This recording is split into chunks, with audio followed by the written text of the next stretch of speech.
We are now looking live at a camera mounted on one of the spacecraft's solar arrays, pointed to our lunar neighbor. We are currently just 14,200 miles away from the moon and 247,672 miles away from planet Earth.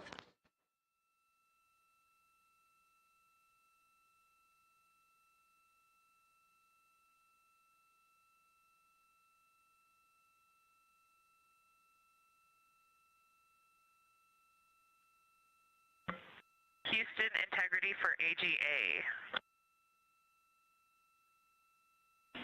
Ready to copy.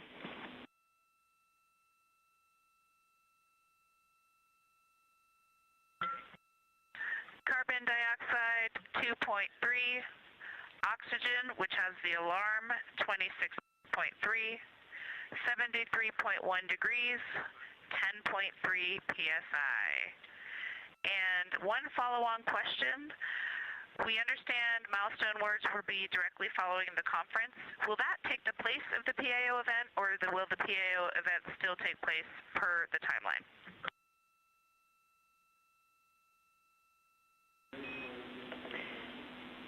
Good question, Christina. The milestone words that we exchange at the record distance at the end of the conference will take the place of the PAO timelined activity. So that'll be our moment to talk about this occasion, and after that there will be no more expected PAO words, and you can get straight into your flyby. Copy all AGA.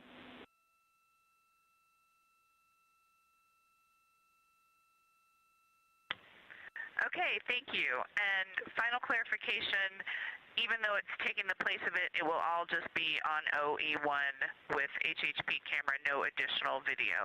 Is that right? Affirm.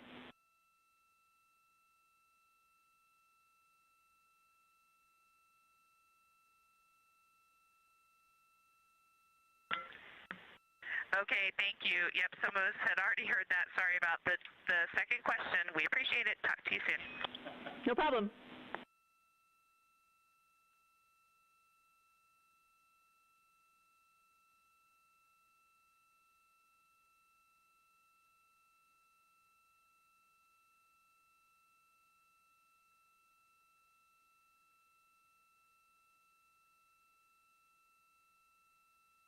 Those communications between NASA astronaut Christina Cook and Canadian Space Agency astronaut and today's Capcom, or capsule communicator, the one person here speaking with the crew right now, that is Jenny Gibbons. She is an Artemis II backup crew member here in Mission Control Houston.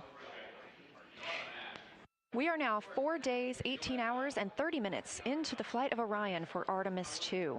The Artemis II crew inside Orion lifted off atop the Space Launch System rocket on Wednesday, April 1st from NASA's Kennedy Space Center in Florida.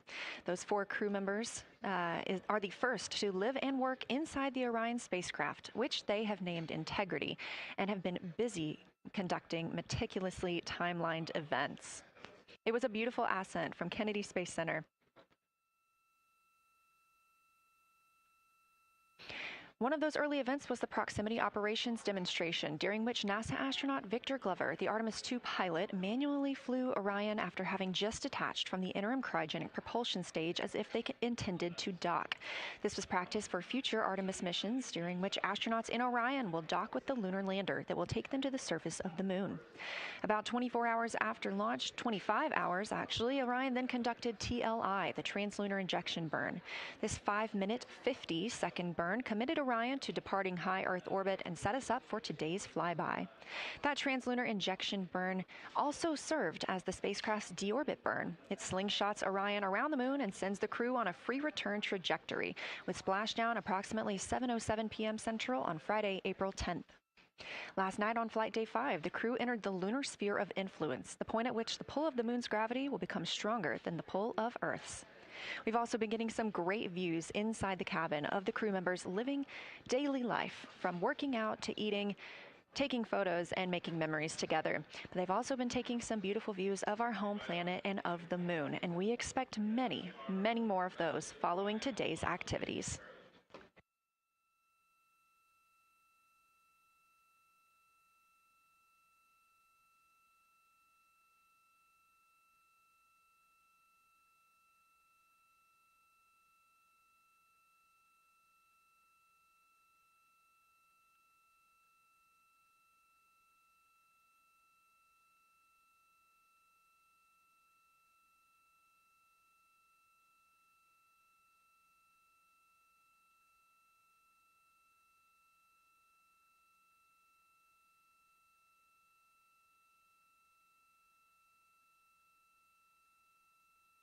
These live views back inside the cabin of Orion, but before we get into Flyby, let's take a minute to get reacquainted with our crew.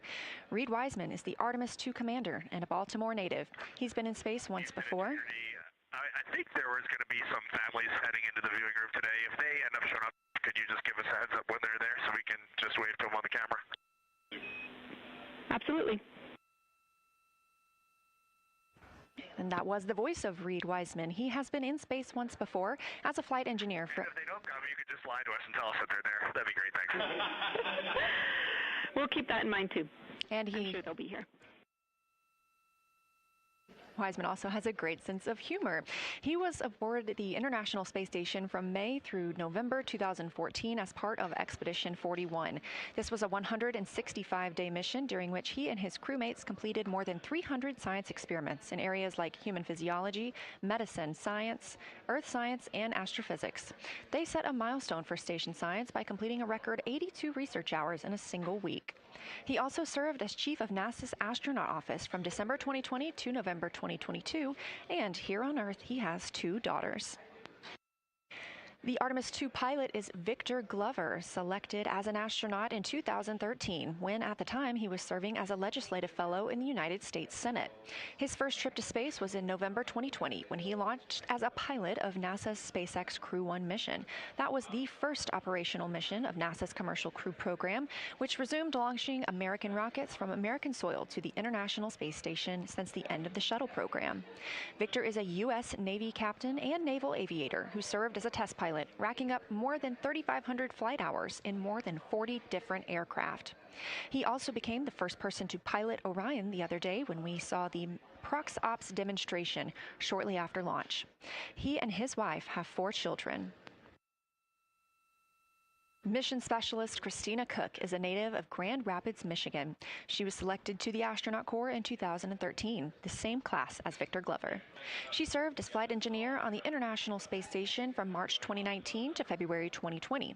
During that time, Cook set a record for the longest single spaceflight by a woman with a total of 328 consecutive days in space. She also participated in the first ever all-female spacewalk with her friend and colleague, Jessica Meir, now living and working aboard the International Space Station yet again. Before becoming an astronaut, Christina helped build space science instruments and led scientific fieldwork in some of the most remote environments on the planet. Her hobbies include surfing, rock climbing, community service, yoga, travel, and photography, and she is certainly getting a chance to do that. First-time flyer, Canadian Space Agency astronaut Jeremy Hansen is flying to the moon as a mission specialist on the Artemis II mission. The London, Ontario native was selected as an astronaut in 2009. After that, he worked as Capcom at NASA's Mission Control Center here in Houston. Capcom stands for Capsule Communicator and is the single direct voice communicating with the astronauts in space. He also participated in training exercises like living on the ocean floor off the coast of Florida to simulate deep space exploration for 7 days.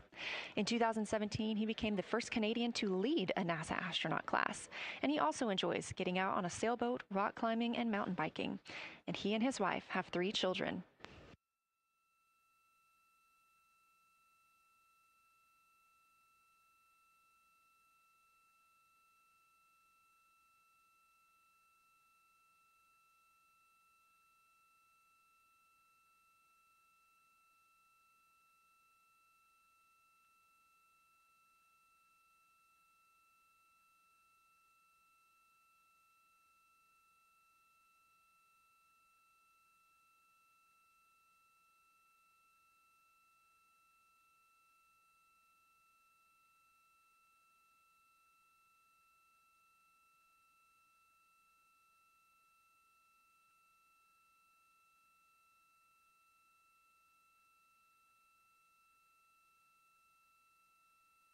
As you can see, the crew members have dimmed the cabin lights inside Orion.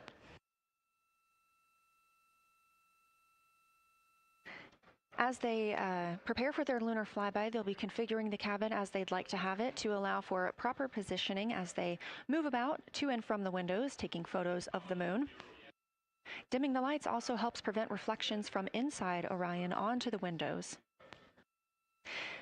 Ahead of this lunar flyby, let's dive in and explain what you can expect over the next several hours. The crew has about 6 hours allotted to make observations about the moon. Throughout the flyby, their activities have been precisely timelined. There are five blocks of time during which the crew will be observing the moon from Orion's windows. At any time, 2 members will be at the windows working in a pair. One crew member will be taking photos from window 2 with a blue shroud over the window. This can help prevent that glare or reflection from inside Orion. They have an 80 to 400 millimeter zoom lens to use. The other astronaut will be in window 3 using their portable computing device, you'll hear that referred to as PCD, to make annotations. Both of these crew members will make audio recordings of what they are seeing, and they'll wear headsets connected to those PCDs. Those audio recordings will be sent to the science team at a later date. We will not hear them live. The 2 crew members at the windows will swap roles and positions halfway through their timelined block. The other 2 crew members who won't be at the windows at that time will be serving in the background as support. One will be conducting the science sit reps, or situation reports. This is what we will hear live from the crew. They'll be calling down a few times each hour to discuss what they are observing. Those situation reports include how the crew is positioned, any missed targets, or anything unexpected they saw, lunar target descriptions, any hardware issues, and of course, their emotions and reactions as they fly by the moon. The other support crew member will take pictures of the astronauts at the windows and serve as camera support, providing new SD cards when needed. There's a 15-minute time frame between each observation block during which the 2 support members switch places with the crew making observations.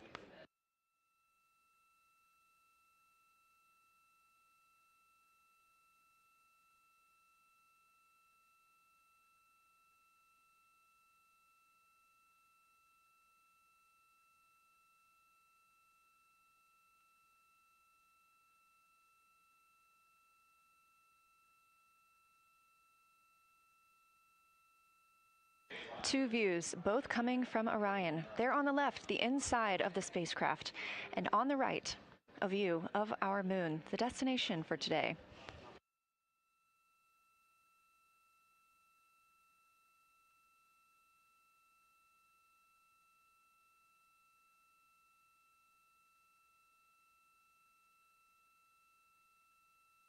During the lunar flyby today, Orion will provide astronauts with a full disk view of the lunar surface.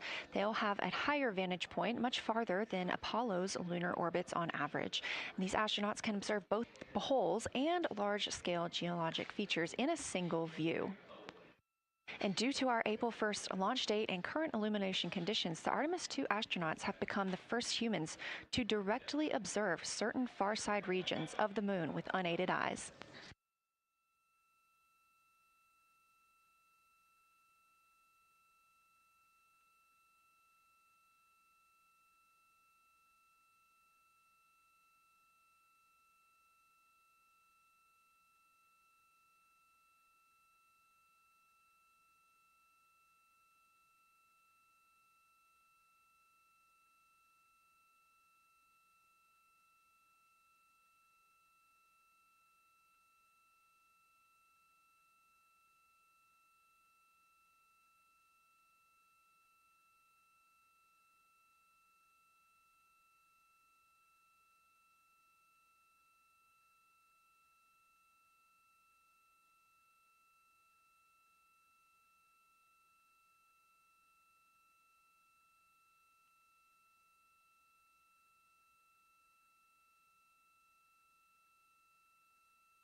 Great, thank you.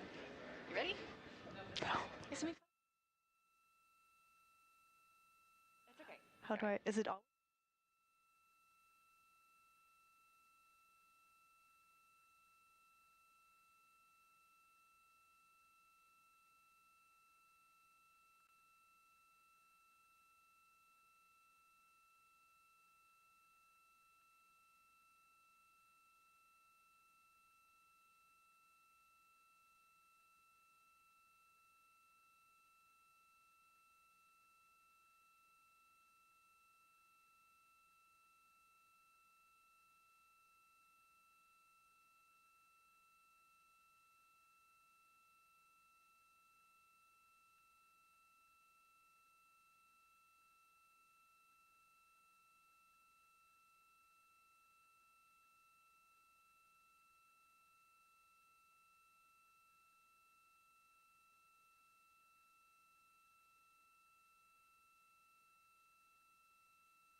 We are now 36 minutes until we see the Integrity crew pass the Apollo 13 distance record. And joining me on console, I have Julianne Gross, the Artemis curation lead. Thanks for joining me today.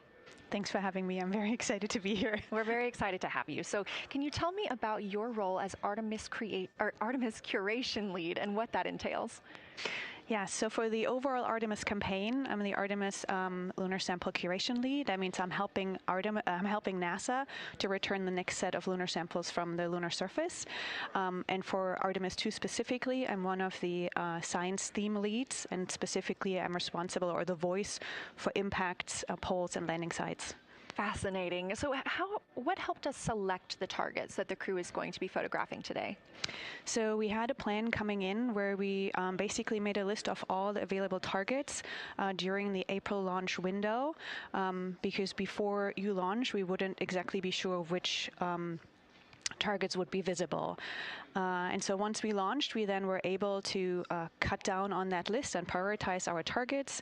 And the 5 theme leads came together and really discussed and talked through which the long lens configured for lunar flyby. Which targets we could then see and prioritize. And so that made it into our plan. We worked then with timeline to make sure that all the targets are visible. Some targets are time dependent, like Earthset or Earthrise, and some targets will rotate out of view when Integrity starts going around the moon. And so we put these in early so that the crew has a chance to describe those to us. Fascinating. I cannot wait to hear what they have to say. So we just heard them say that their long lens is configured. That's very exciting. And for us, when we look at the moon from Earth, what features are we seeing that the crew will also fly by today? Yeah, so I really hope that people on Earth who are in nighttime will look up into the moon tonight. The features that the crew will see that we can also currently see is Aristarchus Plateau. Grimaldi is another feature. They're going to be sort of on our limb. And then Oceanus Procellarum, that really dark, large area on the near side that we can see. The crew is going to see that in the beginning. The more they fly around, the less of that they will see. So those are targets we will hear them describe early on in the flyby. Fascinating. Well, and the crew has been training for years for this day. And so we're going to hear them make a lot of calls about what they are seeing on the moon. And they're going to use a lot of interesting terms that I myself need some brushing up on. So could you walk us through a few of the things that we'll hear them use to describe the moon, like albedo, exosphere, ejecta, just some of those major terms we expect to hear from the crew? Yeah, of course. Albedo is basically a term of a reflectiveness of the surface. And so high albedo usually for the moon means bright areas, and low albedo means like darker areas. And so when you look into the night sky, you can see the high albedo areas are the white parts and the low albedo ones are the darker areas. Ejecta is when you have an impact and it ejects or throws out material that then ends up on the surface, and you can see that as sort of rays or ray systems. So you might hear them describe, I can see Ohm, for example, with its rays. It has an isometric rays coming out, and so we're excited to hear them describe that. You might hopefully hear stuff about color or color hues, and so if they can see any changes in those color hues from like white to gray to maybe brownish, we're excited to hear about that. Exosphere is the almost no existing atmosphere of the moon. It's barely there. But there is dust on the lunar surface that can get lofted up through electrostatic forces. And when the sun goes behind the moon, it can scatter forward on those dust particles and sort of like create a little glow on the horizon. And so we're really excited to see if the crew can actually see that. This is so exciting. Thank you so much for walking through all of that with us. Julianne Gross, Artemis Curation Lead, we really appreciate you joining us here today, and good luck to your team. Thank you. I'm really excited to be here. We are now MET 4 days, 18 hours, and 49 minutes into the flight of Orion. This view of the moon from the Orion spacecraft as we get closer and closer.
We're live here in Artemis Mission Control at Johnson Space Center in Houston, Texas, just about 32 minutes away until the crew surpasses the record set by Apollo 13 as the farthest astronauts to ever leave Earth.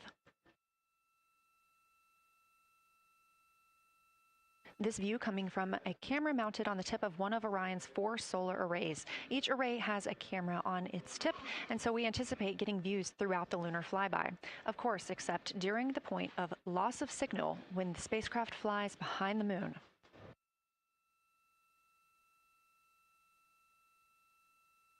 Inside the cabin, the crew are configuring the inside of Orion for today's flyby, making sure they have everything just where they want it to help them take the pictures that they are aiming for the science team here on the ground.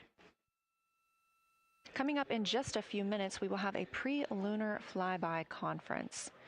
During that Lunar Flyby Science Crew Conference, our science officer here on console, Kelsey Young, will be speaking directly with the crew members about their targets, about their goals for today, what they expect to see, and what we are hoping to hear from them.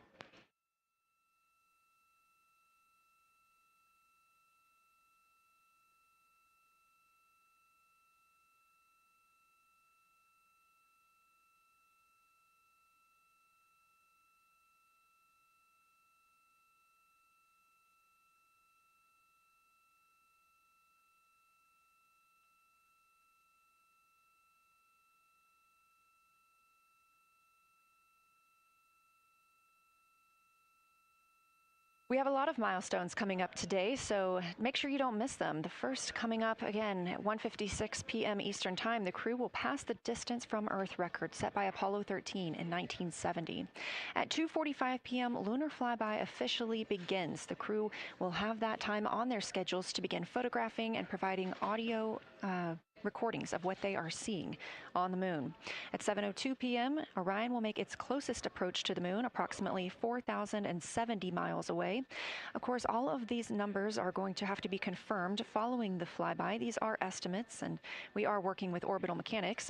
At 7:07 p.m., Orion reaches its maximum distance from Earth, approximately 252,760 miles away from us all. At 8:35 p.m., the spacecraft will enter a solar eclipse. The crew will become the first to see a solar eclipse from the moon.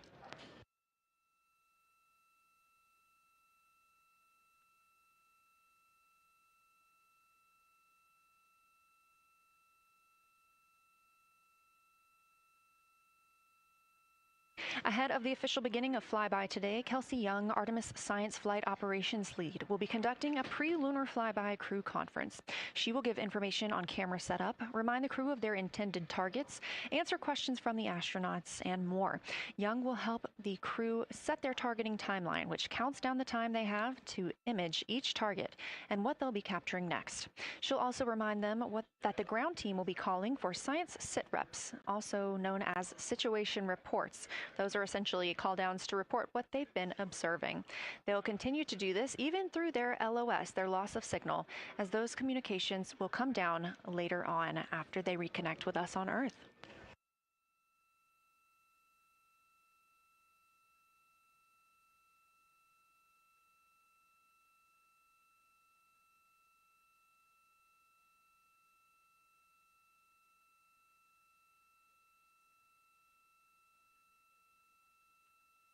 This view in the cabin, you can see the crew members are already using their cameras, getting set up, and they have dimmed the cabin lights to allow them better visibility outside of the windows and fewer reflections. Now, 28 minutes until they become the humans to travel farthest from our planet.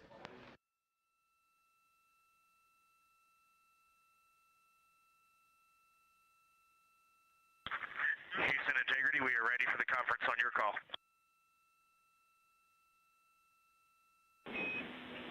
Houston is ready for the conference, passing you over to Science.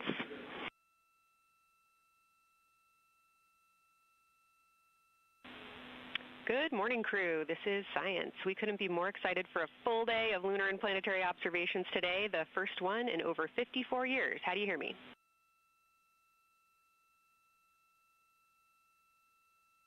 We hear you loud and clear, and Kelsey, you just got to know you're pulling us away from the moon right now, so let's go. Message received. I will keep it tight here.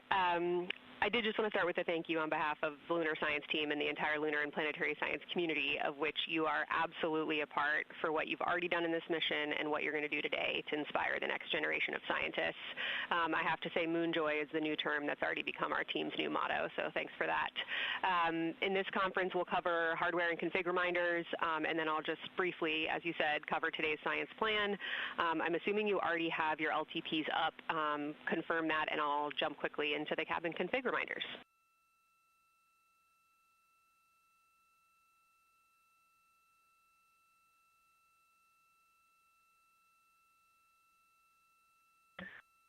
Okay, we have the LTP up just to give you a sit rep on board. You've got Reed and Christina on one PCD, and Ike has his own, and Jeremy has his own. Copy that. That was going to be one of my questions for you, and I'll ask a question back. Is that the config that you and Christina plan to carry throughout the day for PCD use?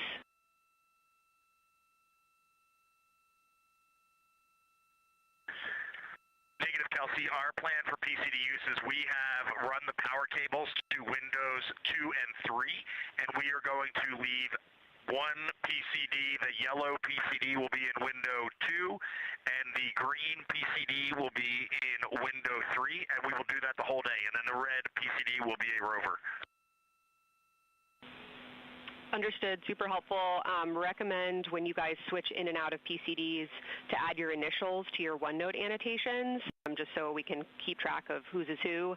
And then given that you have 3 PCDs instead of 4 for the data transfer at the end of the day, recommend making a new subdirectory entitled For Science for your own photos, or with your initials, that we can keep track of which pictures came from which flashcards.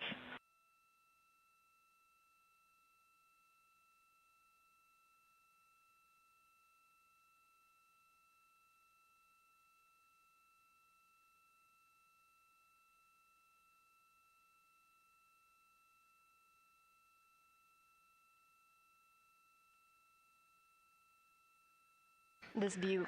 So, Kelsey, I just want to here's what we're doing. We have community cards in all cameras on board, and then when each astronaut approaches their camera, the intent is they will put their card into that camera for photos and then put the community card back in at the end of the session. But just know it is harder to manage cards than we thought, and we don't want to miss science, so it might end up a bit more disorganized. Understood. Thanks for that essay. Just read the flashcard numbers down when you get a chance, and we'll follow your lead on the best thing to do operationally during the flyby. With that, I'll move on to Windows. So the window characterization DFTO you guys did a few days ago confirmed that window 2 is ideal for imaging, so no change to config of photographer in window 2, observer in window 3, and science sit reps in window 1.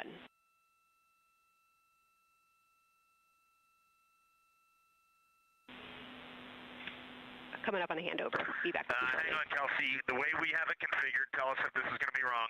Window 2 is the long lens with a shroud. As you heard, Science Officer called to the crew.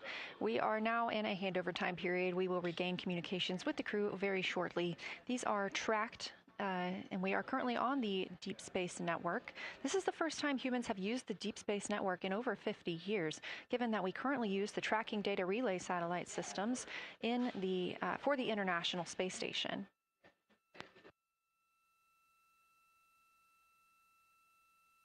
This view from Artemis Mission Control on the right is Kelsey Young. That's who you hear speaking with the crew. Young is the Artemis Science Flight Operations Lead, and we also look forward to speaking with her here today.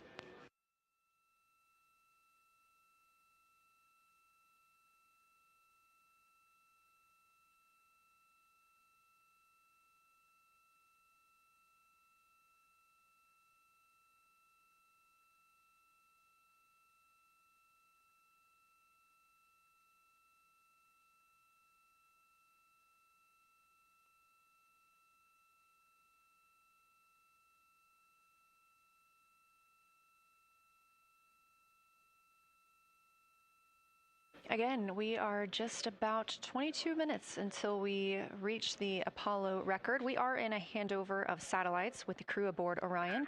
The T-shirt shroud for the Z9 and solar, and then window 3 will be for visual observations, and window 4 is for floater. And thanks, Integrity, for that. Reed, we had a handover during that time, so I'm going to have to ask you to give that read back on window orientation for the crew again.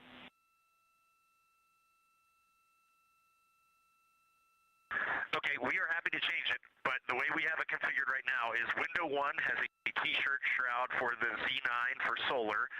Window 2 has the shroud for the long lens for both lunar and solar.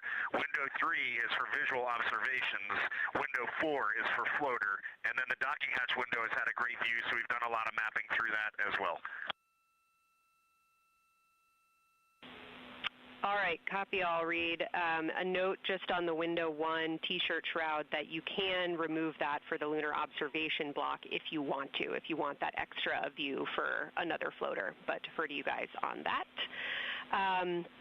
You are go to use the full 400 millimeter zoom on the long lens, but where possible, try to keep the end of the lens flush with the window to prevent imaging through the multiple window panes at an angle. And if you have to take an image at an angle, recommend you limit the max focal length to 200 millimeters or simply acquire the images at multiple focal lengths.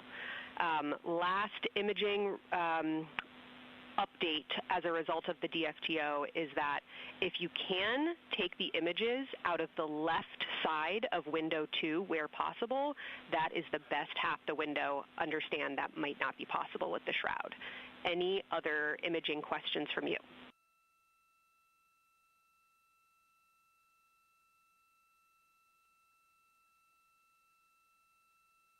Okay, copy that.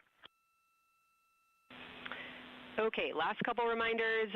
Don't forget the ability to take the WAVE files to tag imagery that you are wanting to follow up on using the FN3 button on your camera. And then a couple quick notes on your LTP. We have refined your precise flyby timing since generating the LTP.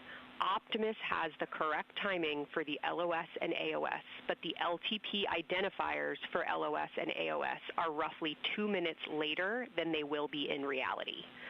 Final LTP timing update is that the green line on your LTP should start automatically 45 minutes before the flyby. If it doesn't appear, let me know and I'll have troubleshooting steps for you. Last updates are on the eclipse, so only for that last hour today. Of course, remember if the sun is in view to use your eclipse glasses. And reminder that we will have a few activities for you prior to the eclipse to reconfigure all 3 cameras for corona and deep sky observations.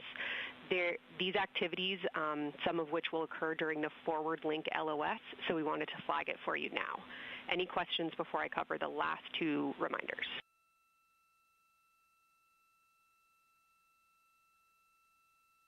No, we have no questions on that. Last couple eclipse reminders, the sunset period and the first roughly 23 minutes of the eclipse will fall during that forward link LOS, but we'll still have a return link and we're still looking forward to your science sit reps and observations during that time. And I do have a reminder for you on your preferred starting config for the eclipse in terms of role responsibility. Let me know if you want me to read that up or if you guys have that in your minds already. And if no other questions on config, I'll give you a few science-focused reminders.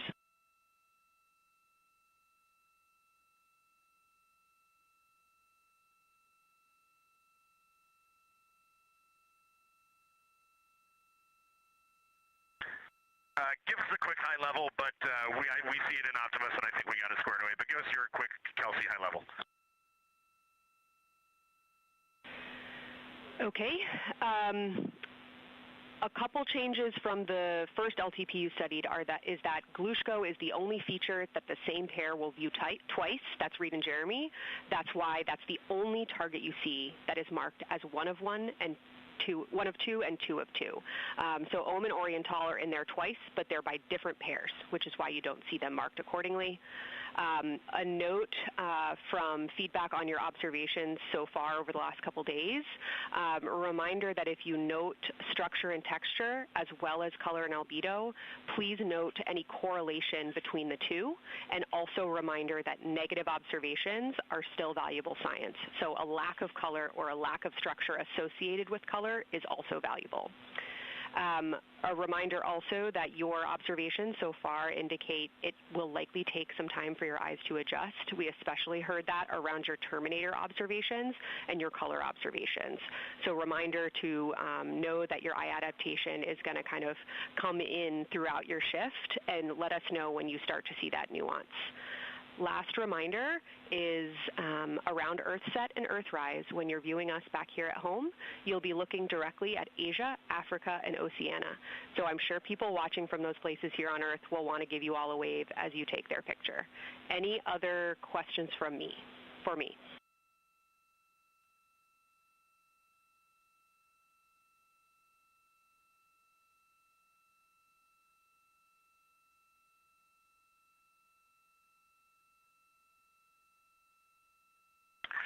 And Kelsey, hey, when you're talking window 2 left and right side, just can you say towards window 1 or towards window 3, and then we'll know that we are talking the same language? Absolutely. So I mean that the side of window 2 closest to window 3 is preferred for imaging.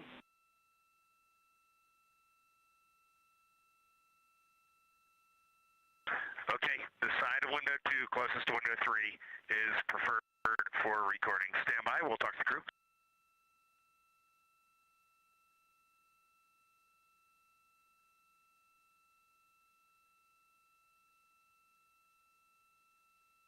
Again, we are in our pre-lunar flyby science conference with Kelsey Young. Kelsey Young is the Artemis Science Flight Operations Lead, speaking with the crew aboard Orion.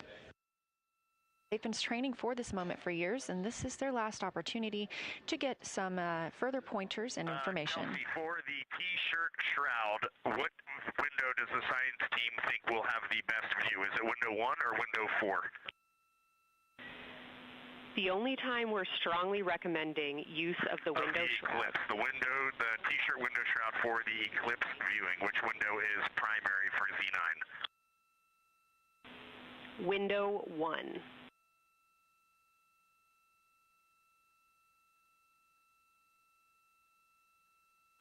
Okay, awesome. So we have got that all set up. And just to be 100% sure, window 1 is the most port window by the food warmer.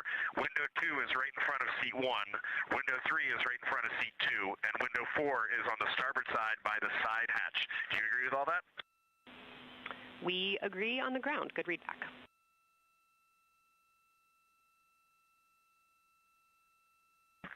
Okay, that's awesome.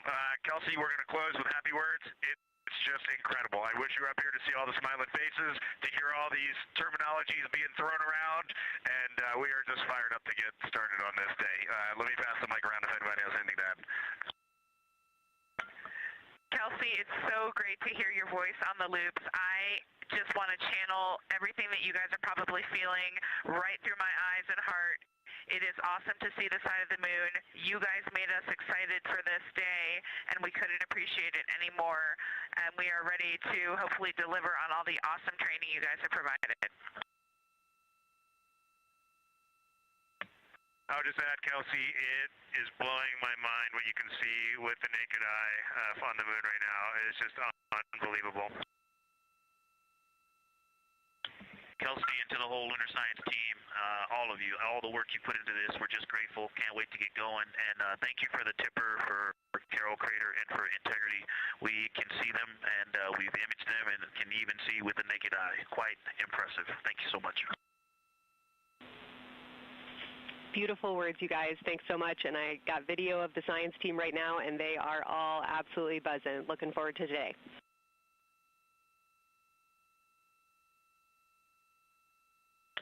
Okay, we're heading into the timeline. Cheers, guys.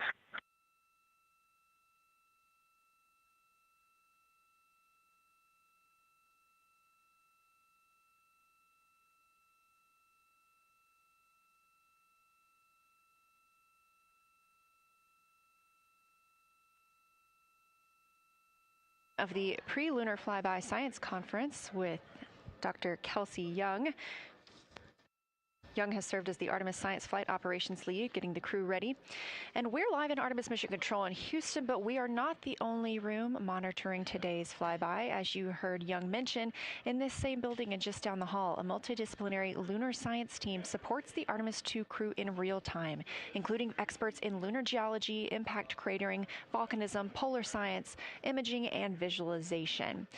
There are two integrated facilities, and the first is the SIR, which is what you have right here. That's the Science Evaluation Room. They are embedded within Mission Control to provide science input during live operations like what we see today. Additionally, and not pictured, we have the Science Mission Operations Room, a back room that processes data, evaluates imagery, and supports rapid analysis.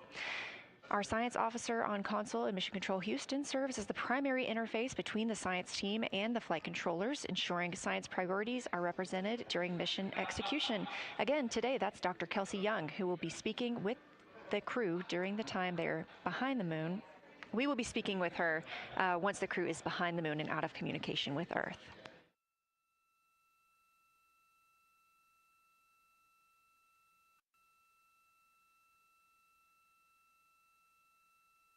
Back inside the Orion spacecraft on your left, closest to the camera, NASA astronaut Christina Cook.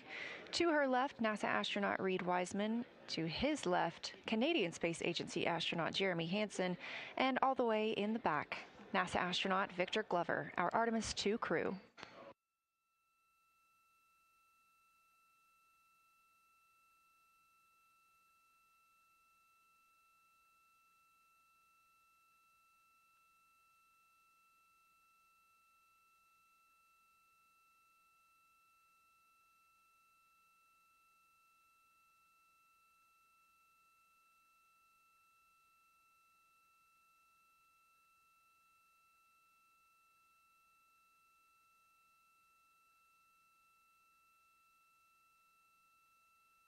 We are now approaching 8 minutes until the crew surpasses the Apollo 13 record. Currently 12,599 miles away from the moon, 248,507 miles away from Earth.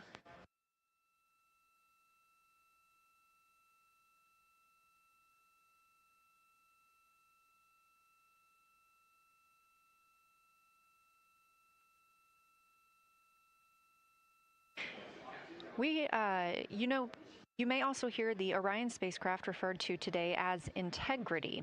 This was named by the Artemis II crew. It is Integrity crew, we have Reid's family in the viewing gallery. You're welcome to say hello.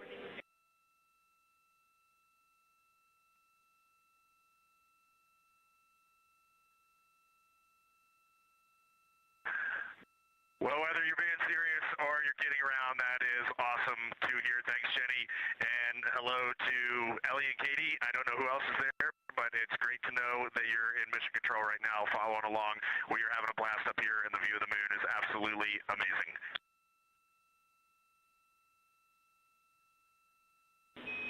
I'm seeing a lot of hearts come out of the viewing gallery and even more smiles. Thanks, Reid.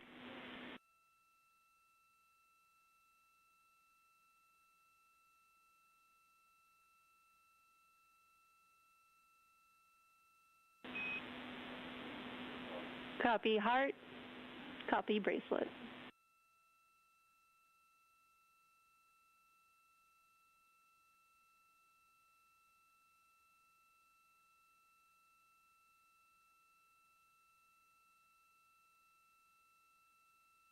that call from Capcom Jenny Gibbons, Canadian Space Agency astronaut and Artemis II backup crew member, letting Reid Wiseman know that he has family here to support him today in the Artemis Mission Control viewing room.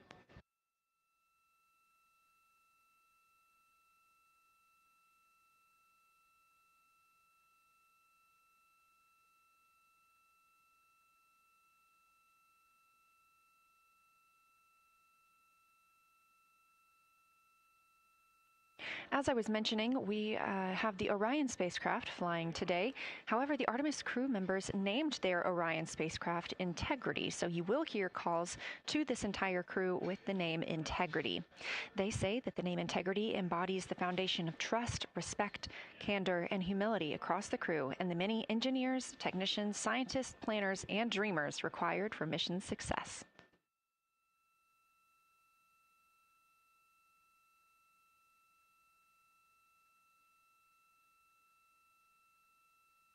This view live from the outside of Orion as we continue. Preparing for our lunar flyby, now less than 5 minutes from surpassing the record set by Apollo 13 astronauts for the farthest humans to travel from Earth. This will not be the farthest that Integrity travels today. They will continue until they reach approximately a distance of 252,760 miles. That would be about 4,105 miles farther than Apollo 13. However, these numbers are our targets, and we will get confirmation on those numbers as soon as we possibly can and share them with you all.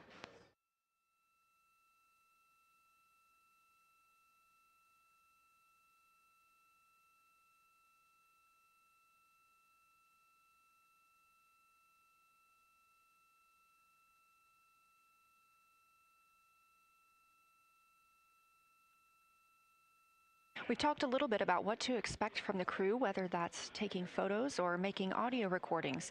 To get a little more detailed, Reed Wiseman and Jeremy Hansen will be up first to capture imagery and record audio on the portable computing devices. You hear those referred to as PCDs, while Victor and Christina serve as the support members.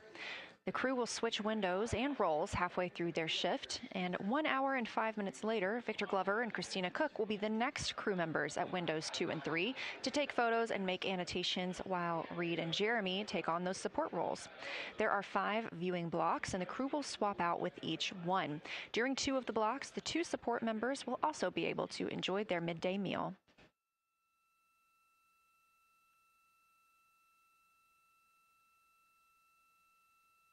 At least 3 times per block is a science sit rep. Again, situational report. This is partially an operational status, reporting back if they missed any targets or gotten any specific ones, if they have issues with their camera or any other operational items.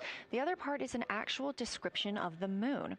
This task is done by one of the support team astronauts, so that's not the crew currently taking photos or making annotations, but they do have windows 1 and 4 that they can float up and provide that information from. If you watch the entirety of the flyby, you'll also notice the crew will be photographing some targets multiple times to get observations in different lighting conditions. This is due to Orion changing their location throughout the flyby.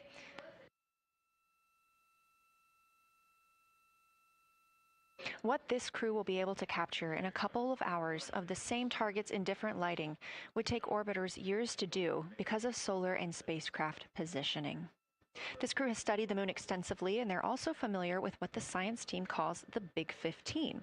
These are 15 features that they've memorized, so at any time, they'll be able to see 5 of those and help orient themselves and where they are around the moon.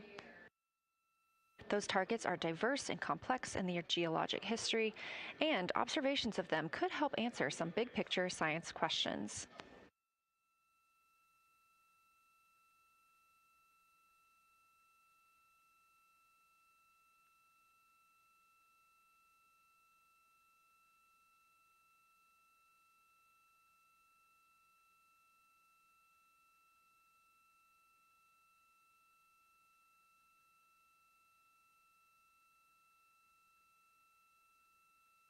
If you've been following the mission, you can see that the configuration of the cabin is a little bit different than what it looked like on launch day. After ascent, the crew were allowed to reconfigure their spacecraft, and you can see that they've taken down seats. They have also taken away footrests. This gives them more opportunity to move about the spacecraft.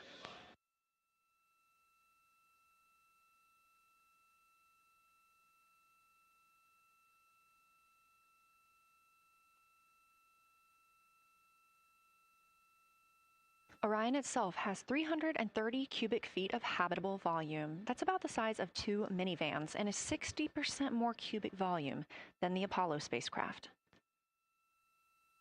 We are standing by for the Integrity crew aboard Orion to surpass the Apollo 13 record.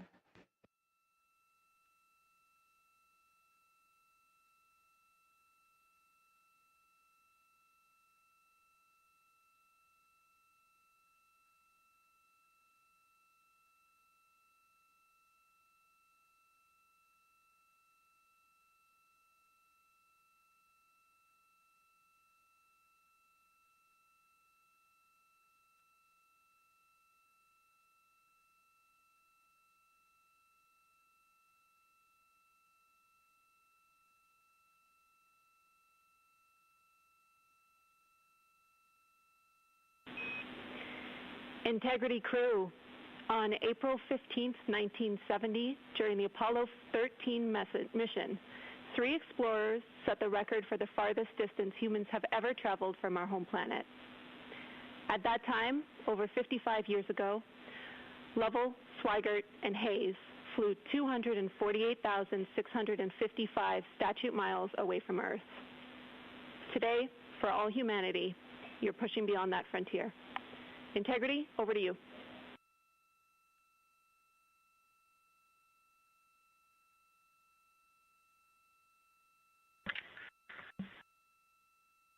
Yeah, from the cabin of Integrity here as we surpass the furthest distance humans have ever traveled from planet Earth. We do so in honoring the extraordinary efforts and feats of our predecessors in human space exploration. We will continue our journey even further into space before Mother Earth succeeds in pulling us back to everything that we hold dear. But we, most importantly, choose this moment to challenge this generation and the next to make sure this record is not long-lived.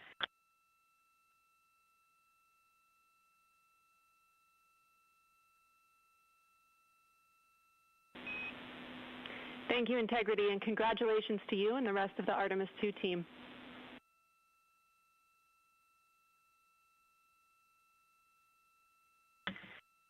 Thank you, Houston. We have a couple more things we'd like to take this moment for. Our science team helped us out with a couple of relatively fresh craters on the moon that have not been previously named, and our crew would like to propose a couple of potential names for those items or those areas. And we spent a bit of time this morning looking out the window, and we're able to see them now both with our naked eye and through the long lens, and so we feel this is a good time to send this down, and a special shout out to Kelsey for helping us with this.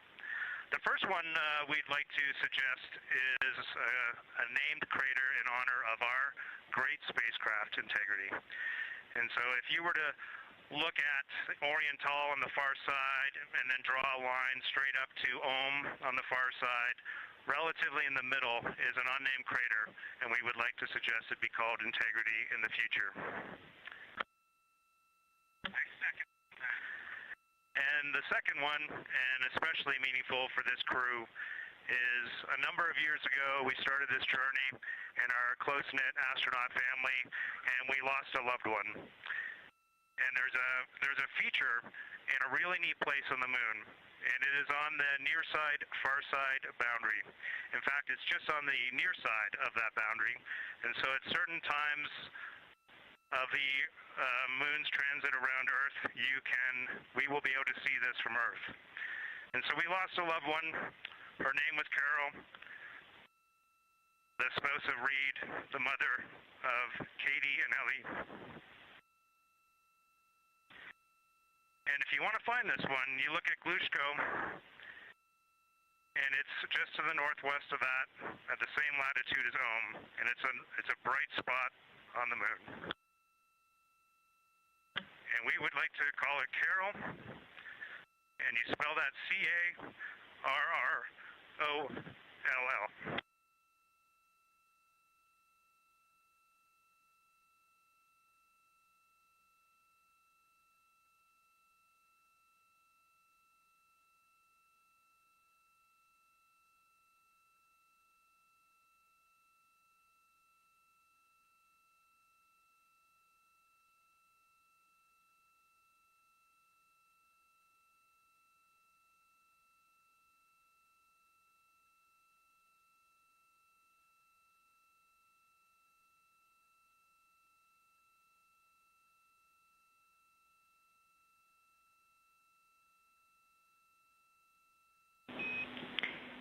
Integrity and Carroll Crater. Loud and clear.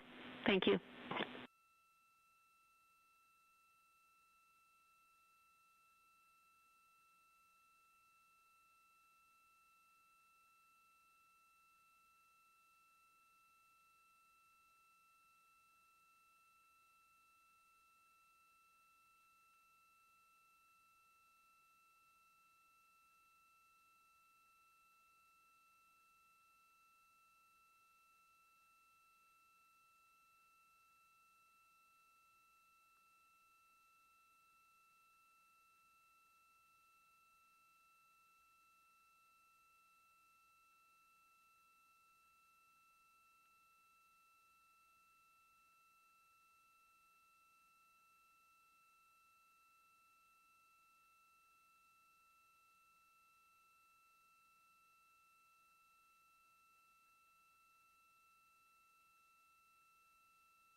As the Artemis II crew passed the record set by Apollo 13 for the farthest humans to ever fly from Earth at 12:57 p.m. Central Time, 1:57 p.m. Eastern Time, Canadian Space Agency astronaut Jeremy Hansen shared. We're getting ourselves all put back together now, and we are going to dim the cabin lights and prepare for our science objectives ahead.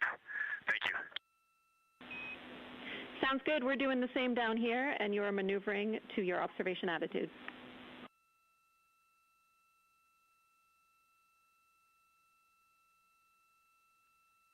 As we pass that Apollo 13 record of the furthest humans to ever fly from Earth at 12:57 p.m. Central Time, 1:57 p.m. Eastern Time, the Artemis II crew shared some poignant words, specifically Canadian Space Agency astronaut Jeremy Hansen. The crew also called down 2 craters not yet named that they would like to name. One, Integrity, in honor of their spacecraft, which they have named. That's near the Ohm crater. Another near Glushko, which is a bright spot, named Carroll, in memory of Reed Wiseman's wife.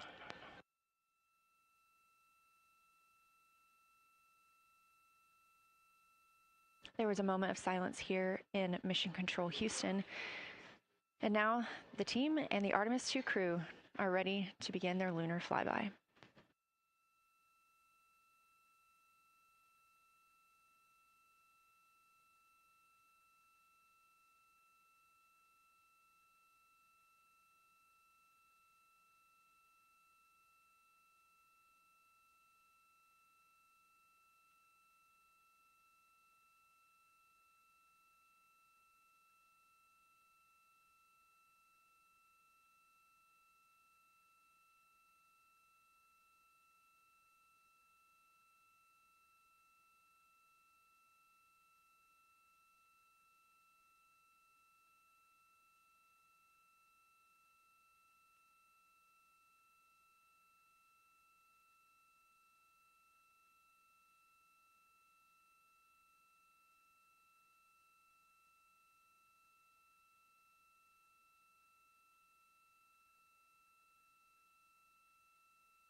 We are 4 days, 19 hours, 31 minutes mission elapsed time of the flight of Artemis II, our 4 astronauts aboard Orion. Today is our lunar flyby day.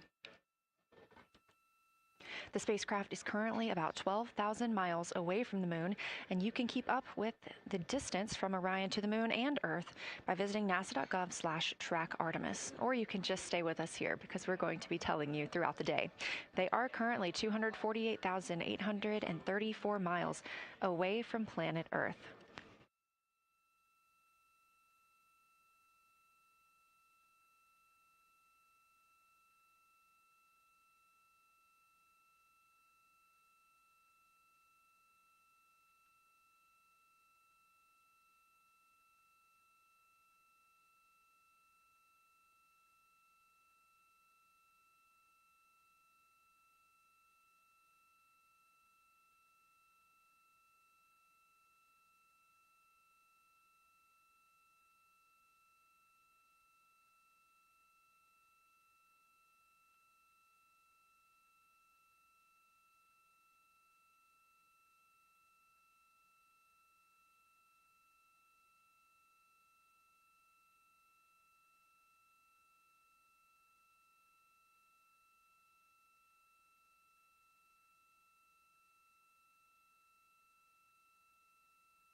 Coming up next on the crew's timeline today will be their cabin configuration portion.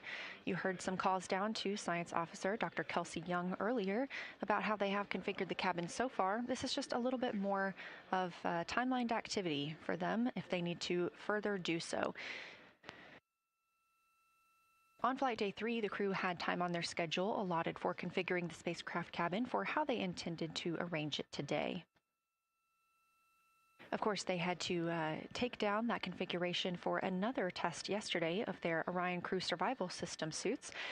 But configuring it on flight day 3 allows them the opportunity to get a chance to see what works for them now that they are in the microgravity environment.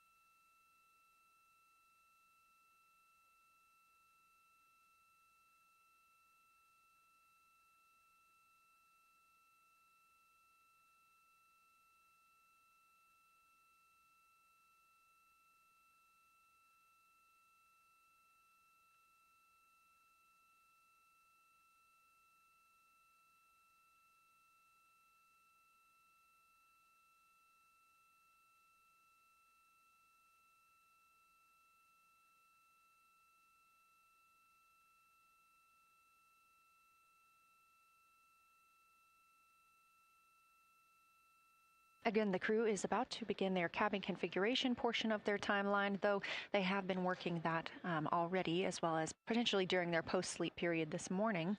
The official lunar flyby observations are slated to begin in just about 40 minutes. That's when we'll have the crew at the windows photographing the moon, as well as making calls down about what they are seeing.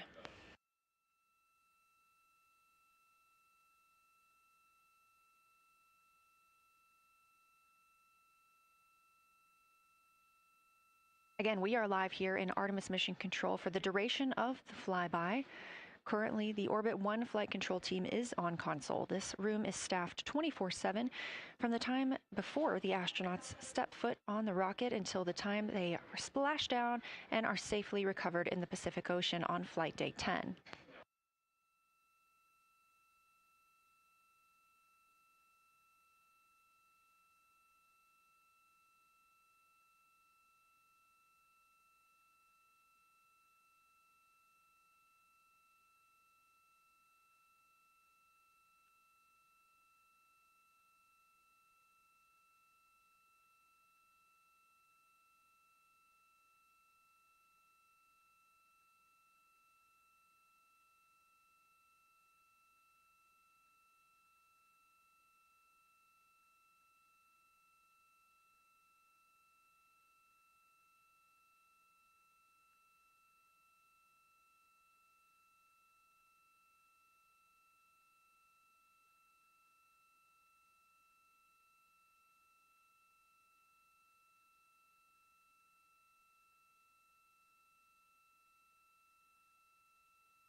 Again, this is Artemis Mission Control here in Houston.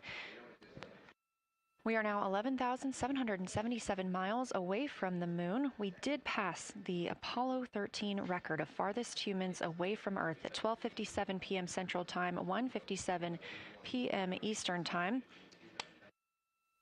That distance, 248,655 statute miles from the Earth, continuing to be exceeded by the crew. They will reach their farthest distance from the Earth around 6:07 p.m. Central Time. At that time, they will be in an LOS, or a loss of signal, with us on Earth, as they'll be flying behind the moon.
As the crew gets into their cabin configuration preparations, we are joined by Dr. Sarah Noble, the Artemis Lunar Science Lead. Thanks for joining us here today. Yeah, it's quite a day. Yeah, we are very excited. I can only imagine how you guys are doing over there. So tell me a little bit about yourself and what your role is for Artemis II. Sure. So I'm the Artemis Lunar Science Lead, so over the entire campaign, and my job is basically to make sure that as we have this big adventure back to the moon, we actually learn new things about the moon. Fascinating. So why is the moon such an important destination today? Yeah, so the moon is a pretty amazing place. It is a great place to learn about basic fundamental processes that happen on like all the planets, like cratering and volcanology. And also it is, part of our Earth-Moon system. And, the Earth recycles its rocks pretty well, right, through plate tectonics and weathering and whatever. Most of the rocks on the Earth are geologically young. But on the moon, we have the entire record that goes back 4.5 billion years since we formed. And so if we really want to learn about what was happening in that period, like the moon is really the only place we can go. We're also thinking about going back to the moon, and we want to go to the lunar South Pole. So what makes that such an interesting destination? Yeah, the South Pole is cool, right? It's far away from the places we went during Apollo. It's different kinds of rocks there, some of the oldest rocks on the moon. It's also a place where we think there might be resources like water. There are craters that really never can see the sun because of the low sun angles there, and they get very cold. And we think that water and other things can build up in those craters, and so we're very interested to see what that might do for us. I'm very interested as well. So for some of our viewers who might be new to this, what does lunar science look like during an Artemis mission?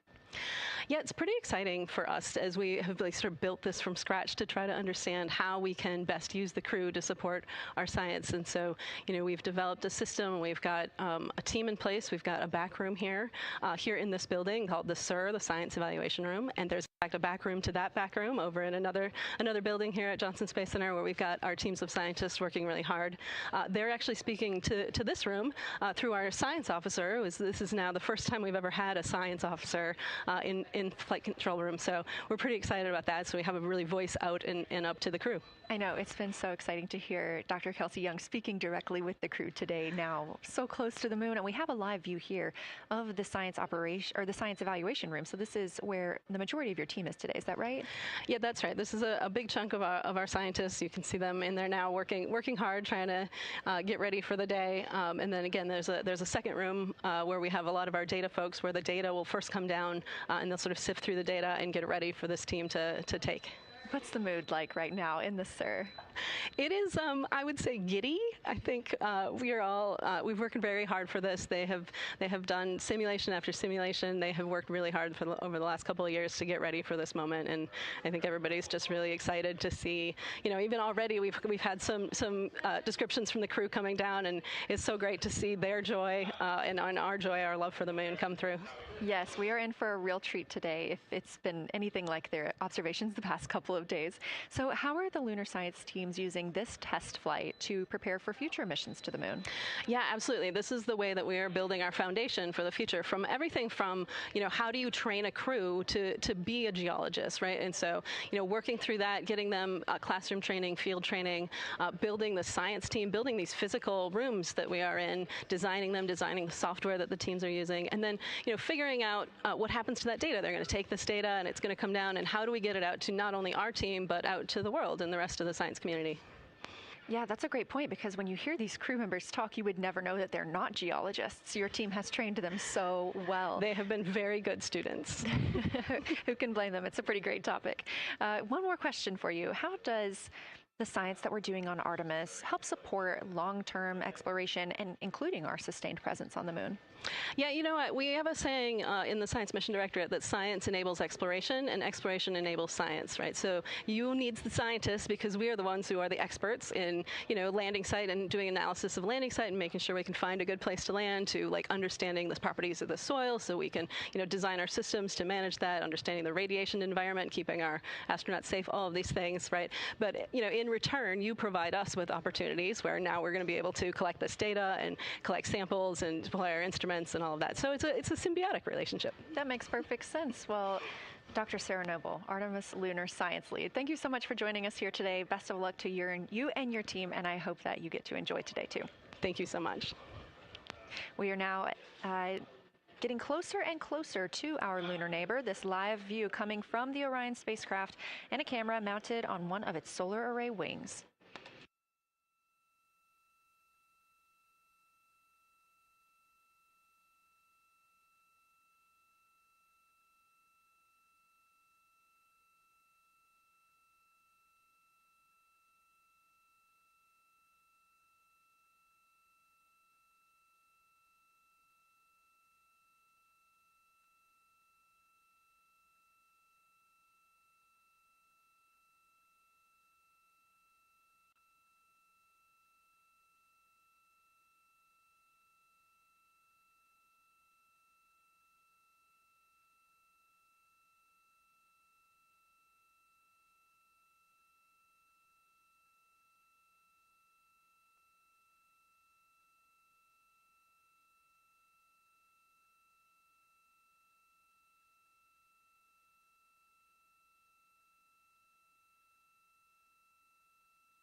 Houston integrity for camera serial numbers. Ready to copy.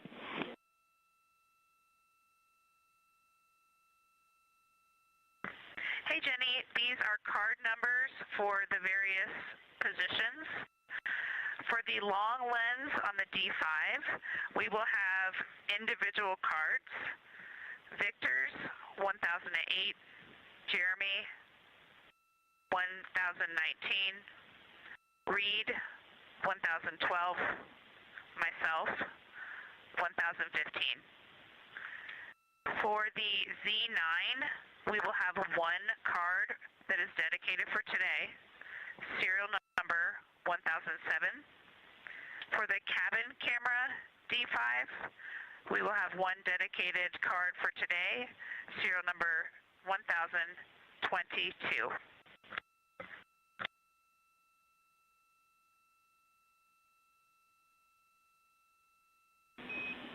All right, Christina, we copy all. Thank you.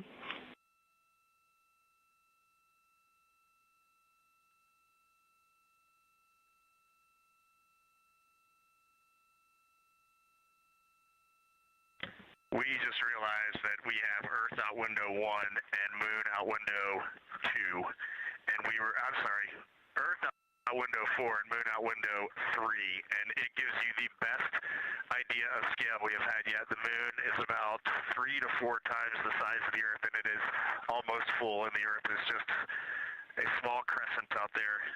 It's magnificent. I got a picture of it with the wide lens. Such a majestic view out here. Amaze, amaze, amaze. Thank you, Reed.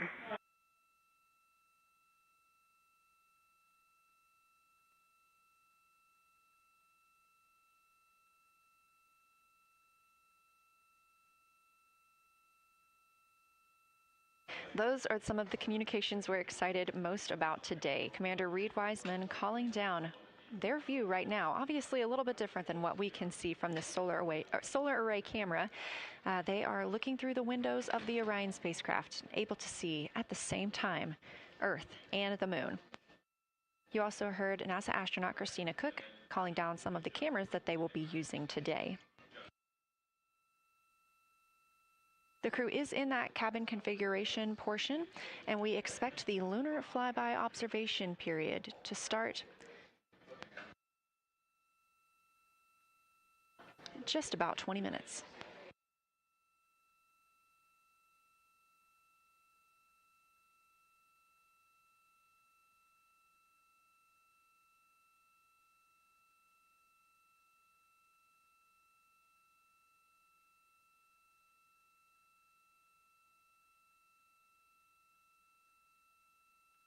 Checking in on Orion's distance and speed, they are currently traveling 1,071 miles per hour, 249,159 miles away from Earth, 11,293 miles away from the Moon, and continuing to grow closer.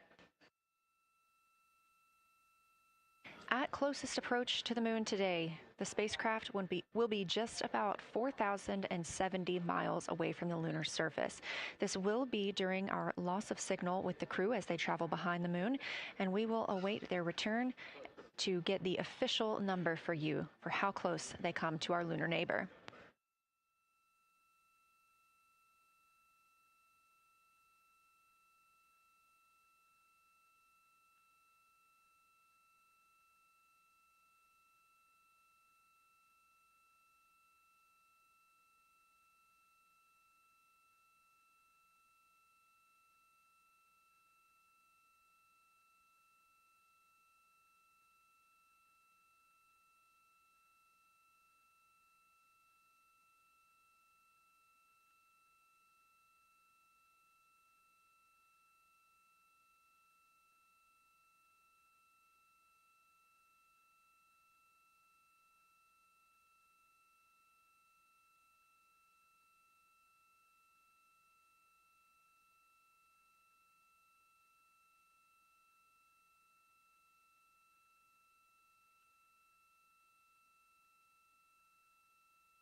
Inside the cabin today, the lunar targeting package is the primary tool guiding the crew observations and consists of two key components. The lunar geography review helped the astronauts study major lunar features in advance and help learn how to orient themselves during the flyby. Because, of course, the moon is not actually labeled like it appears here when we look at this map. The lunar targeting plan provides a detailed timeline of observation targets, background science context, and specific instructions for the pictures the crew should take, as well as the verbal descriptions that will be helpful to the science team reviewing them later. This is a screenshot from their lunar targeting package, and a screenshot specifically of that lunar. Integrity for attitude. Go ahead.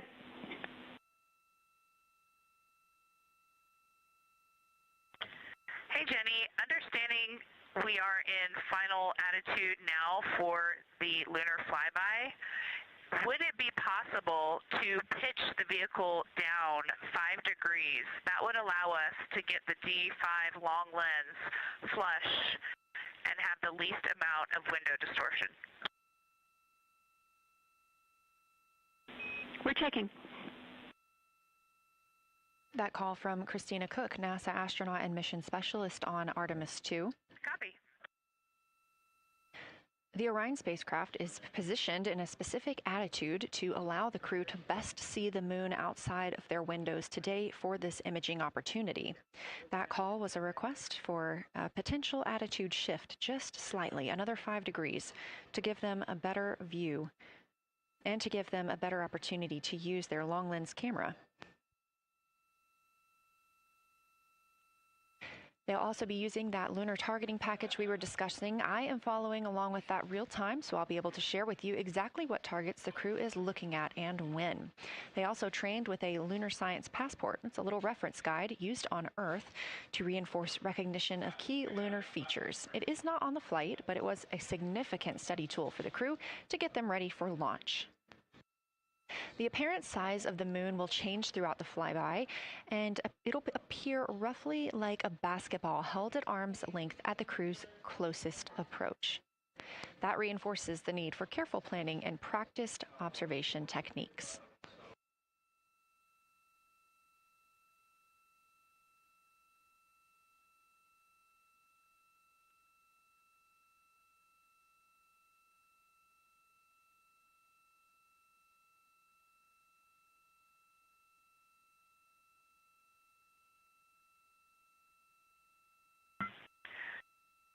Houston, integrity for timeline.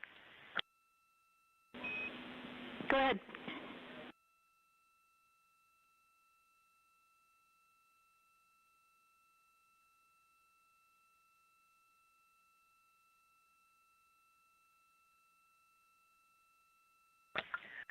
Hey, Jenny, just to make absolutely sure that we start observations when expected, we are showing in Optimus that observation time starts in about 15 minutes, and in LTP that our first target, discussion 1, starts in about 29 minutes. Can you confirm you'd like us to start discussion 1 in 29 minutes at 1900 GMT?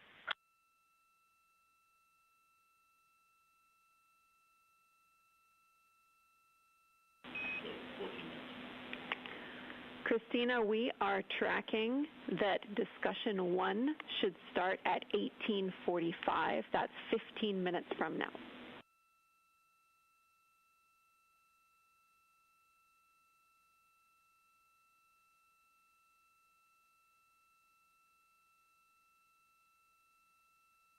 Okay, copy all. It may be a granularity issue with LTP, but understand that we start that observation in 15 minutes, and I bet when we get there, the green line in LTP will match the start of the white band for discussion 1.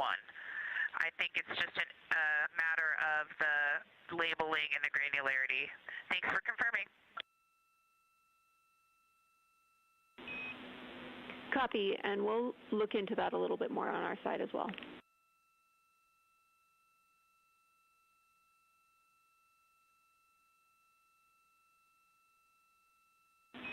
Christina, can you verify for us that your green line is moving on the timeline page of your LTP?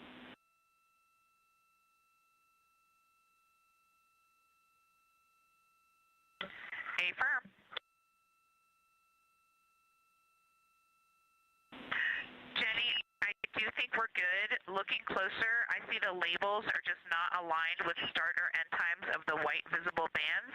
It fully makes sense now, so I think we are all set. We'll look forward to starting some observations in about 13 minutes. Copy. Thanks, Christina.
As you heard discussed, we are expecting the crew's observation time period to start in about 10 minutes.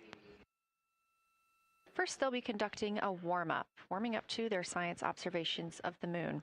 They'll be discussing with each other, helping each other orient using the major landmarks that they've studied, asking what is familiar. If we roll left, port 5 degrees, that would get the moon closer to the left side of window 2.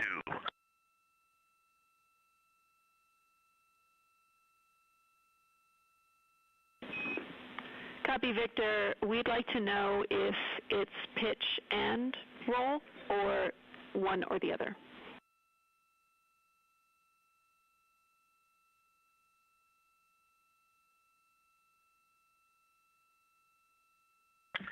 Jenny, we actually thought you already put the pitch in. Had the pitch been put in already? No, we need a little while longer to talk about it.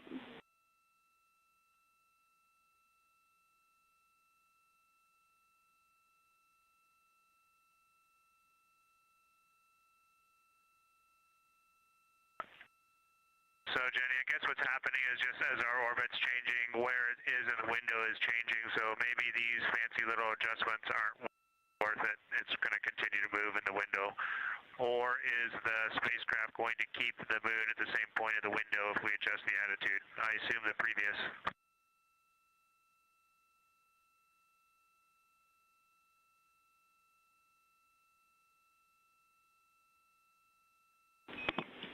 Right now, we are pointing the center of the window to the center of the moon with 2 degrees of deadband.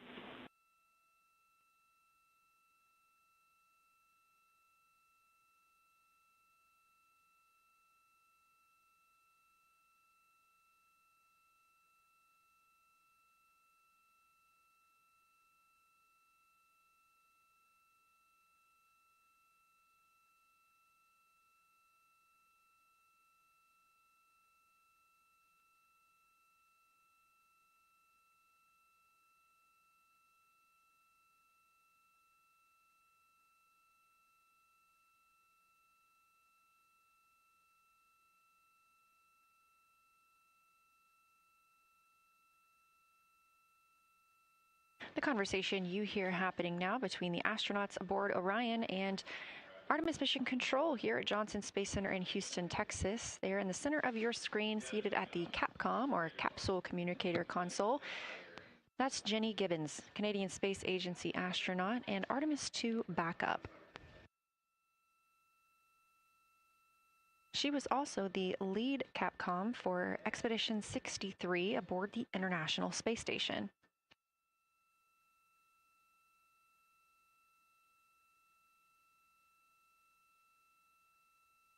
The crew is requesting some attitude changes to the spacecraft to allow them to better image the moon, our priority for today.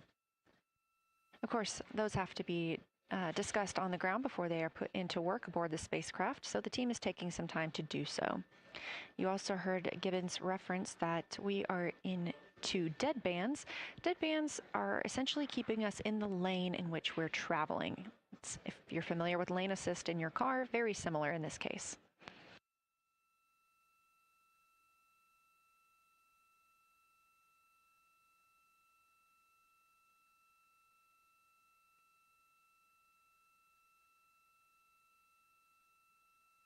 We are now 10,870 miles away from the moon, traveling 1,066 miles per hour and 249,390 miles away from Earth. Again, we recently surpassed the Apollo 13 distance record of farthest humans have ever traveled. And upon calling down some words during that milestone, Canadian Space Agency astronaut Jeremy Hansen noting that he hopes that this record that they are setting today is soon broken by future explorers.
This is Artemis Mission Control. We are standing by for the beginning of lunar flyby.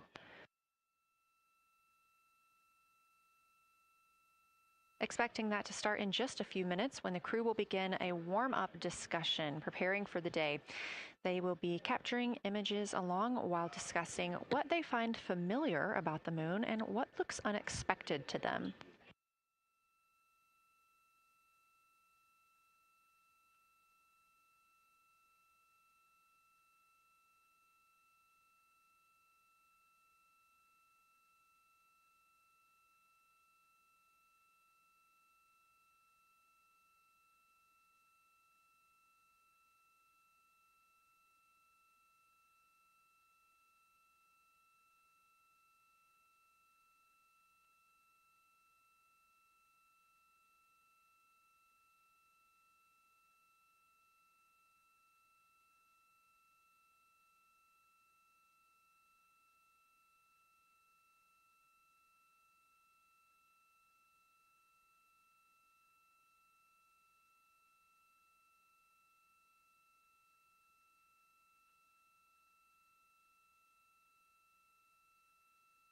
Again, just minutes away from the official start of lunar flyby, or when it is timelined for the crew.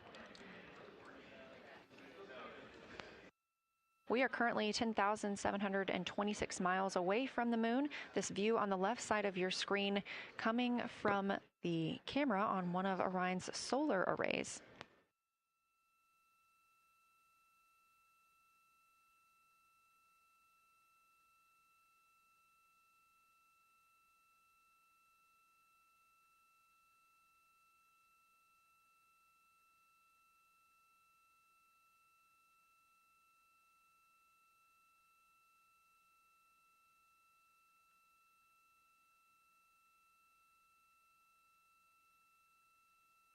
Other conversation points while the crew are getting ready for their flyby today.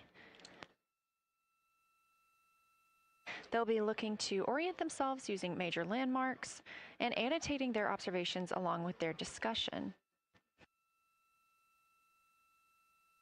They'll have 10 minutes for that warm-up discussion.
Houston integrity.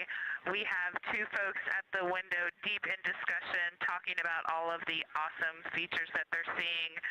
We just had a huge moment realizing that Hertzsprung is about the same size as our incredible Oriental. We're really excited about this target that's kind of new to us. We're orienting on things like how we talk about albedo, finding some of the prevalent things that we're used to from all of our training, and just overall taking in this view. We also are noticing that the moon is still getting noticeably bigger as we go, even when you're watching it continuously. It's great to see these two guys get warmed up. We love the report, Christina, thanks, and you nailed it on why we added Hertzsprung. As you'll see in the prompts, we're looking for comparisons to the comparatively much older Hertzsprung compared to the younger Oriental. Great words.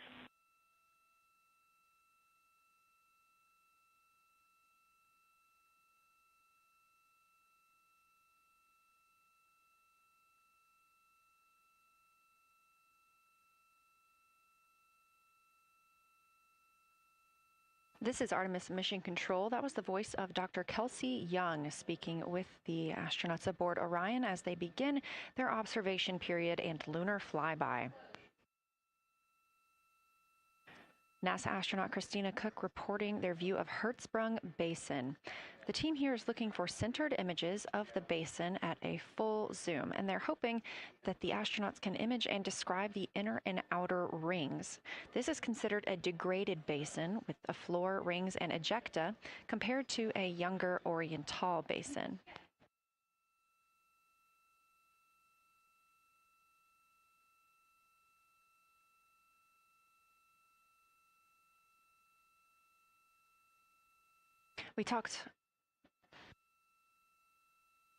We spoke earlier with Julian Gross, the Artemis curation lead, about some of the terms we will hear the crew use today. One of those just called out, that's albedo, looking at surface brightness, or the amount of light a surface reflects.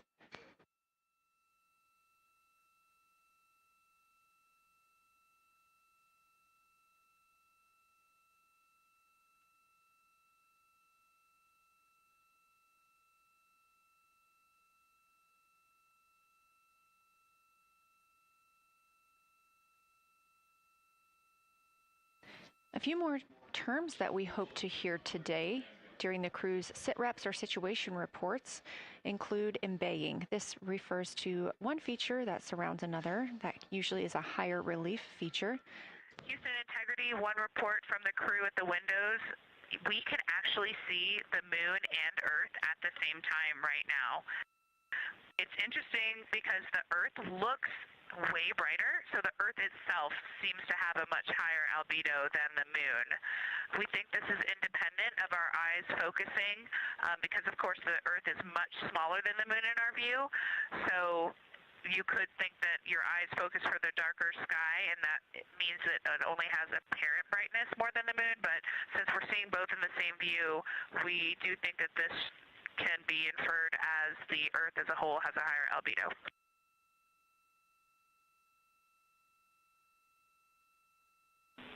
Great observation, Christina, and reminder that as you're starting to look for those subtle color and albedo variations on the moon, the relatively bright albedo Earth might make those a little bit difficult, but as your eyes continue to adjust, we expect you to start to see more nuance on the moon. Thanks.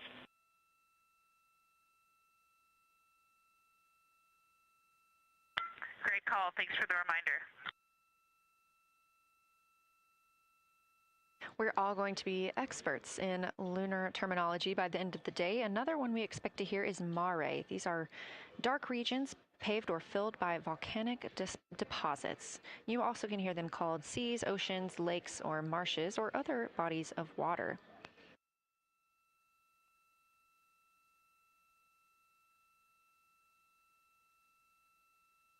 Again, we are live in Artemis Mission Control, but on the right side of your screen, that is the Science Evaluation Room, team members who have been preparing for this day for years. The crew has significantly darkened the cabin of Orion. This allows them better views outside the windows and fewer reflections from inside. They reported being able to see the moon and the Earth out the same window at this time.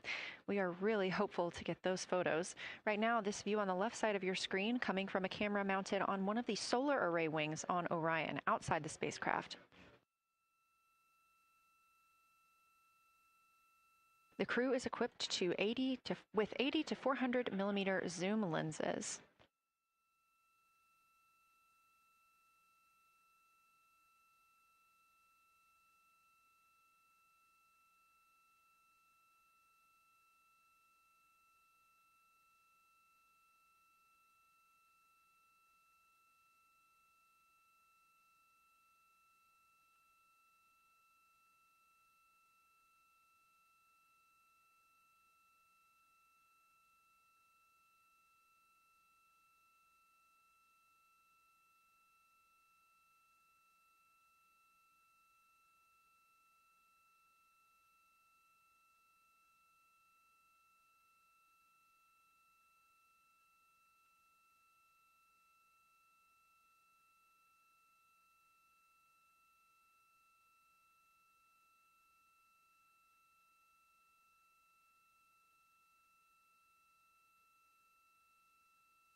The team continues their warm-up discussion. I should say the crew members aboard Orion continue their warm-up discussion. However, they are about to be prompted to move on to discussion number 2, which is near side and far side.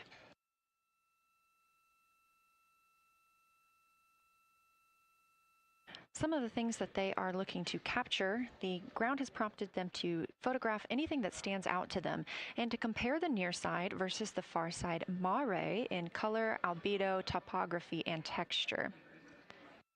They also want the crew to compare the appearance of rayed craters in the near side mare versus in the far side highlands. Of course, a reminder that some of the items that the crew, or some of the landmarks the crew are seeing today, is the first time that humans have ever laid eyes on those portions of the moon.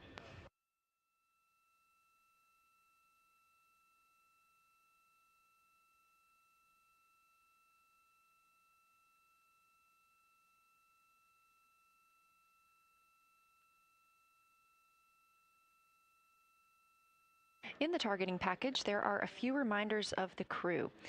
For the crew, there are time-sensitive observation reminders and science sit-rep reminders. From integrity, we have sit-rep. The targets that are being discussed right now, it's the far side, near side comparison, and hearing some great discussion of browns and greens in the Aristarchus Plateau and how those disappear as you go toward the North Pole, and then over to the far side, you lose the color. You've got Jeremy in window 2, Reed in window 1, having a great discussion. Christina's under window, I'm sorry, Reed is in window 3. Christina's under window 1, documenting the discussion. And we've got the lights completely off in the cabin. There are some LEDs that we cannot put out that do provide some light scatter. But we have all of the internal lights off. And are letting our eyes adjust as best we can. The window 4 view, you only get about a third of the moon. Tycho is going to go over the horizon soon, and you can see Aristarchus, and then you start to lose the view as you go to the west in Oceanus and Procellarum. So far, the team is on the plan, and the long lens is being put to good use, and recordings are being made, and internal documentation of the configuration and the observations is ongoing. Science, do you have any questions for us at this time? Integrity Science, Victor, very glad that you provided the first formal science sit-rep, as these were indeed your idea. One follow-up question, any relationship between those browns and greens you described? Do you see them blending into one another, and do you see any topography associated with either color?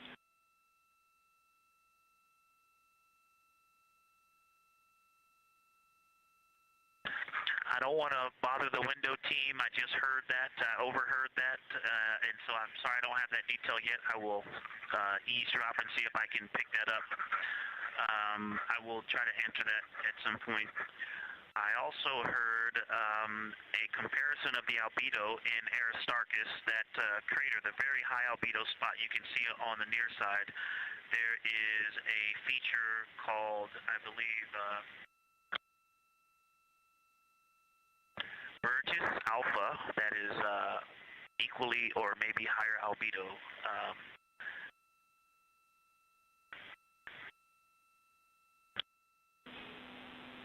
I apologize for the gaps. I'm trying to listen and talk at the same time, but I will try to get some more information to correlate those colors from Aristarchus for you. Understood, Victor, and good call to not bug the window team. Really like the brightness comparisons to Burgess A.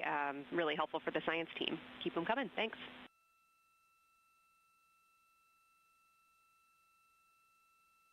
I also heard a discussion about the albedo of Grimaldi being a 10, and how many of us, when we were a little further away, saw that as the darkest albedo, and that the bigger mare off to the to the east was still dark, but maybe a 7-8. We still think that, but you are seeing color variation, albedo variation inside of Grimaldi as well, and that even on the west side there's still a very dark part of it. but it is still the darkest. It is just not as uniform as it looked when we were farther away. We're starting to differentiate the striations of albedo inside of Gribaldi. Copy all, Victor, and you read our mind. Superlatives like darkest, biggest are really, really helpful for us, so keep those coming.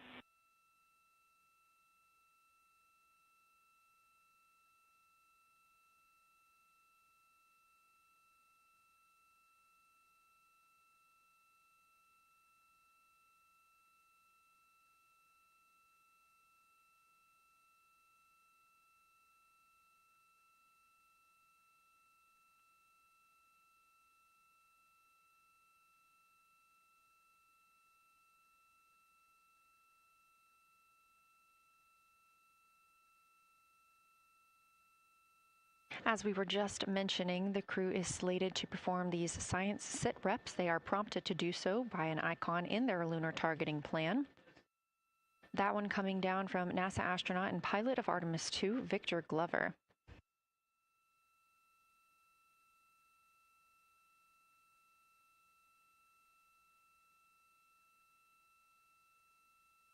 As we discussed, the Capcom is usually the only person in the room speaking with the crew, the capsule communicator. However, today, the science officer, Dr. Kelsey Young, she is the Artemis Science Flight Operations Lead, is speaking with the crew during the flyby to ask any questions that the team may have.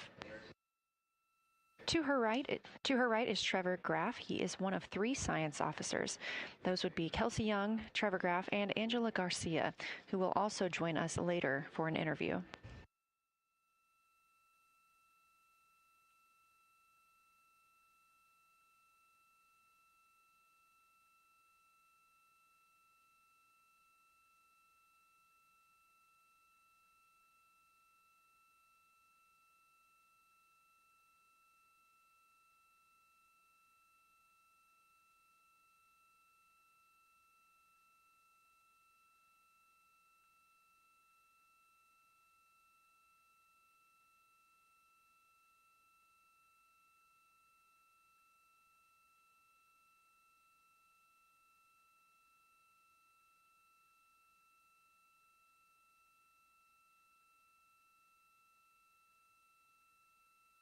And Houston Integrity Science Integrity was able to get a view out of window 1, which is a beautiful view. I can see the entire moon that they're looking at.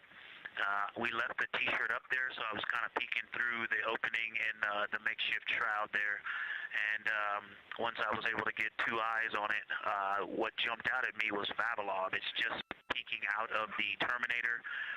It's clear of the Terminator now, but it just really jumps out because it's still got the low light, the low sun angle. And so where the, Vavilov has that impact over the top of another crater, where the 2 craters intersect on the eastern edge. So on the side closest to Oriental, where the 2 crater rings intersect, the shadow there is the highest peak in the interior of Vavilov, and so you can see that terrain is, there's some real variation in the terrain there, that there's a nice peak where those peaks intersect, where those rings intersect, and we'll get a picture of that. Love the description, Victor, especially the comparison and relationships you just described about topography. And if it's easier for your observations, do feel free to remove the T-shirt shroud from window 1.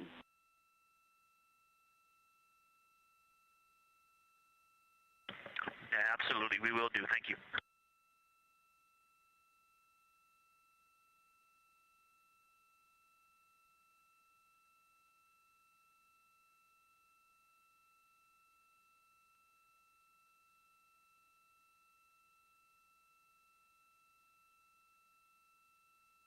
Those calls coming from NASA astronaut Victor Glover. As we discussed, the crew is working in pairs at the windows. Right now, taking photos are Commander Reed Wiseman and Mission Specialist Jeremy Hansen. Serving as their support team are pilot Victor Glover and Mission Specialist Christina Cook. You're hearing those calls from Victor Glover, as he is on that support team, and he is tasked with providing the science sit reps, while the two crew photographing and making annotations of the moon are in Windows 2 and 3. Windows 1 and 4 are available for the support crew to fly up to, obviously look at the moon themselves, and provide these science situational reports. The view on your screen is part of the lunar targeting package, and it's something that the crew can reference as they are flying by, but this is an animation.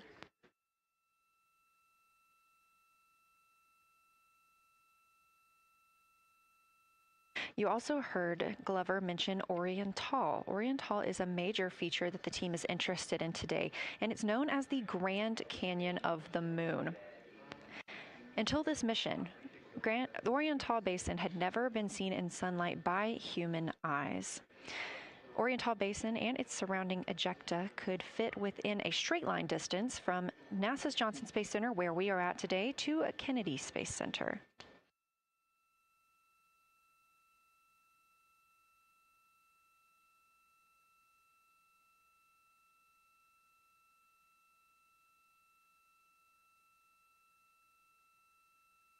This a live view in Artemis Mission Control in Houston, Texas, where the teams are monitoring all systems, not just for today's flyby, but on the spacecraft themselves.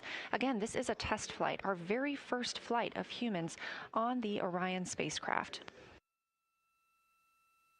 This team has been this team has been monitoring the entire time of the mission, as well as we have been live the entirety of the mission, and we will be continuing to do so all the way through splashdown and crew recovery from the Pacific.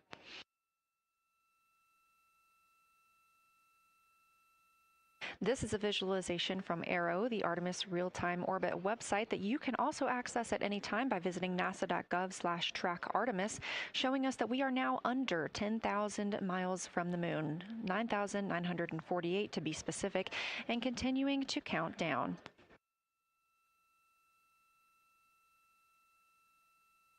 Again, our closest approach to the moon today should come about 6:02 p.m. Central, 7:02 p.m. Eastern. However, we will be out of contact with the crew at this time as they begin transiting behind the moon.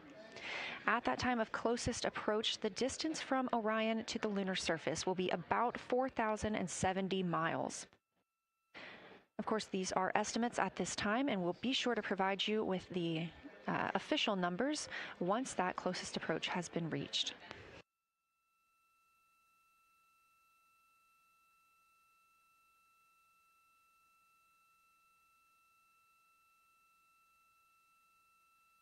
This shot live inside the Orion spacecraft, where our 4 crew members are continuing with their lunar flyby activities.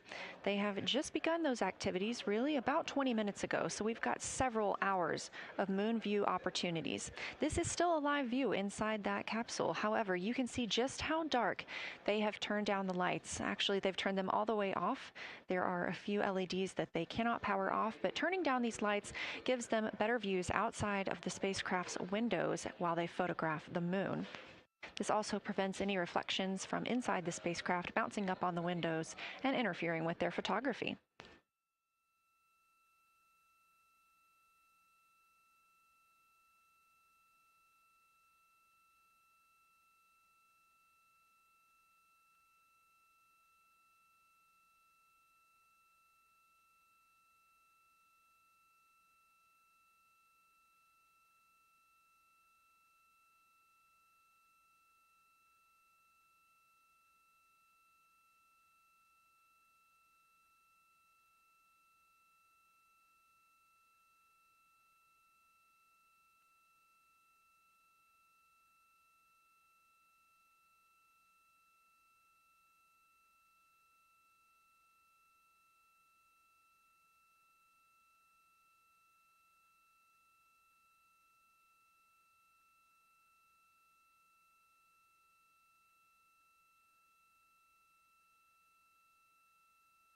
As we were previously discussing, the crew members are serving on teams, the first team being Commander Reed Wiseman and Mission Specialist Jeremy Hansen at the windows photographing what they see. We heard reports earlier that they could see both the moon and the Earth in the same view, and we are looking forward to seeing the moon and the Earth in the same view as well.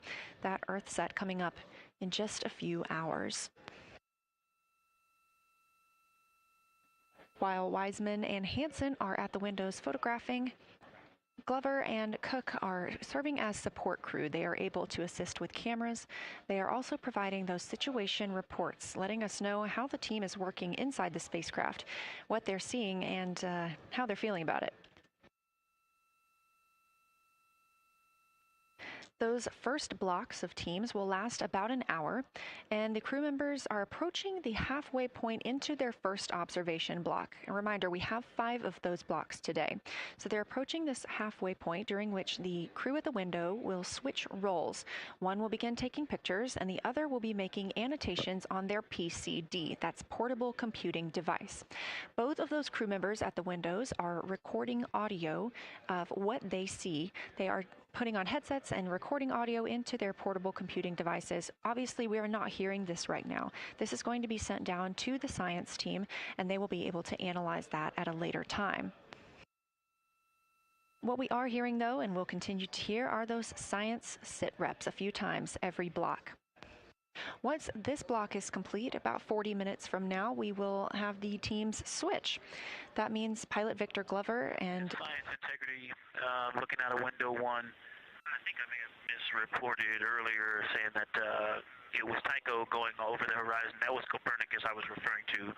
Apologies. It was Copernicus is what is farthest bounding to the east, and that is now like on the horizon or just past it. And the Korolev is now a few degrees from going over the horizon. And then, next it'll be Aristarchus Plateau. And so on the west, we are getting a much better view of the Terminator. It looks like we have about 80% illumination of the moon.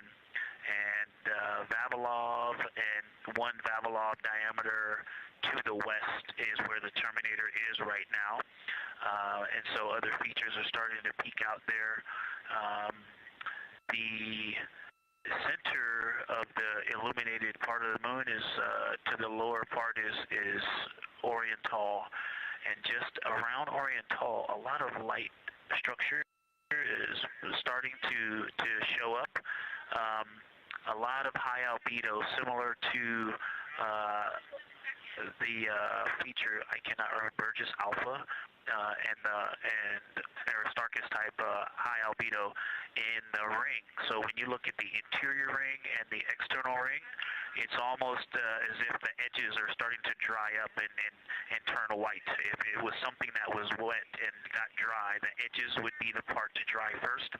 You just kind of outline all the topography in the interior of that wall is like it was dusted with chalk or is starting to dry, or maybe dusted with snow. If this was the Earth, I would say there was snow dumped on some of the ridges on the interior of the rings of Oriental.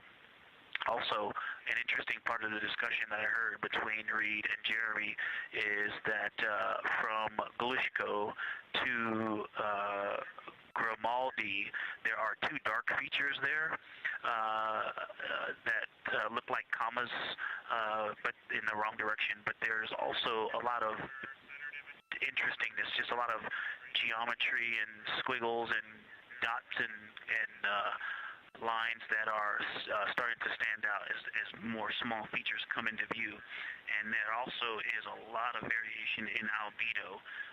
In some of those, the 2 dark features, for example, have on the southern edge of the larger one, the one that's further to the south, there's a very dark, the 1 albedo, like the southern and western part of Grimaldi. And the one to the north, closer to Glushko, is also that same dark albedo.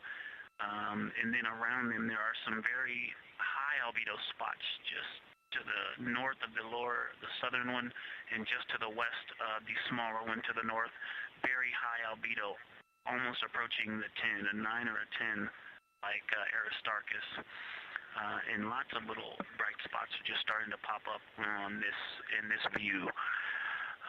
To the north, as you look up at the North Pole, there is a very distinct crater with a lot of a very defined central peak that is also 3 in albedo, and all of that area past it, going to the horizon, gets lighter and lighter, and is very, very high albedo. And I will go look and find the name of that feature if I can look that up. And then to the south, really getting some interesting geography and topography in the South Pole Aitken Basin. And the view of the South Pole is quite amazing. We've got some Terminator there, as well as the limb view, and there is a very distinct crater right at the South Pole. And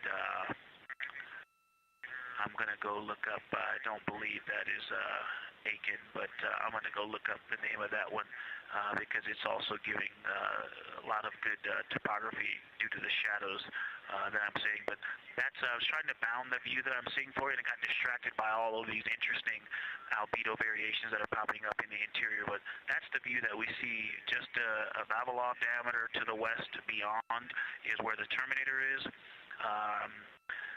Just beyond, I think Copernicus is the easternmost feature that we can see. A very nice ringed, very nice structure crater to the north with a great high albedo central uplift to the north, and the south is dotted by a very characteristic crater with a lot of terrain, shadow features, and I will go try to find some landmarks to put names with those. Any questions for the observation team? Integrity Science, love the descriptions. You're definitely looking odd up there. Appreciate seeing the training being implemented. Especially interested in your descriptions of the dark patches. You compared the comma-looking features to the albedo you see in Grimaldi and noticed that you're starting to see those color differences popping out. Any observations you want to make, especially when you get on, the PCD in a little bit, would really help us tease out the differences in those dark mare deposits. Great description, Victor. Keep them coming.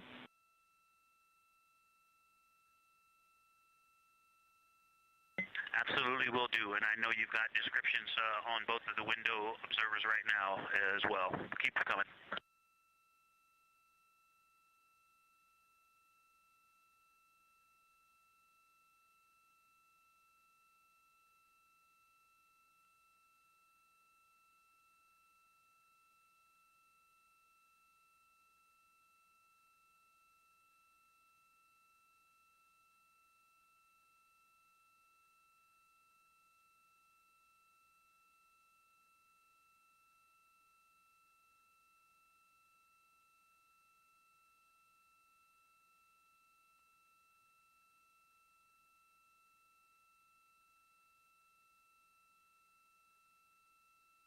Great evidence of how well trained this crew is by the science team.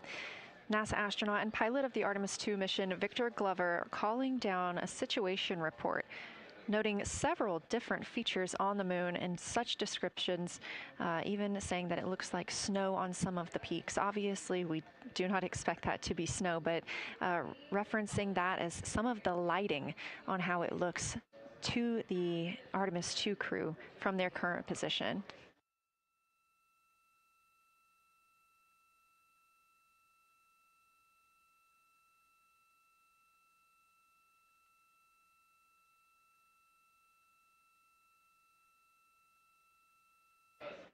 The team is slated to be switching their positions at the windows now. Both Reed Wiseman and Jeremy Hansen have been at windows 2 and 3, one taking photos, one making observations and annotations on their portable computing device. At this time, we also anticipate that they are looking at a crater duo. One of those is Glushko, and the other is Ohm. The team is looking to know the extent of Glushko's ray system and how its rays differ in the Mare versus the Highlands. They also want the team to compare the ray systems of Glushko to Ohm.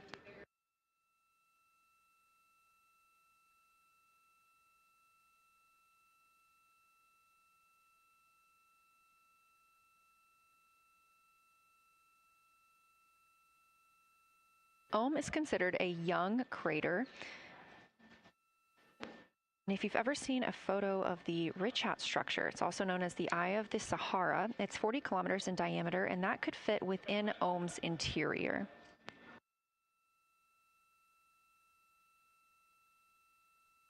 The team is specifically interested in descriptions of that ray visibility, including the color, albedo. Remember, albedo is the brightness or the surface reflection, and the reach.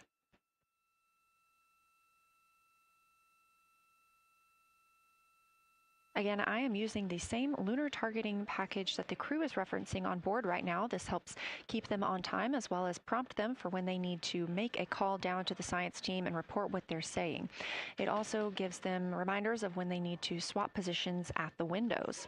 Additionally, I'm using the Artemis II Lunar Science Passport developed by Amber Turner and the Artemis II Lunar Science team. Now, this passport did not fly with the crew, but they used it extensively as a study guide here on Earth. So a lot of the descriptions and comparisons you hear today are developed directly by the science team.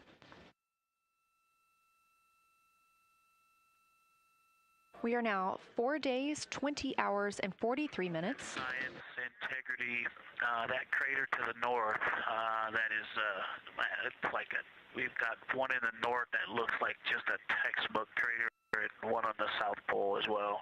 The one on the north, I think, is Pythagoras. And what I wanted to highlight about that is it is either a very distinct central uplift or just a very defined area of high albedo.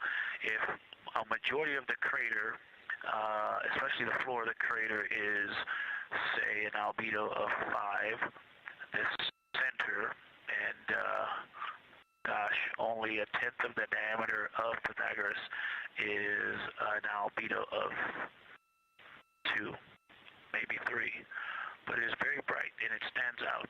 And then between that crater and the actual, what is the horizon from here, there seems to be another crater right on the horizon, and right on the edge of that is another patch of that albedo. It seems to be between the two craters. It's hard to tell from this grazing angle, but there is another spot just further north beyond Pythagoras. Between the two, I can draw a picture of this one and show you where that very high albedo, again another 2 albedo surrounded by 5 and most of the area bounding it.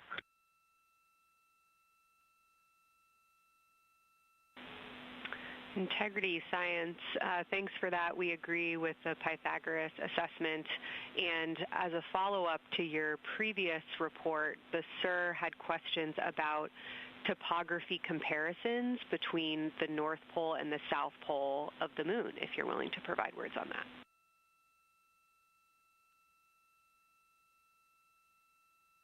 Topography comparisons, absolutely. And if you have any idea what... if you draw a line between Pythagoras and the western edge of the outer defined ring of Oriental, it intersects a beautiful textbook crater on the south. I would love to know the name of that. The topography differences, now the South Pole has a little bit of a benefit that it has more of the terminator, and I can see a little more shadowing there, but there's a nice crater right at the South Pole, so that's the main thing defining the topography there. Seems to be quite a bit of elevation change. I can see some very jagged shadows, a 90-degree just to the west of that crater at the South Pole. I can see a very distinct change in the shadow directions, indicating, I don't know, a very high wall or a very deep canyon just to the west of that. And in the north, it seems to be that from sort of the edge of the mare that's dark, which is maybe 1 Pythagoras diameter south. If you draw a ring about that, maybe the top 7 degrees of the moon, and just draw a ring around that. The near side is an albedo of 5 and looks quite smooth from here. And then along the same edge of the mare, the edge of the mare that kind of Grimaldi's just outside of, Glushko is just outside of, Carroll Crater is just outside of, and you start to see the stark differences between the darker 7/8 and the 5s and 6s, the 4s and 5s. If you follow that line up to the north, that line is also where the change in topography happens at the North Pole. The line defining the light and dark on the edge of the mare that you can see from Earth. Draw that line, roughly the midpoint of all that, straight to the North Pole. And on the side facing the Earth, you see smoother topography and dotted by Pythagoras and its next door neighbor crater. And then on the far side, you see a lot more cratering and a lot more topography. And again, the far side has the benefit of a little terminator there, but I am seeing a variation in the topography. It seems to be more jagged and a more challenging place to find a place to land and to even traverse in the south. All around the South Pole, and at the North Pole, it seems to be it would be more challenging to translate on the far side of the North Pole compared to the near side of the North Pole around Pythagoras. Copy all, Victor. You really help paint a contextual picture of what you're looking at. We really appreciate the way that you're guiding us into the areas you're seeing by drawing comparisons between recognizable features. Thanks for that.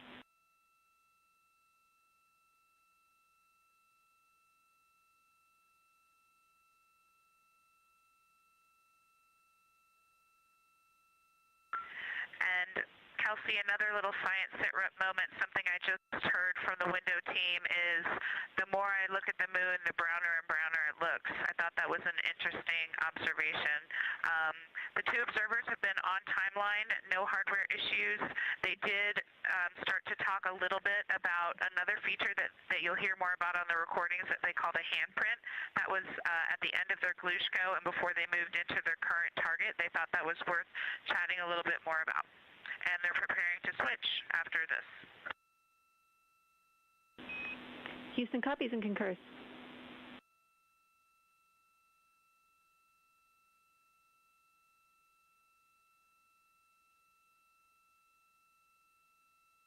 Hey, Houston and Science Integrity, another just observation from the human. My eyes have shifted a little bit since I've been up here. I've been wearing my reading glasses to look at the PCD. Well, this is a very taxing event on the eyes, looking out the window and seeing the very bright moon, then coming back inside to the dark cabin and trying to work cameras and microphones and logistics and lunch and those kinds of things, and then looking at the PCD, which is dimly lit. It's just been an exercise. It is a difficult thing to manage it. I'm up and down on the glasses and then having to wait as my eyes adjust when I come back in. As soon as I look back into the cabin from looking out the window, I can feel my eyes adjusting, and I just have to work through it as they adjust. Appreciate that report, Victor, and know that we are prepared to read you up targets from the ground if that would give you the ability to keep your eyes focused on the moon and not having to swap between that and the PCD. Just let us know.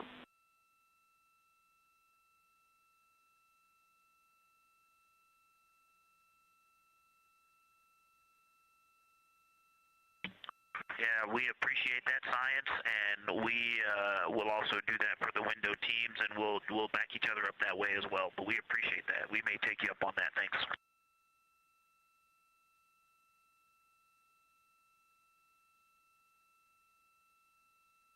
Continued detailed descriptions from the Artemis II crew aboard Orion Again, this is a test flight, the first time we've flown humans aboard this spacecraft. So every detail, even that it's difficult to look outside the window and then back at the PCD, that portable computing device, every single detail is appreciated as we prepare for future missions. Glover also mentioned that he is now wearing his glasses now that he's in space and that his eyes have shifted a bit. This is something that happens when our astronauts go to space. There is a fluid shift from the lower half of your body up into your head, and that can cause changes in your eyes. It's something that we have seen over time for some crew members, especially now that we have been living and working on the International Space Station for over 25 years.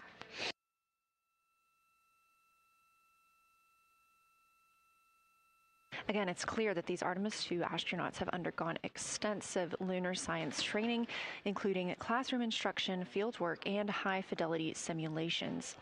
Training expeditions even took place in analog environments like the Icelandic Highlands and the Kemasasin impact crater in Labrador, where crews practiced identifying and describing geologic features under varying conditions.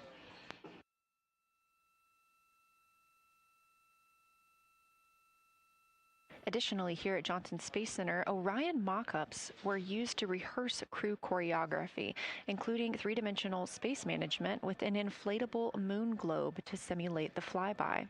And while on Earth, the crew also used that small lunar passport that I mentioned with descriptions, photos, and prompts to help them study the features we hope they'll see.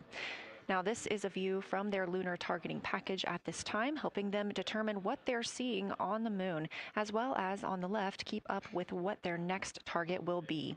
As you can see, we have got a long list and an exciting day ahead of us.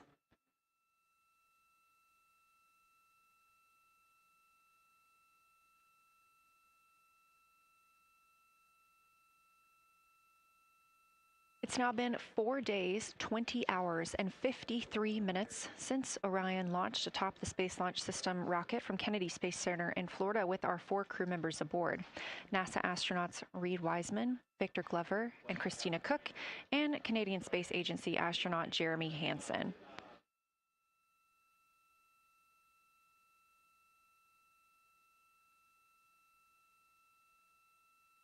The Artemis II crew passed a major milestone today when they passed the Apollo 13 distance record at 12:57 p.m. Central, 1:57 p.m. Eastern. That Apollo 13 distance record was 248,655 statute miles from Earth. And Houston, another observation, whole moon. When you look at the moon, something I've never seen in photographs before but is very apparent, all the really bright new craters. Some of them are super tiny. Most of them are pretty small. There's a couple that really stand out, obviously. And what it really looks like is like a lampshade with tiny pinprick holes and the light shining through. They are so bright compared to the rest of the moon. We copy, Christina. Thank you. Looks like you guys might be doing it, but remind you to swap positions at the window and take your SD cards with you. We're loving everything that you're calling down, so keep it up.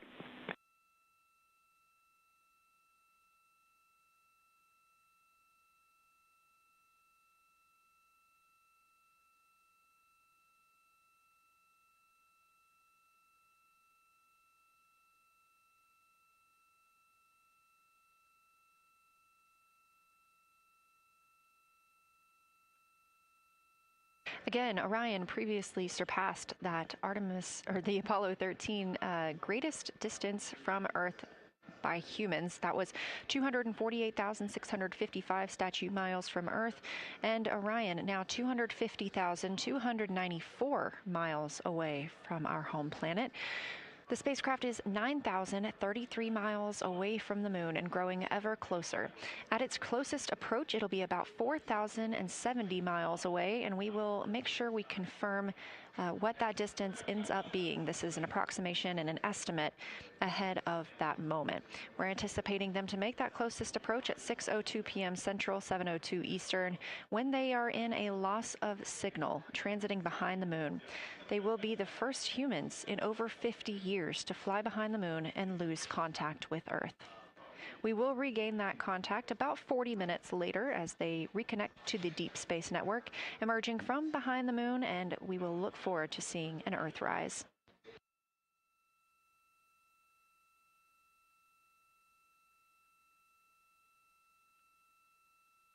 Again, the crew is currently in their position swap portion on their timeline.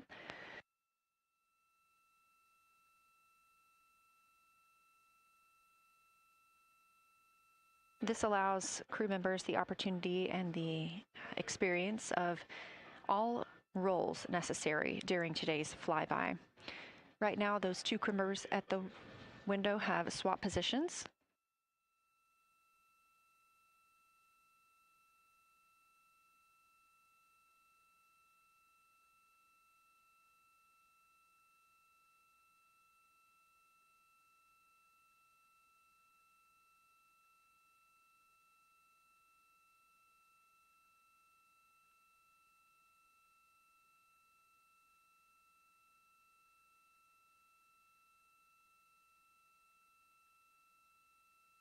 Again, the crew at the windows swapping positions. Right now, that crew is Commander Reed Wiseman and Mission Specialist Jeremy Hansen, while Victor Glover and Christina Cook serve as their support flyby crew members.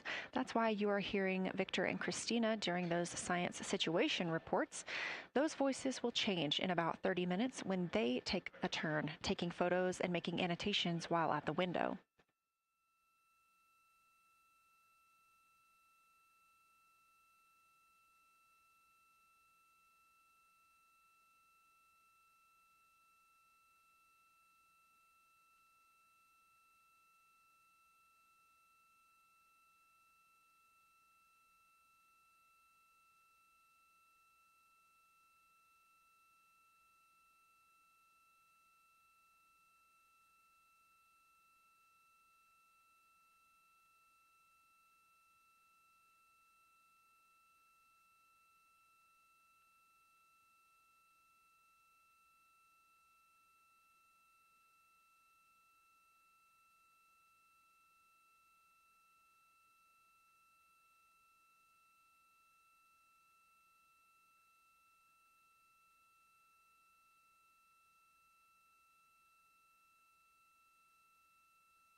Houston integrity.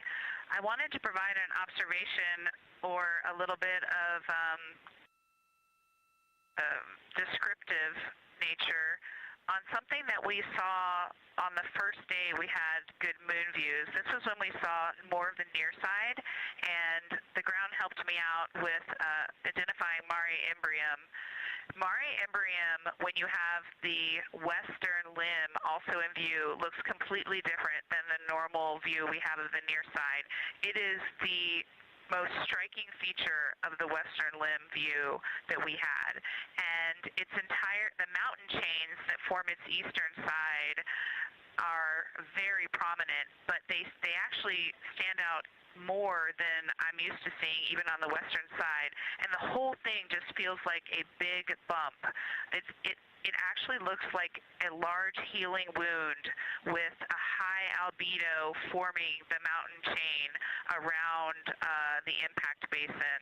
And I just don't think I had enough chance to describe how striking it was on that western limb view as we were coming in a couple days ago. Christina, science, absolutely love that, especially since that's a feature that all of us here on Earth can observe from home. So I'm sure tonight everyone's going to be going out and looking for evidence of that beautiful topography you just said. Thanks for those words.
The view on your screen coming from Orion, a camera mounted on the spacecraft's solar array wing. Toward the right of your screen, the near side is the hemisphere we see from Earth. That is identifiable by those dark splotches, which are ancient lava flows. Science integrity. A question and a comment. Question is it possible that we're seeing a Schrodinger basin from this vantage point in the Terminator at the South Pole? And the comment is the rays coming out of Ohm are less distinct. We are not seeing the bright rays coming out of it, but the sort of 9 o'clock wedge that is formed by the change in albedo from the interior portion that is to the northeast to the surrounding lighter mare that's 270 degrees to the west. That 90 is very distinct and interior. You got some great descriptions from the two at the window about the colors in there, but in that darker part, in that wedge, you've got some really interesting color, even though the rays, the distinct difference in the albedo almost look like rays, but it's not the rays coming out. It's the just change in that albedo. Integrity Science, that is very intriguing, those color rays coming out of Ohm rather than sort of albedo. And as answer to your question, we do not think you can see Schrodinger. It's in darkness as of now. But thanks for that Ohm description, and it sounds like the pair at the window's got great descriptions that we're definitely going to dive into tonight.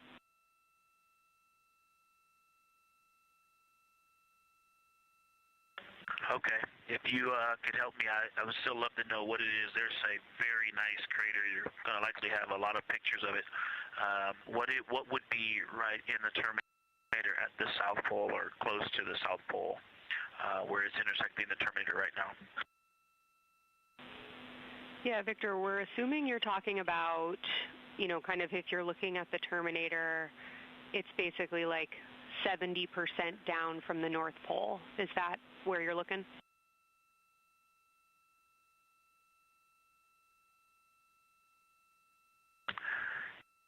Contact, yes, that is where I'm looking.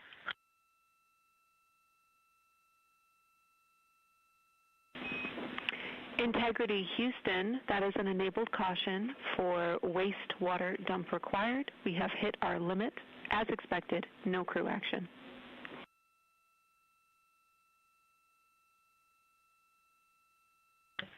Copy, no crew action.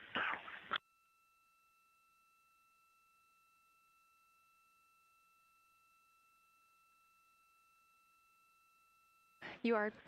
And Integrity Science, we're trying to figure out what you're looking at there. Is it like right on the Terminator, or is it in the eliminated portion next to the Terminator?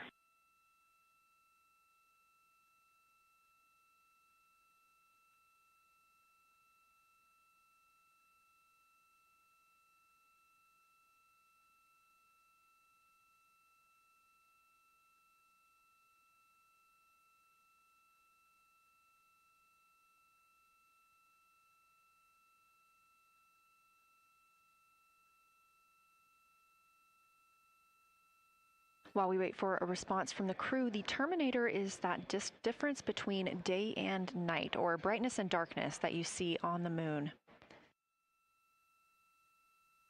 We see this from the International Space Station as well, looking down at Earth. And Science from Integrity, excuse my space orientation adaptation.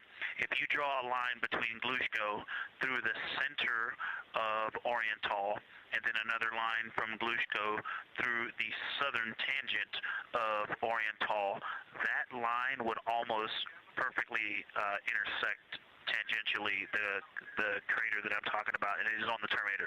So yeah, I think I'm not looking at the South Pole. I was a little twisted. That line description was really helpful. I have eyes on the SIR right now, and they are actively discussing lunar geography. We will be back with you shortly.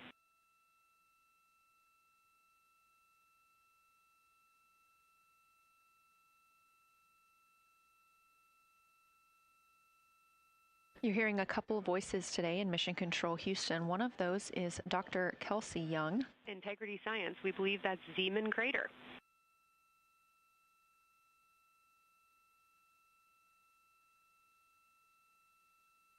Oh, I floated away from the speaker. Say it again, please. We believe that that is Zeeman crater.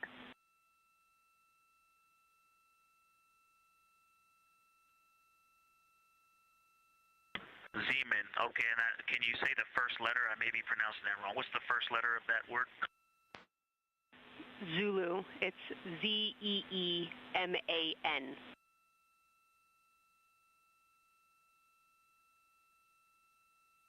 Copy.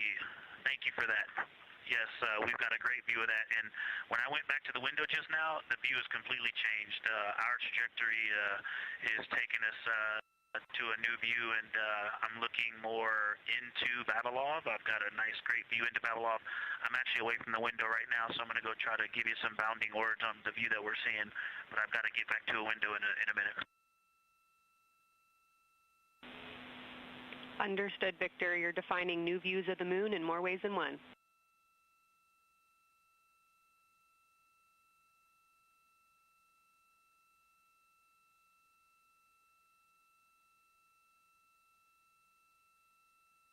Again, when you hear calls down to science or from science, that's Dr. Kelsey Young, the Artemis Science Flight Operations Lead here at a console in Mission Control.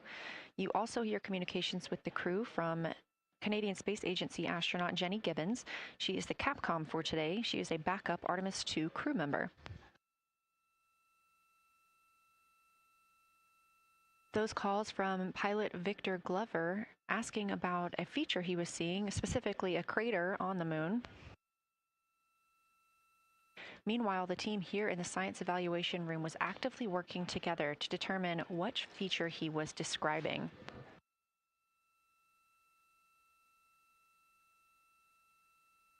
The teams at the window have continued to move through their targets, including Ohm, Aristarchus Plateau, Reiner Gamma, and we are preparing for the cabin and window teams to swap. That's when we'll hear more from Reed Wiseman and Jeremy Hansen when they take on these support roles, while Christina Cook and Victor Glover are at the windows photographing and annotating.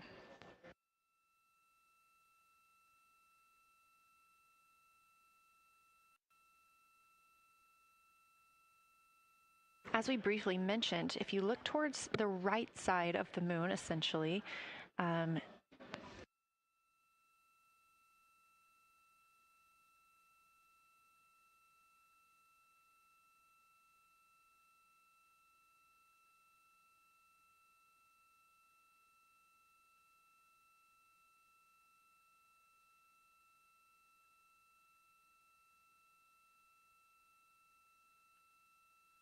this live view coming from a camera outside the Orion spacecraft, and if you look on the right side of the moon where you see those dark patches. Wow, yeah, I wish I had some more time to just sit here and describe what I'm seeing, but the Terminator right now is just fantastic. It is the most rugged that I've seen it. From a lighting perspective, there are little islands. There are islands of terrain out there that are completely surrounded by darkness, which indicates some real variation in terrain. Up to the north, there is a very nice double crater. It looks like a snowman sitting there, in the 5-10 degrees below the pole in the Terminator.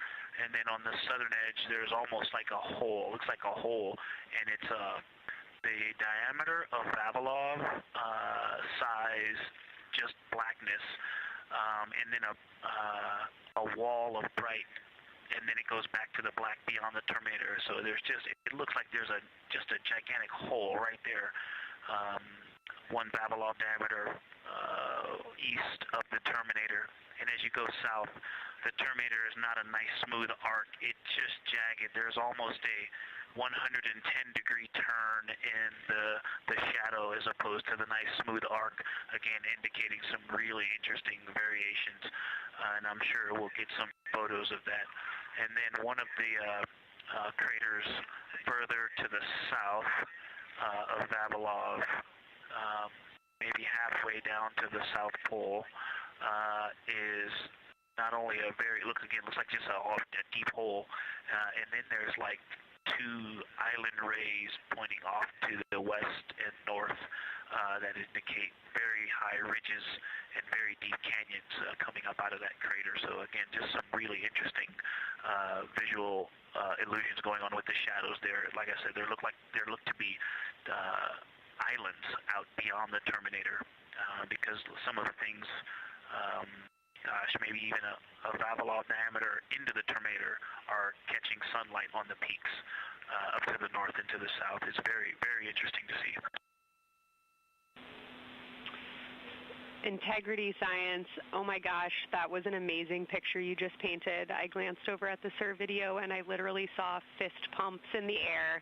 Those types of observations are things that humans are uniquely able to contribute, and you just really brought us along with you, so thanks for that.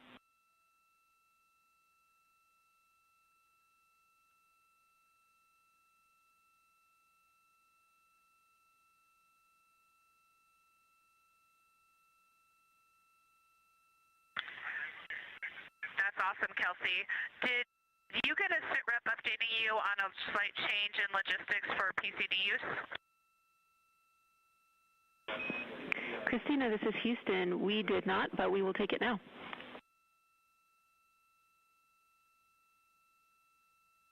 We slightly changed the PCD plan for the window observers. The two window observers kept their PCD. So in other words, the one that window 2 went to window 3 and the one at window 3 went to window 2 when they swapped rather than staying at the window. We'll plan on all observers keeping the same PCD for all observations. Copy, Christina. That makes sense to us, and good plan. We are coming up here on a cabin and window team swap. Let me know when you're ready for a quick vehicle status.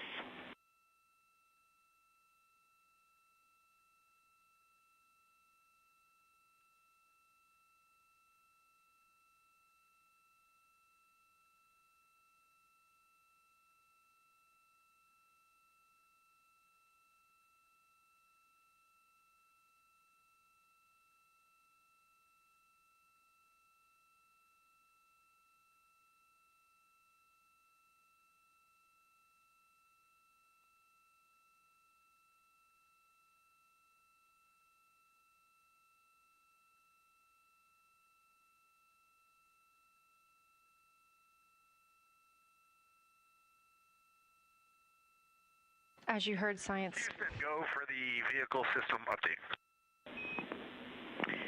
Howdy, Reed. We don't have much for you. We just wanted to let you know that toilet right now is no-go for use as we stick with the predetermined limit for now.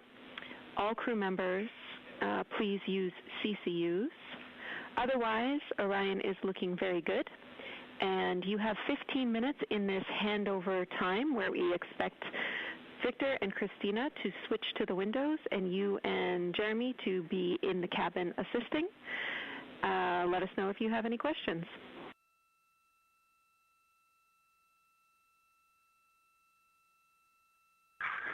No questions at all, and they're in the swap right now. The first thing I'll tell you, I floated up to the docking hatch window and just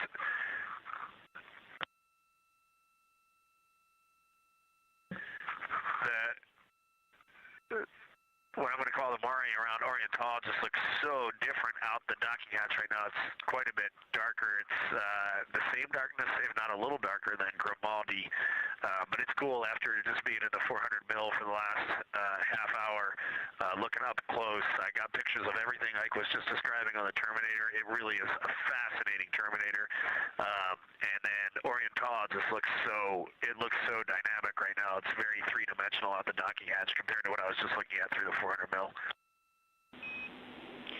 We love it. We are getting a sneak preview from one of our SAW cameras at what you're looking at, and we see some of what you're describing. We cannot wait to see your photos. Thanks.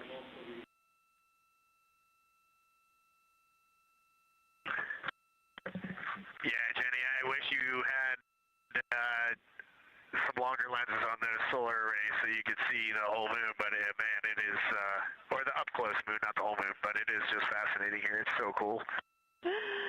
All right, MPO and Inco, take notes. We want a zoom lens on those saws next time. Thanks, Reed.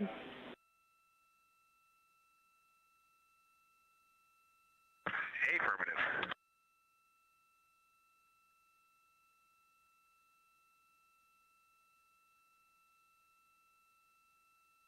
As the crew gets ready to switch positions from the window crew going back to the support crew and the support crew flying up to the windows. This view inside the room, Capcom Jenny Gibbons speaking with the crew, Canadian Space Agency astronaut. The crew has continued to provide excellent descriptions of what they are seeing on the lunar surface. In this picture, or in this live view actually, from Orion and a camera mounted on its solar array wing, if you look at the dark portion on the right side of the screen, those are visible from Earth. That's considered the near side. Those are ancient lava flows from a time early in the moon's history when it was volcanically active. And if you look towards the left, there's that dark, large crater that appears to the left of those lava flows. That's Oriental Basin. It's about 600 miles wide, and it straddles the moon's near and far side. And this mission is the first time that humans have ever been able to see this with their eyes in the daylight. Again, you hear conversation about that terminator. You have a great view of that as well. That's the difference between light and darkness on the moon. Victor Glover explaining that as a very jagged looking terminator due to the peaks that they're seeing and the craters that they're seeing as they prepare to cross over the far side.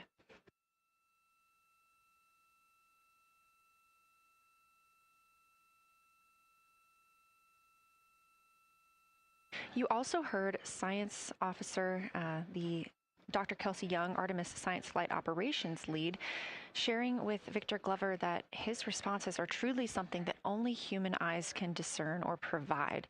So we've previously discussed how having humans observing the moon on this mission is being combined with lunar robotic data to help us maximize what we know about the moon. So part of that data comes from the Lunar Reconnaissance Orbiter, or LRO. This orbiter provides the robotic foundation that makes Artemis II lunar science possible. LRO has been orbiting the moon for 17 years, which makes it the longest operated lunar orbiter in history. And it's also the only American spacecraft dedicated specifically to lunar science and exploration. Artemis II lunar observations are designed to complement data like the detailed surface images from LRO. So while LRO provides those detailed high-resolution maps of the moon's surface, the Artemis II crew adds human observations that focus on regional context and relationships between features, giving scientists a larger geologic picture. Now, this combination of robotic and human observations strengthens lunar science.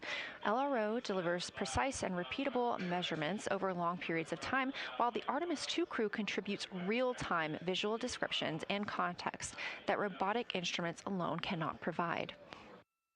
The best description I've heard while preparing for this mission is to compare the difference in looking at the moon with your own eyes on Earth and trying to take a picture with a camera.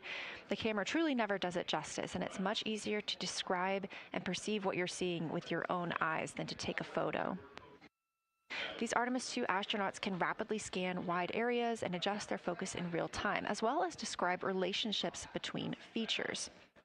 The crew will also observe the same regions multiple times under changing lighting conditions during the flyby and provide perspectives that would take robotic missions years to accumulate.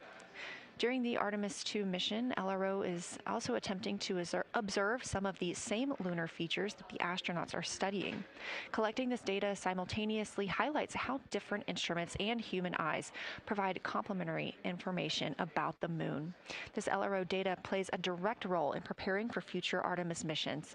Its measurements of topography, surface temperature, composition, radiation, and lighting conditions are used to assess hazards, identify safe landing sites, and locate potential resources such as water ice near the lunar South Pole. This mission, Artemis II, represents the point where years of robotic preparation are paired with human exploration for the first time in the Artemis era. So together, LRO, the Lunar Reconnaissance Orbiter, and Artemis II are demonstrating how NASA moves from mapping the moon robotically to exploring it with humans. We are laying the groundwork for future Artemis missions and sustained lunar operations. A check-in with Orion. We are now 4 days, 21 hours, and 22 minutes into the flight of Artemis II. our crew aboard the Orion spacecraft. We are now 8,153 miles away from the moon, 250,742 miles away from Earth. The spacecraft is traveling at 1,030 miles per hour.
All right, Houston, the professional science update giver is now in seat 2. That is where Victor is, and Christina is nestling into seat 1 with the long lens, and we're just getting ourselves oriented here. It's a cool view in the cabin. It's actually a cool view to be off the camera now and looking at my crewmates getting up to their observation posts and looking in. It's super fun.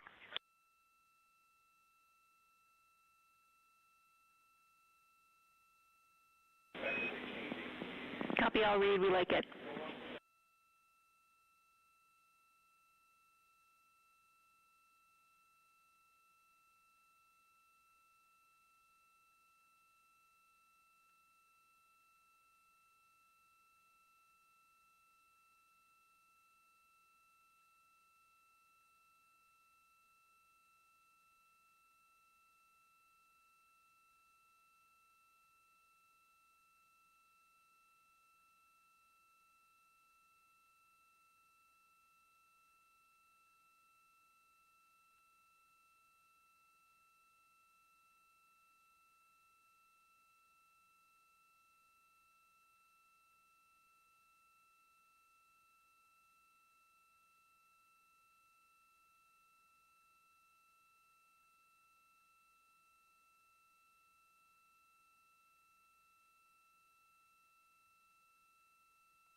As we heard confirmation from NASA astronaut and commander of Artemis II, Reed Wiseman, they are now switching positions of the support teams and the observation teams. So initially, Reed Wiseman and Jeremy Hansen were at windows 2 and 3 in the Orion spacecraft, taking photos and making annotations in their PCDs, portable computing devices. They were also giving audible descriptions into their PCDs, wearing headsets with microphones and providing recordings that the science team will be able to listen to later. We were hearing from NASA astronauts Christina Cook and Victor Glover as they made observations as part of the support team. Now, as these teams are swapping, we anticipate hearing more from Reed and Jeremy as they'll be on the support team, while Victor and Christina will be at the windows taking photos and making annotations.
the science team if they can mark this time. I just covered up window 4 to block out the ambient light from a very bright planet Earth. And it'll be interesting to see if in the data Victor and Christina see any differences from me and Jeremy with that window blocked. It's a lot darker in the cabin now.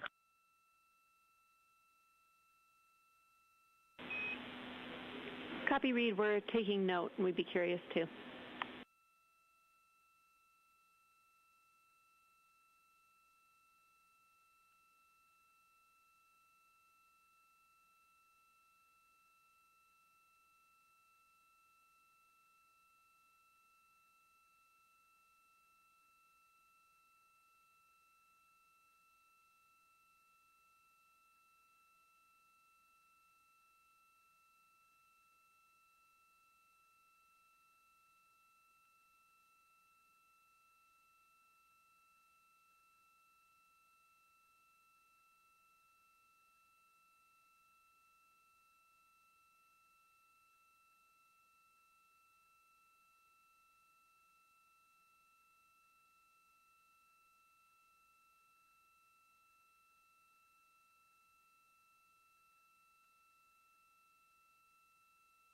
We are live in the Artemis mission control room during the lunar flyby of the Artemis II crew, the first humans to fly by the moon in over 50 years.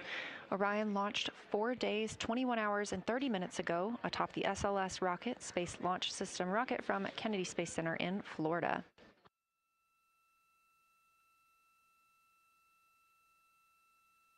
Our 4 crew members inside the spacecraft are transitioning their positions.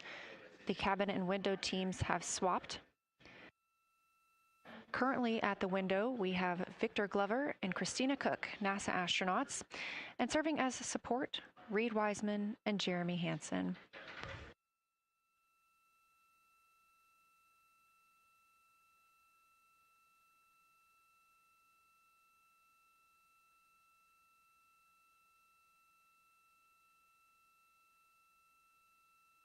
For our crews at the window, they are using handheld Nikons with an 80 to 400 millimeter zoom lens.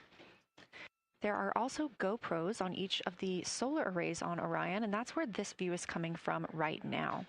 We have an interior camera of the crew as well, but they have dimmed the cabin lights. They've actually turned off the cabin lights to allow them to better see outside of the spacecraft. This also helps prevent any reflections from lights inside the spacecraft reflecting onto the windows while they are photographing the moon.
We talked a little bit about the views and the cameras being used on the Orion spacecraft. And again, we do have GoPros on the tip of each solar array wing. Now, the bandwidth is a little bit limited because having a crew on board, we do have to downlink a lot more data. That includes their environmental control and life support system. We are not the only data, this view that you see, coming down from the spacecraft, and so we do rely on sharing some of that with the other flight controllers in mission control. This helps the team monitor all systems aboard the spacecraft and ensure the safety of our astronauts.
We are standing by for a situation report from the crew aboard the spacecraft. They've been imaging the whole moon. There is now a new crew at the window. That would be Victor Glover and Christina Cook. And so being it's their first time since they have moved up to the window positions, they have a chance to orient themselves and describe and take pictures of any color or albedo variations across the surface. Reminder, albedo is the brightness or reflectiveness. Integrity science for a science sit rep when you're ready.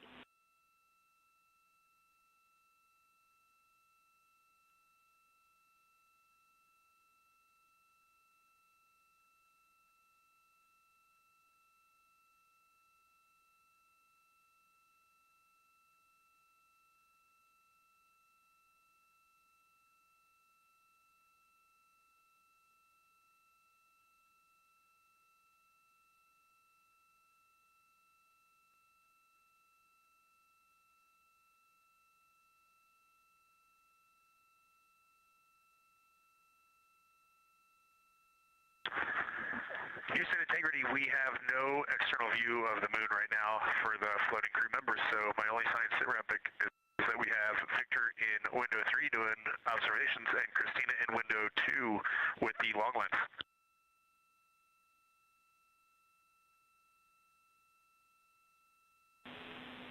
Integrity, we copy.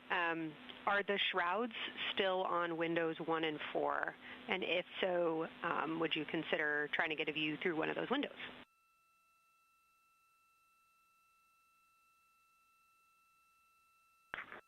We cannot take the shroud off of 4 because the Earth is too bright and it's impacting Ike's peripheral vision. And then I can get a grazing glimpse out the docking hatch window. I can see Oriental south down to the South Pole. And the primary thing that I see from Oriental right now is just the long trenches that come out. And, you know, when you come out the north side of Oriental, the ejecta kind of boulders across the northern half of the far side. But coming out the southern half of Oriental, I just see those large, here they look like gorges or almost like rain when it comes down the Grand Canyon and fingers off into the desert, kind of what it looks like. Also, Burgess Alpha is extremely bright. It's the brightest thing that I can see. Even brighter now than Aristarchus, which is heading off to the Terminator. It's almost impossible now to see Aristarchus, the thing that Jeremy and I looked so much at.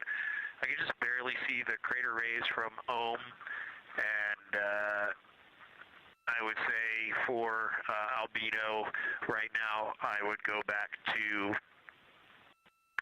Grimaldi is still extremely dark, especially in that southwest corner, and there are parts of Oriental and the outer ring of Oriental that reach that same level of darkness, especially the rings of Oriental reach the same level of darkness as Grimaldi. And then south of Grimaldi, Jeremy and I were noting a few other just really dark areas of cratering, mare there, and those have that same darker albedo, but Burgess Alpha is the brightest, and Grimaldi is the darkest. Integrity Science, that was a great description. Thank you, and thanks for the docking window geometry to give us that description. Any comments before you go on the annular ring in Oriental?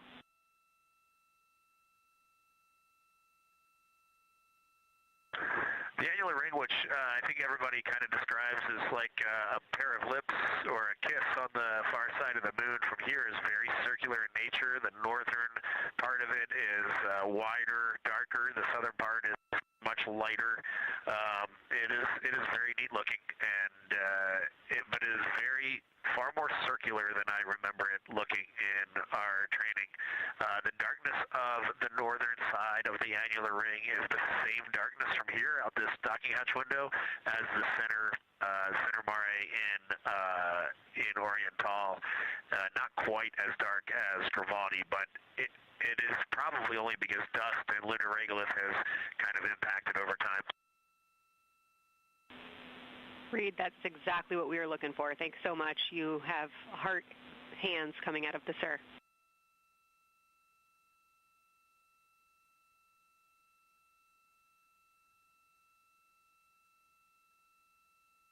Say that again, Kelsey. Just saying that the SIR was really excited about that. That annular ring was something we were really eager to hear about, so thanks.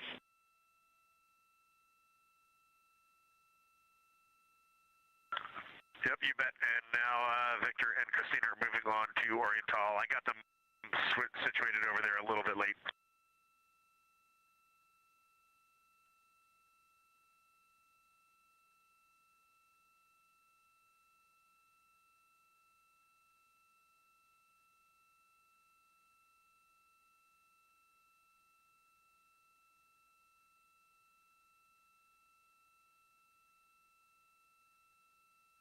That was NASA astronaut Reed Wiseman, now providing a science sit rep as he is away from the windows most of the time. He is working as the support person along with Jeremy Hansen in the spacecraft, as Victor Glover and Christina Cook are now at windows 2 and 3, able to photograph the moon.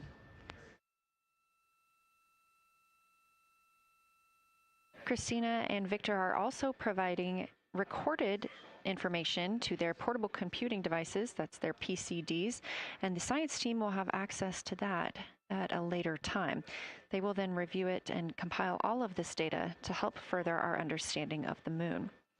One of the items you heard mentioned was Oriental Basin. This has been a very exciting opportunity for the crew. They have all been very excited about seeing Oriental, as well as the science team has been looking forward to it. It is known as the Grand Canyon of the Moon, as we discussed earlier.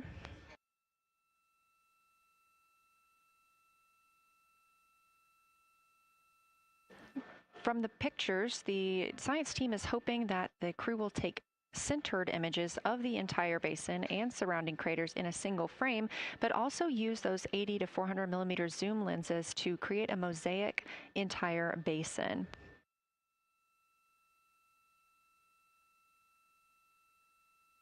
With their unaided eyes, the science team is hoping the crew will describe southern dark annular ring, which you heard Reed just describing, as well as any color, albedo, texture, or topography across the mare patches and ring mountains. Science team reports that the observations will be used to study the geologic evolution of the youngest lunar basin and to inform formation hypotheses for the annular ring.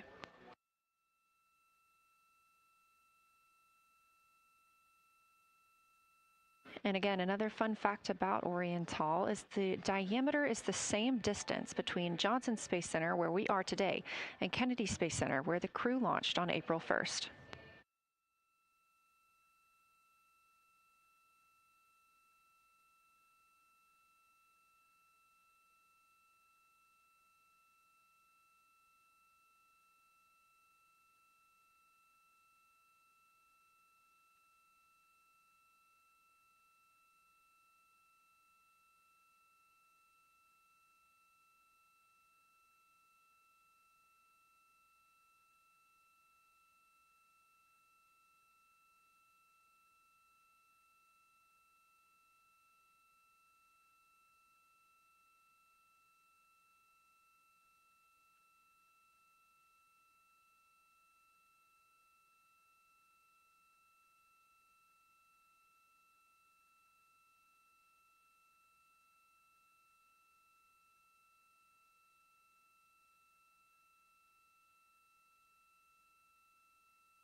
This live view from the Orion spacecraft on the Artemis II mission, now 7,373 miles away from the moon, 251,130 miles from Earth.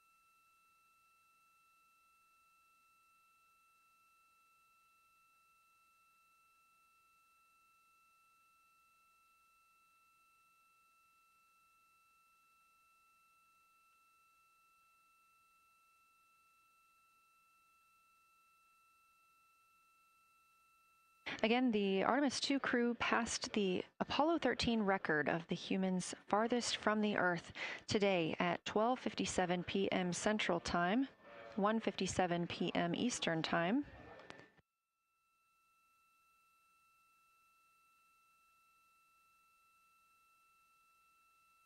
That distance set by Apollo 13 was 248,655 statute miles.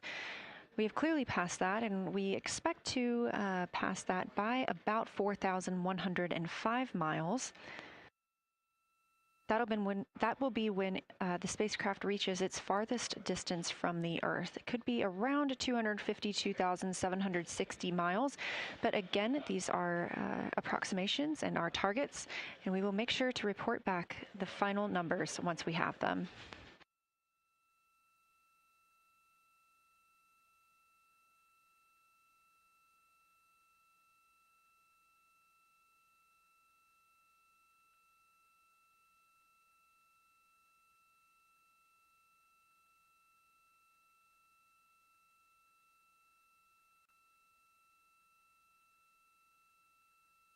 We have some refined times of when we expect to have Earth set of Earth behind the moon while Orion flies behind the moon. That would be about 5:41 p.m. Central, 6:41 Eastern.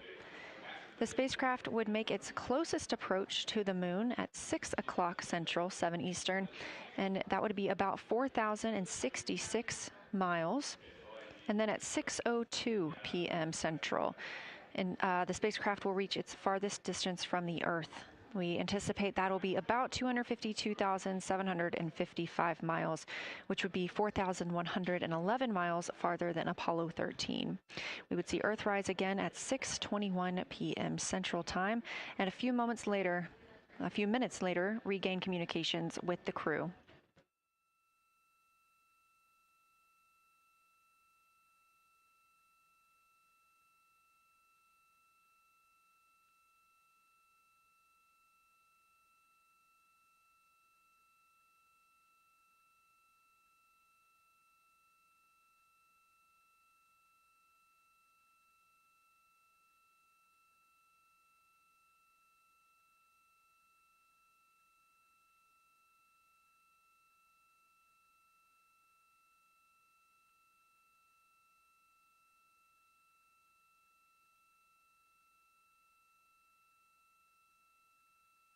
Currently aboard Orion, Victor Glover and Christina Cook are the two team members conducting lunar flyby observations, meaning they are using the Nikon cameras to photograph the moon, and their PCD, or the portable computing device, to conduct annotations.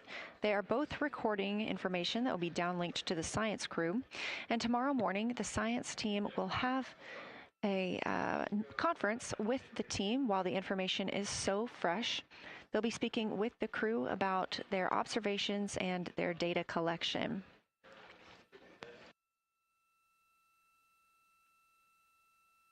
Otherwise, most of tomorrow, Flight Day 7, is considered an off day.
We are on flight day 6 of the Artemis II mission, the first time in more than 50 years that humans will observe the moon directly, providing a critical opportunity to practice how lunar science will be conducted during future Artemis missions.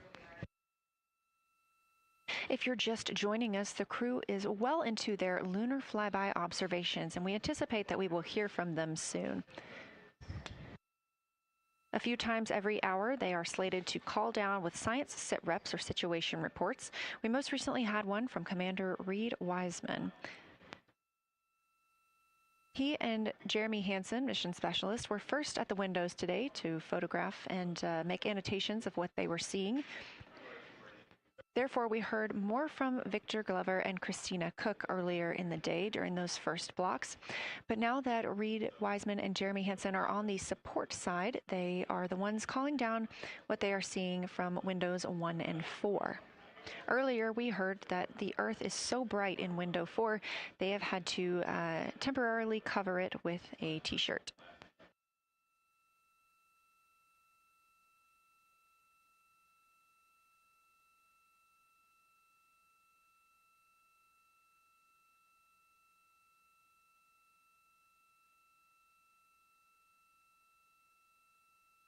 The moon preserves a near-continuous record of solar system history that has been erased on Earth because the moon doesn't have an atmosphere. So things that we experience on Earth, like weather or plate tectonics, don't really apply. So the lunar surface retains evidence of ancient impacts, volcanism, and solar activity that scientists can study today. And studying the moon helps scientists understand how planets formed and evolved, how the moon influenced our own planet Earth's history, and how the sun shaped conditions across the inner solar system. The moon also serves as a unique platform for studying the broader universe. Artemis science is designed around questions best answered by humans, working alongside robotic systems, combining decades of robotic lunar data with real-time judgment, context, and adaptability that only humans can provide. This mission, Artemis II, is serving as a proving ground for lunar science operations, which allows NASA to test how science is planned, executed, and supported during a crewed deep space mission ahead of our future Artemis flights.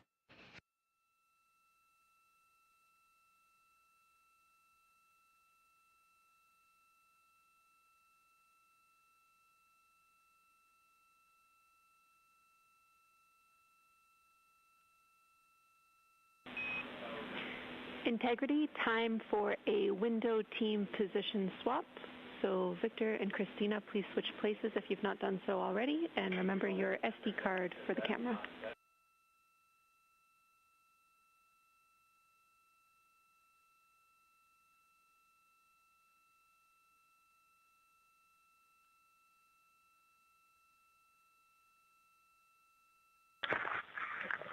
We're in the swap right now. They're wrapping up their last comments, and they'll switch over and change guards in the long lens. Copy.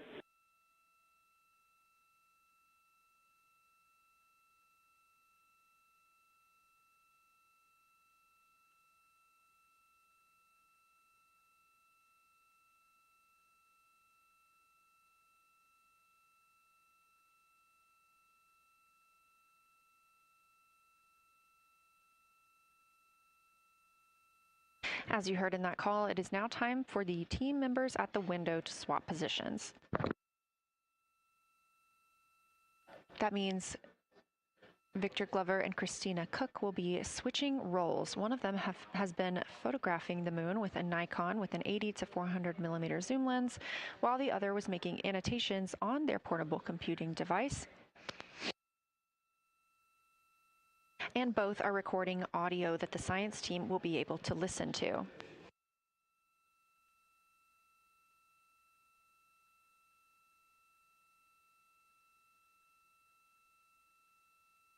We are now 2 hours and 10 minutes until we expect to lose signal with the spacecraft as they fly behind the moon. And the next target for the crew is considered a crew choice event. They have the option to focus on any regions or patterns or features that interest them. The science team has asked the crew to capture pictures that illustrate their choice, as well as at different zoom levels, and to describe why those certain features or regions caught their eye.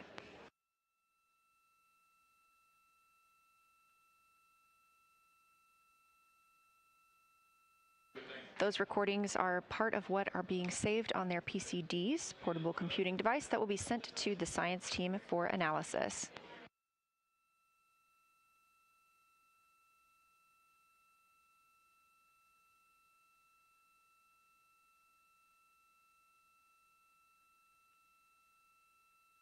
The crew has been allotted 8 minutes for this crew choice event, and it's also a time for a scheduled sit rep or situation report. So we expect to hear them calling down what they are seeing soon.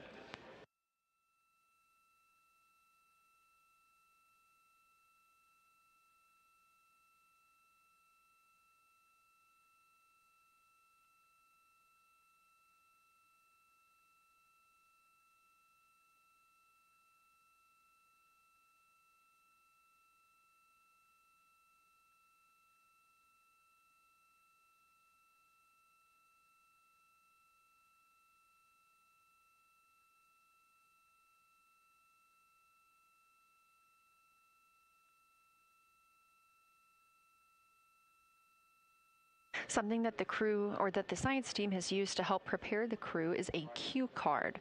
These ask for a feature ID if they happen to know the type or name, and if it is a target. Of course, in this situation, when they have a crew choice, they do not need to, it may or may not be a target. They want to know the location and the observation style. They've also asked for the geometry of what's being captured, the size, shape, boundary, and preservation, as well as the color and shadow. So the color tone, the albedo, that reflection or brightness, and any shadows or illumination. Next, they're interested in structure and texture.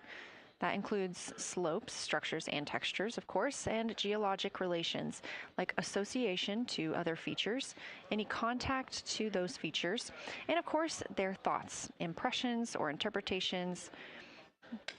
They are interested even in emotions and excitement that the crew may be having.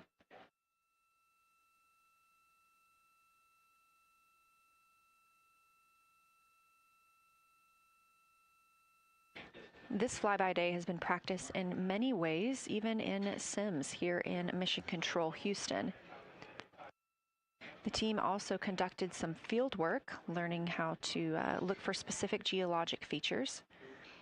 They also photographed a large globe, and the science team helped them determine which features they would be targeting and how to look at those.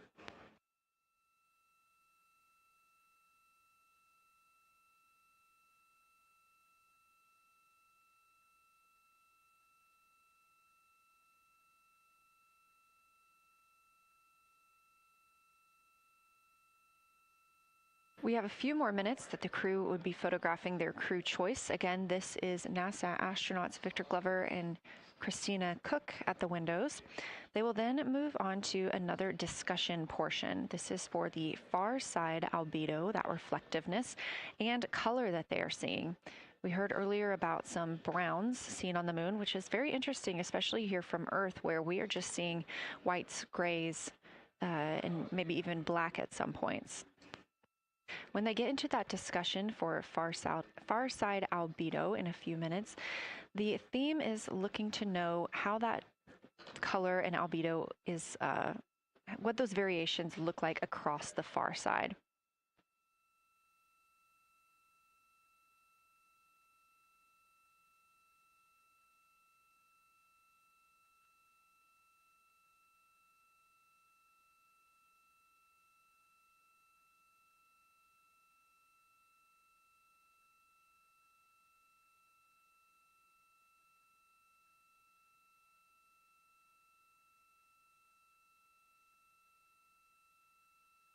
On the right side of your screen, the Science Evaluation Room, or SIR, where team members are looking real time at what the crew is seeing. And even earlier, we're... Houston Integrity, you ready for science zero? We'll take it.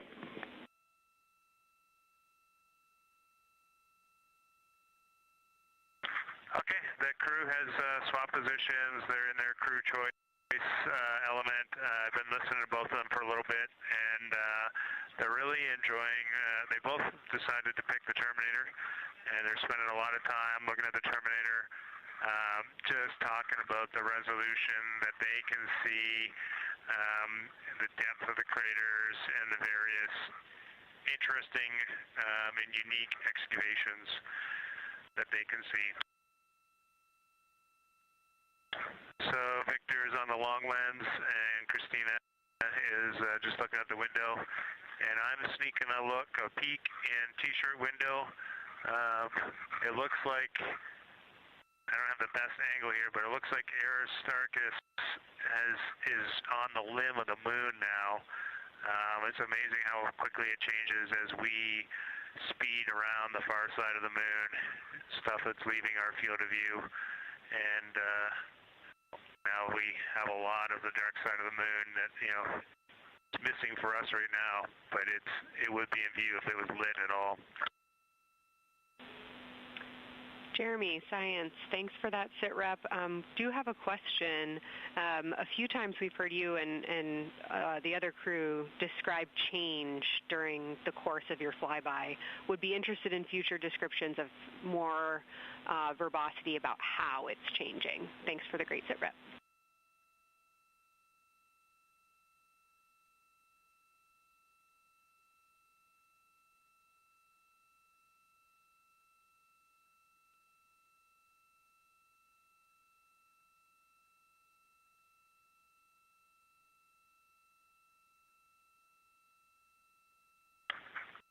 Yeah, Kelsey, sounds good. We are definitely keeping an eye on that.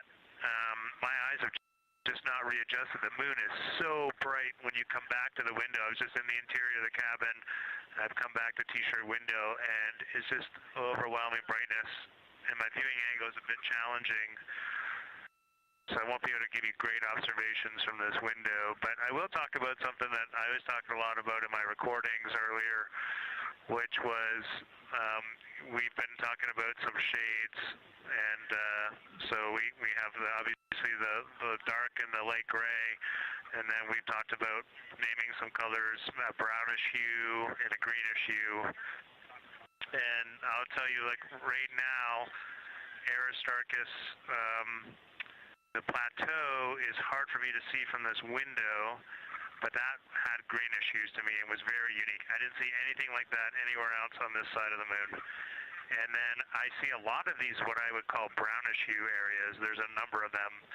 And they, for example, in the northwest corner of the highlands, to me it looks like the brownish hue is caused by ray or ejected material landing on the highlands, and then we obviously see the ray areas as a lighter albedo, but in between the rays where the deposit would be thinnest, that is what it looks like is causing the brown to me. So I saw that in the northwest side of Aristarchus, or sorry, that dark area of the highlands, northwest side of the highlands. I saw it in the highlands to the east of Glushko, and then I see those same brownish hues west of Oriental, and I drew a contact there on OneNote, but that's a huge region, kind of like a piece of pie with the point of the pie pointing at Oriental and then going up towards the northern side of Hertzsprung. And that is an area that just looks like that brownish albedo.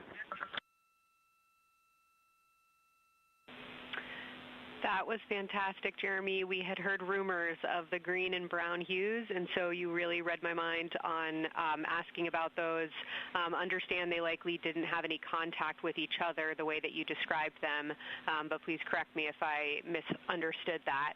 And then last thing, I'll make the same offer we made to Victor earlier. If it would be helpful for us to verbalize any targets so you can stay at the windows and keep your eyes adjusted to the moon, please let us know.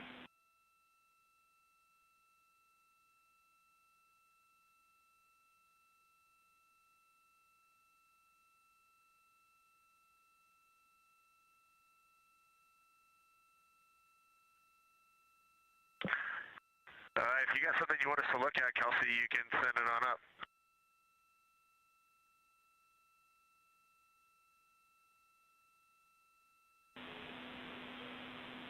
definitely not looking to interrupt your flow, Reed and Jeremy, only offering assistance if you guys want to keep your eyes off of the PCDs.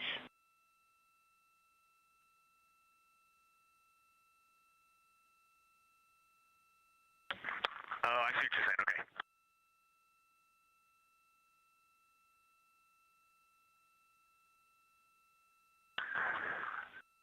Not really science related, and we definitely learned this at Apollo, but the thing that is just most fascinating, I think, to me and Victor right now is even as rugged as the far side looks, when you look at Oriental and Home, it's rugged.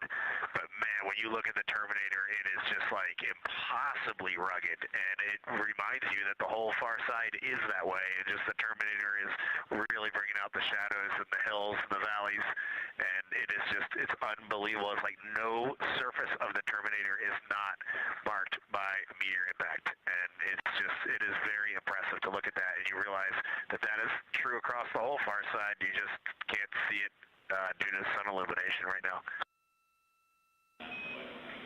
Reed, Houston copies, and we were commenting on the same thing. Even from our view, the Terminator looks absolutely alien because there's just so much texture in there that we're just not used to seeing. So thanks for sharing that with us.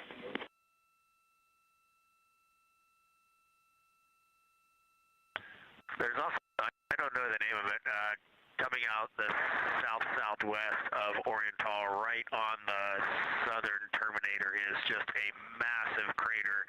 I don't know the name of it. Maybe you can look on the solar array wing video and tell me it's right. It's the southernmost crater you see on the Terminator right now. We're looking for you.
We're loving that picture. Thanks for showing us. And Reed, as an answer to your last question, we believe that that is Chebyshev crater. And the sir agrees with that.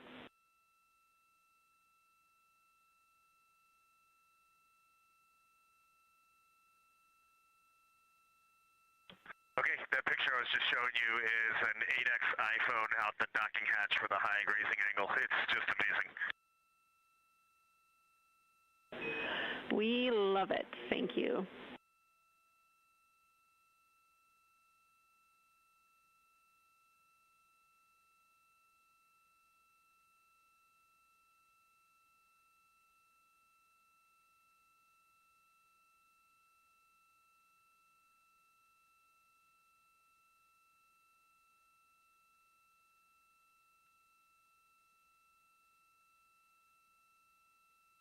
This is Artemis Mission Control in Houston, Texas.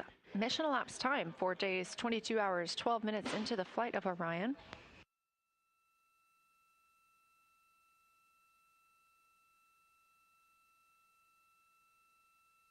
This is lunar flyby day for the crew aboard the spacecraft. Reed Wiseman, Victor Glover, Christina Cook, and Jeremy Hansen are now the farthest people to have ever traveled from Earth.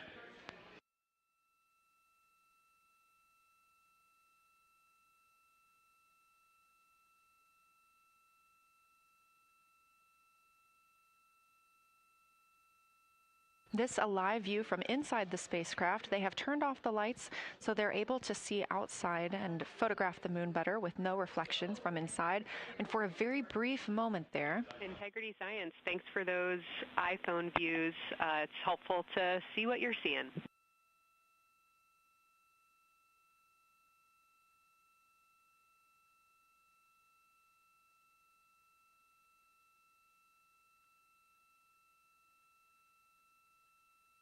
We very briefly saw NASA astronaut Reed Wiseman showing a picture he took on his phone of the moon.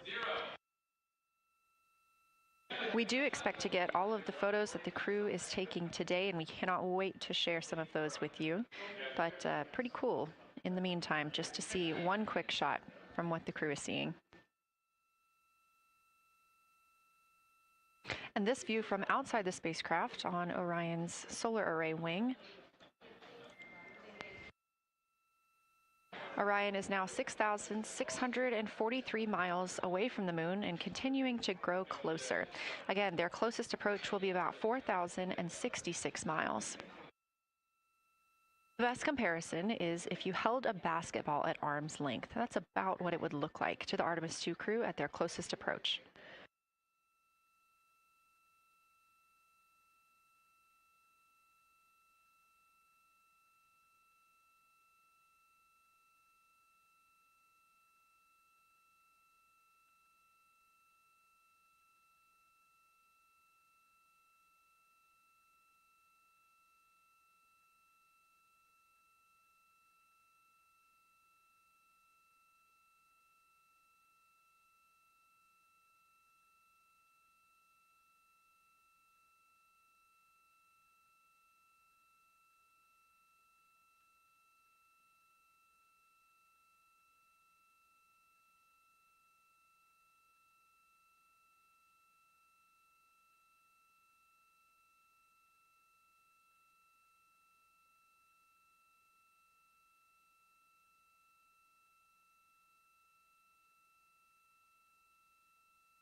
This view showing at the very top, a camera coming from Orion, continuing their flyby of the moon.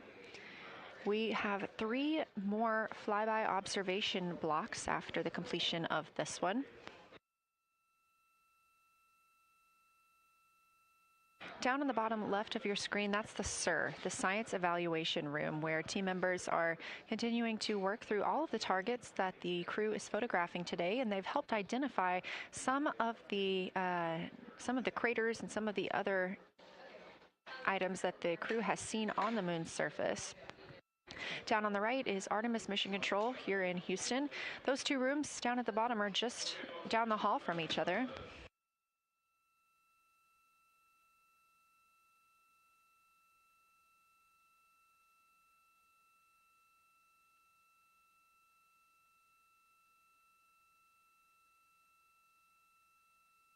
And we are just a few minutes away from the next cabin and window team swap. That means Victor and Christina, who have been at the windows, will fly to the cabin, the background essentially, and be their support crew for Reed and Jeremy. Reed and Jeremy will move back up to the windows.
crew is continuing their discussion portion of the flyby in the lunar targeting package, where it says far side albedo/color. They are looking.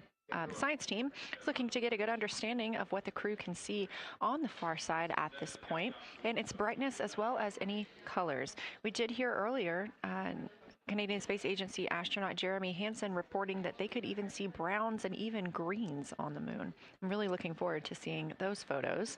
And in just a couple of minutes, the teams will swap from the cabin to the window.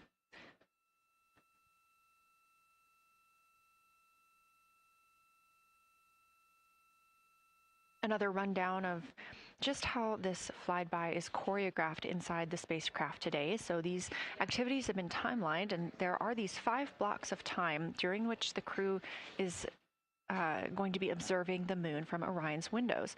Now we are just coming up on the end of the second block, and we'll start the third soon.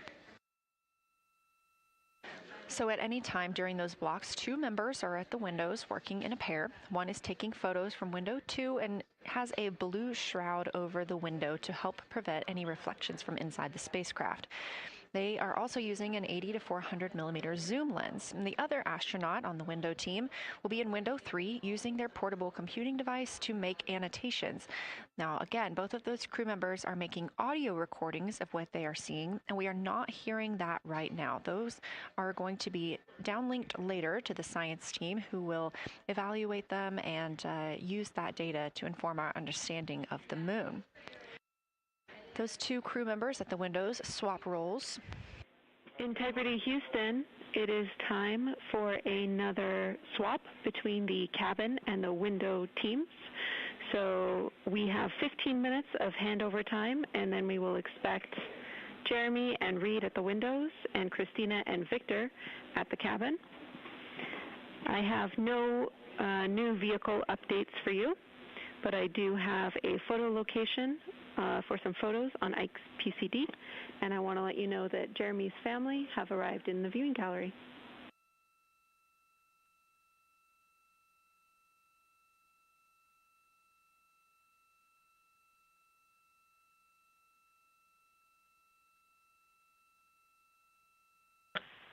Okay, Jenny, we copied most of that. The only thing we're missing is what you meant about the photo location on Victor's PCD. And hello to my family. I think that must be Catherine and Devin that are there. And I'm glad they made it into the viewing room. And we copy. It's time for crew swap. The A team's coming out of the windows and the B team's going in. Okay, copy. All I meant to pass for Victor's PCD is that there are some late load photos that were requested that are now in his favorite photos folder. And you're exactly right. We have Catherine and Devin here. They give you a big wave, and they're super excited and happy to see part of what you're seeing.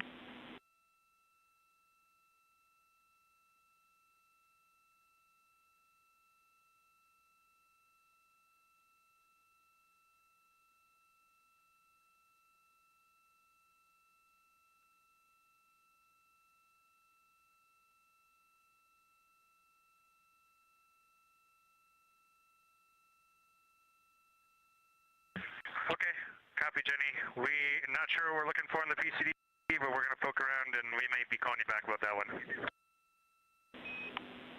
All right, that's no problem, and it's unrelated to Flyby.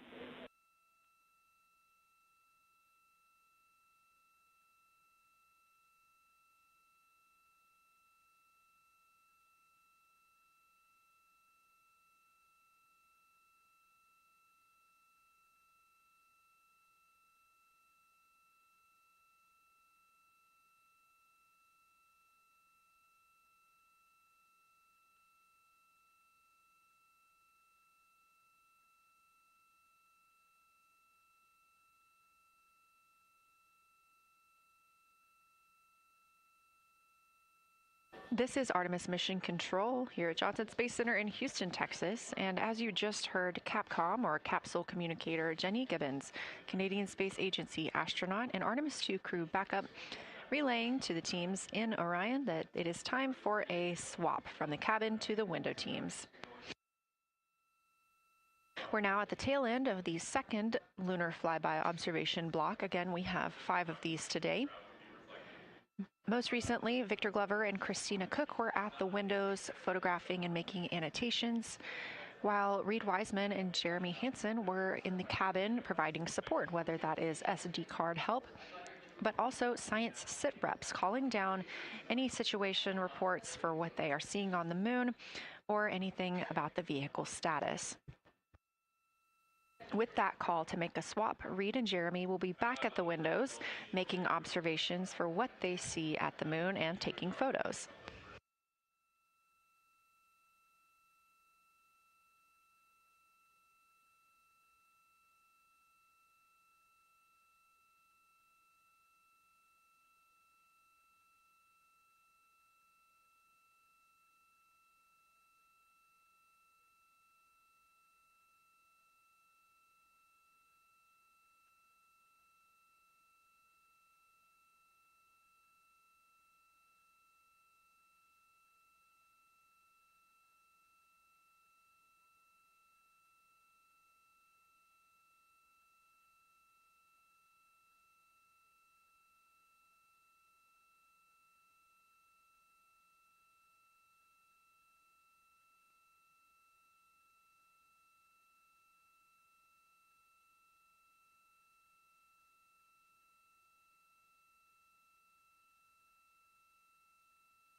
Again, you're watching live coverage of NASA's Artemis II. But something that's really awesome up here is we now have the moon and the Earth in window 3 simultaneously, and the moon is a gibbous, and the Earth is a crescent. And I'm guessing in about 45 minutes we'll have 2 identical crescents as we change our position in the universe. That is pretty darn cool. Thank you.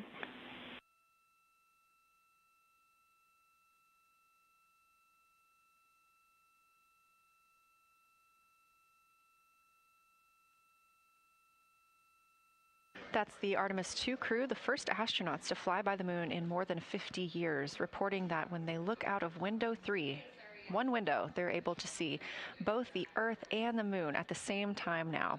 Now, obviously, our view is from a camera on the solar array wing pointed at the moon, and we hope to see that view of both the Earth and the moon soon.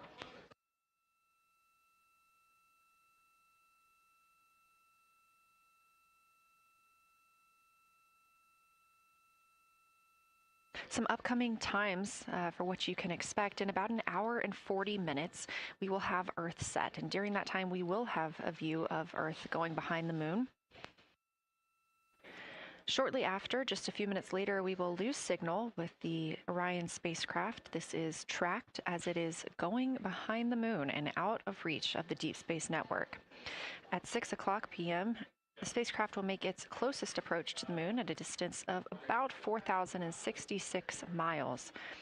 At 6:02 Central, the spacecraft will reach its farthest distance from Earth at about 252,755 miles. Of course, these are approximate, and we will make sure to provide you with the final distances once those are confirmed. At 6:21 p.m., we will have Earthrise from the Orion spacecraft, but we will not have communications with the spacecraft until 6:25 p.m. Central, when we expect to acquire signal with them after they've emerged from behind the moon.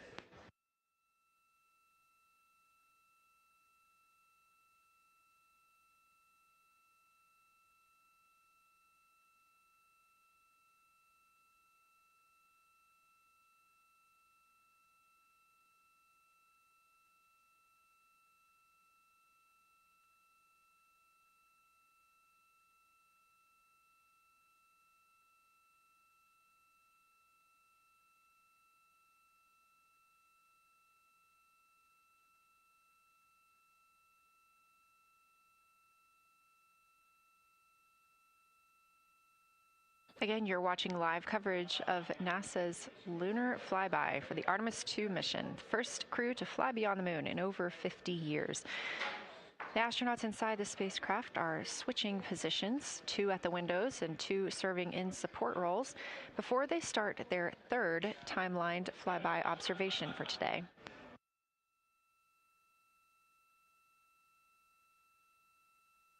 We've heard great calls from the crew so far describing what they're seeing, all well trained by the science team here on the ground.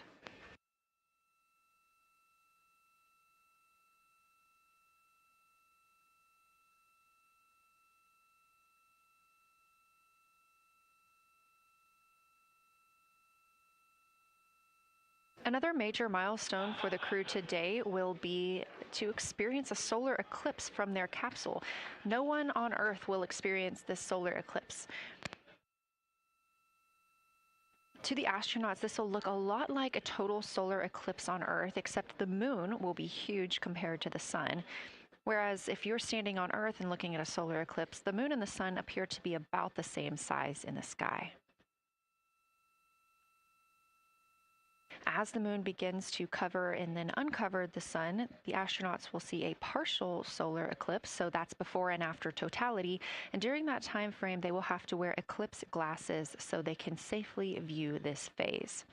They also intend to capture images of the sun's corona during the eclipse. This is a rare glimpse at the innermost corona that will only be captured by the astronauts' cameras. During the eclipse, we also look forward to the crew members describing what they will see, which includes unique light features like the shape and size of the corona and potentially even lunar dust. At the same time, Venus, Saturn, Mars, and Mercury will be near the sun, so they may be able to identify what part of the sky they're looking at. This can help train future Artemis astronauts on what part of the sky they're seeing, which is useful knowledge in challenging situations when they may need to rely on that information instead of instruments for navigation and orientation. That eclipse window will last about an hour, and it'll happen near the end of the day today, closer to 7:35 p.m. Central, 8:35 Eastern.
As you can see in this live view from Orion, the spacecraft is maneuvering around the moon, and the views of the moon have changed since we started our broadcast. The near side is now very far to the right side of your screen. This is the side that we can see from Earth. That darkened portion are ancient lava flows.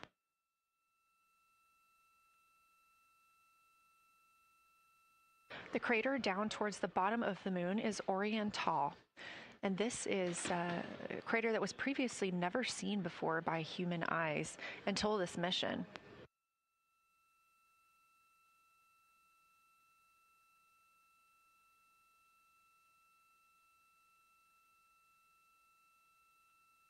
Everything to the left of Oriental is considered the far side. And this is what we typically do not see from Earth.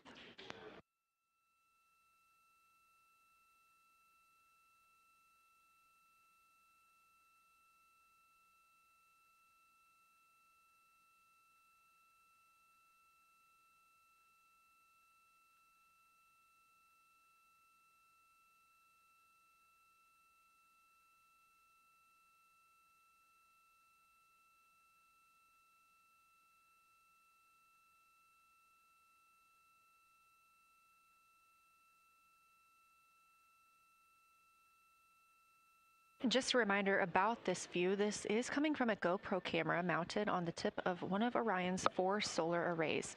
Each solar array has a camera mounted on it, and the bandwidth is limited due to we have a crew on board, and this is our first flight of crew aboard the Orion spacecraft. So having a crew means we have to have an environmental control and life support system.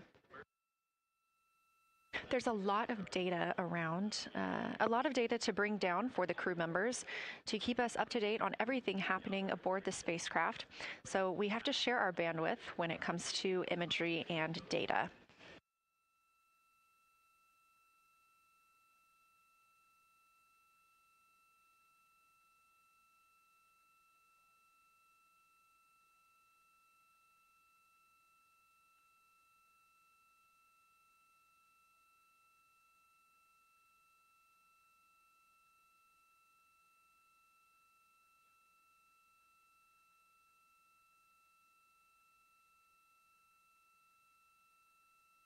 Inside the Orion spacecraft, the astronauts have completed their cabin and window team swap, meaning we have moved into the next block of lunar flyby observations. Jeremy Hansen and Reed Wiseman are now back at the windows, taking photos and making annotations. About halfway through this block, they will switch positions at the windows and will be prompted by the ground to do so.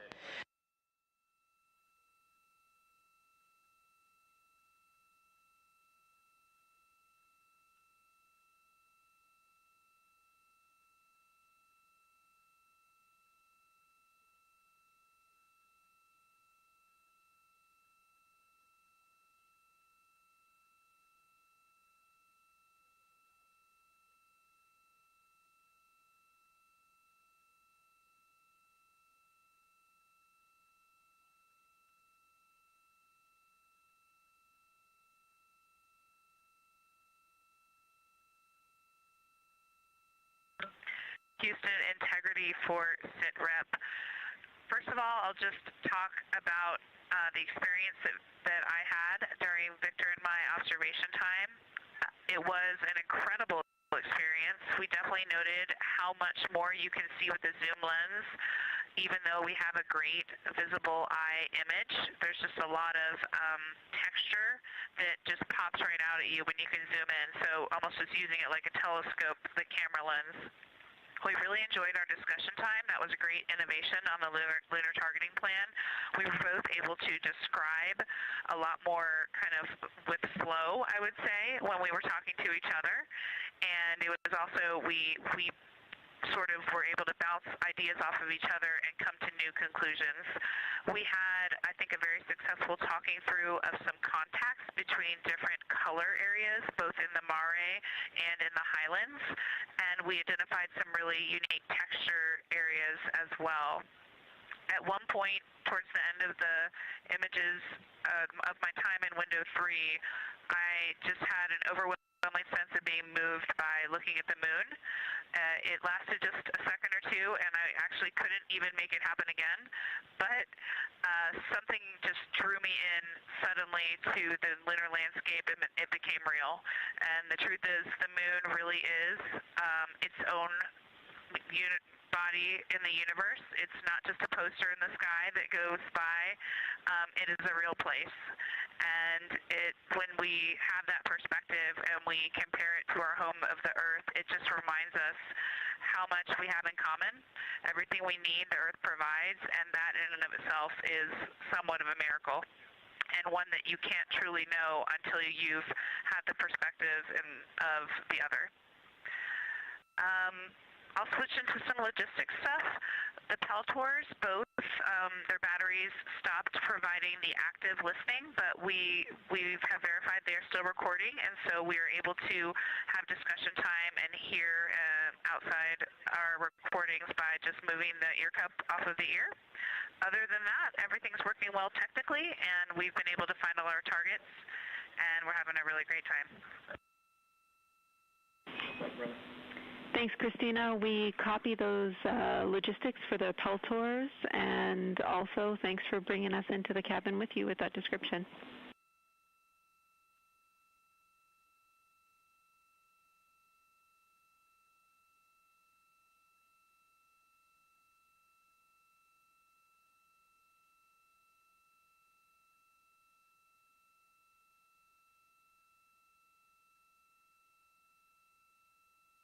Right on time, NASA astronaut Christina Cook, a mission specialist for Artemis II, calling down a science sit rep, a situation report.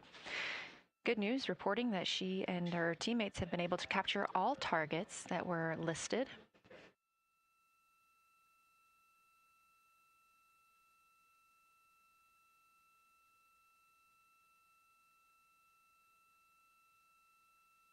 Christina also gave a vibrant description of just how it feels to be there and to see the moon up close and not just something passing in our night sky.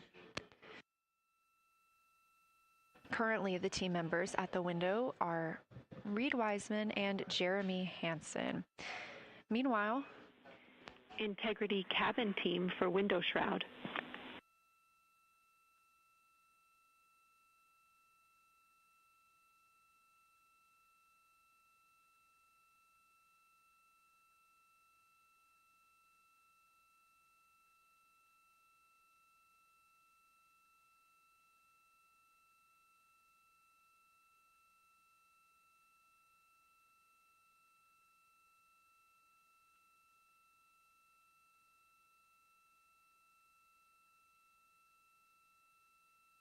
We're listening. Go ahead, Jenny. Hey, Victor, we have a temperature constraint on the windows, and the shroud might be getting us close, so we just want to check on the state of window 4's shroud, whether you believe it's still necessary because maybe things have changed with our viewing, and if so, we would like to request to have the shroud removed.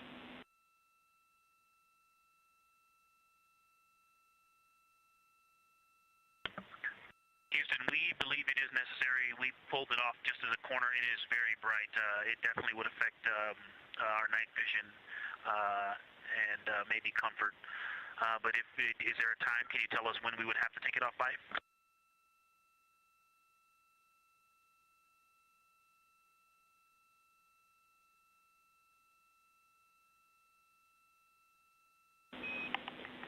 Unfortunately, since it's been on for a while, we are going to have to request that the shroud is removed, and we can recommend something that could block the light but just create a bit of distance between the window and whatever is covering it.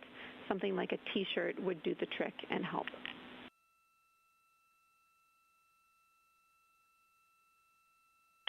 Okay, we're removing the shroud, and we'll make it work. Thanks.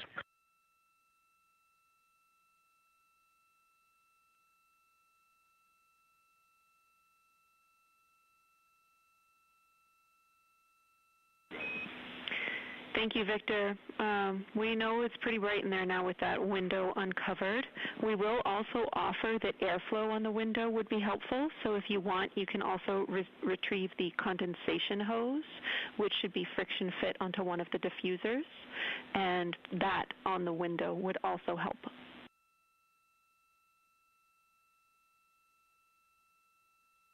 We can easily point a diffuser at the window, so we're going to start with that, and it's pointing at the window now.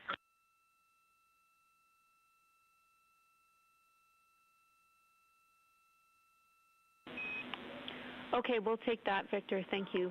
Please keep us updated.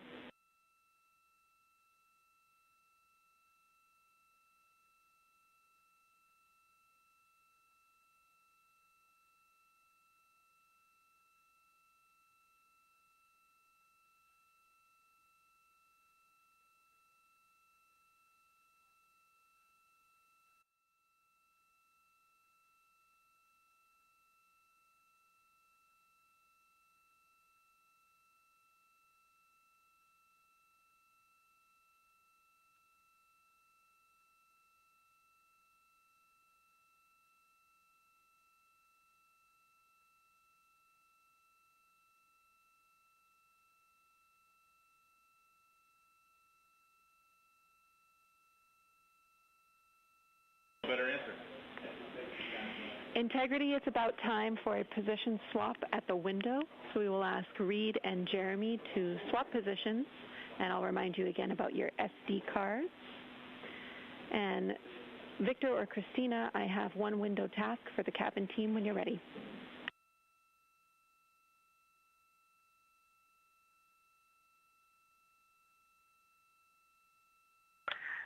They are swapping, and I'm ready. All right, Tina, we found a way that we can reinstall the shroud on the window. We understand it's pretty darn bright compared to everything that you're looking at. So in order to reinstall it, we will ask that you retrieve the condensation hose and you install it on a friction fit on the cabin air outlet port. That's right by one of your diffusers. You're going to point that little condensation hose such that the air is flowing over the window pane.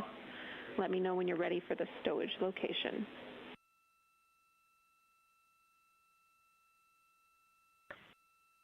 Ready.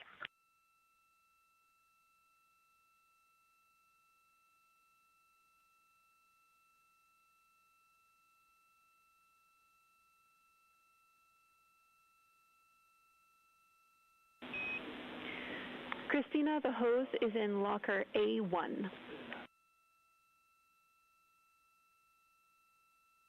The crew has gotten a go to reinstall that window shroud they were using to block some of the earth shine.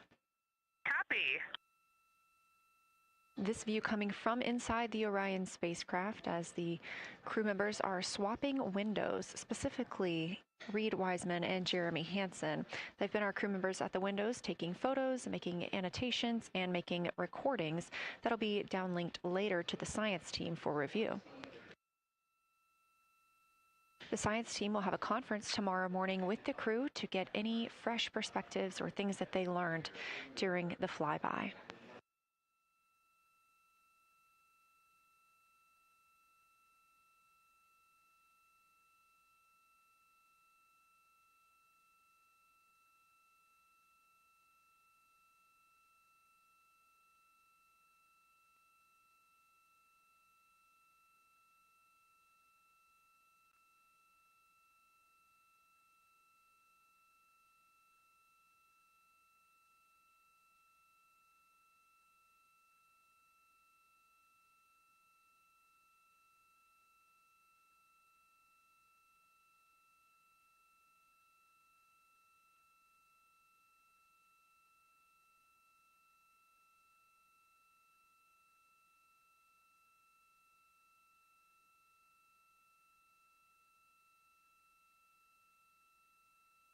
Again, we are now in the third of 5 observation blocks for the crew scheduled for today. During this flyby, Orion is passing around between 4,000 and 6,000 miles from the moon and providing the crew with a full view of the lunar surface. It's a higher vantage point and much farther than Apollo's lunar orbits on average. So from this view, astronauts can observe both the North and South Pole and large-scale geologic features in one single view.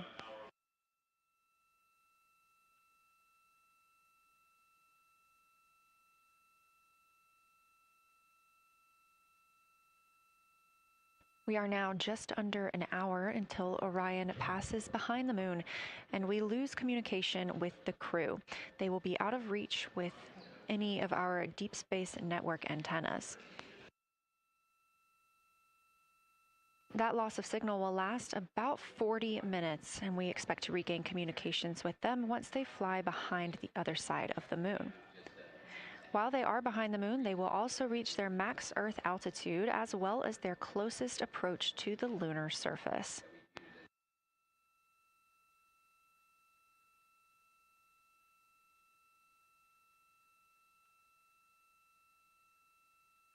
The view you have right now is a live stream from a camera on Orion's solar arrays. You are looking at a live view of the moon, and 4 people are inside that spacecraft taking pictures of it, telling us everything that they are seeing. The first humans to do so in over 50 years. They'll be sending those pictures down for all of us to enjoy, and of course, especially the science team, who are very excited for what they are learning today.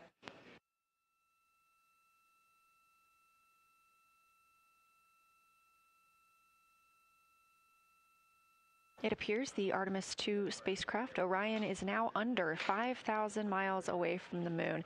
Again, we expect their closest distance to the moon be about 4,066 miles.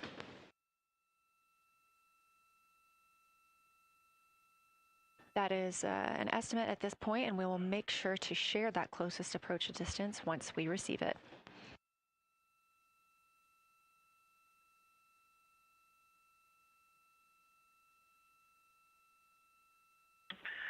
Houston integrity question, did you just want us to cool the window with the condensation hose, or did you want us to put the shroud back on and cool the window at the same time?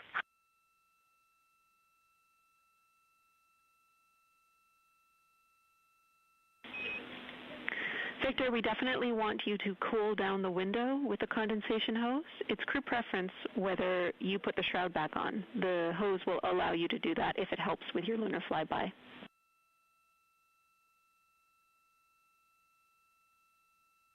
Okay, copy. We're going to do both at the same time. Thank you. Houston copies.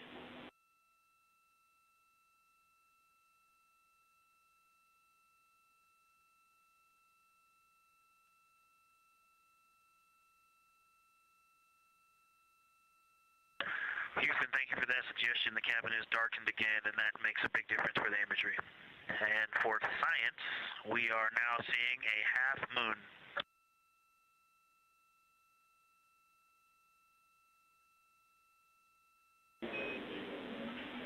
Thank you, Victor. We're happy to hear it, and we see half moon, full moon joy still.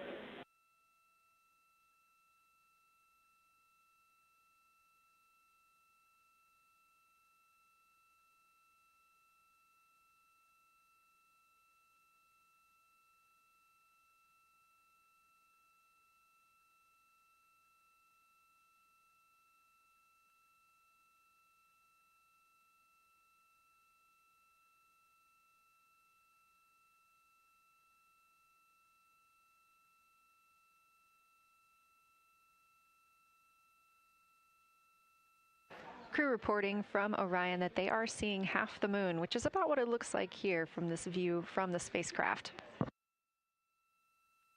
However, what has become a little bit of a catchphrase for this mission, everyone is reporting full moon joy.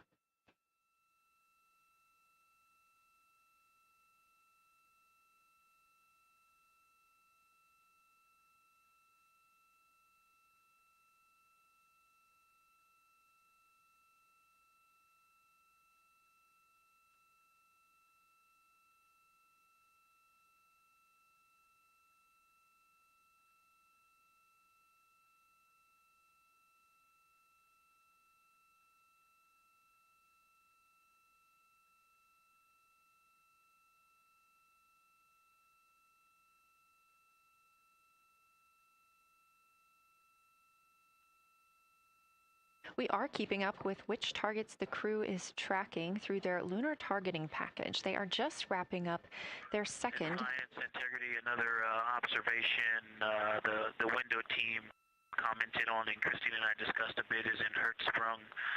The solid and intact crater is very smooth.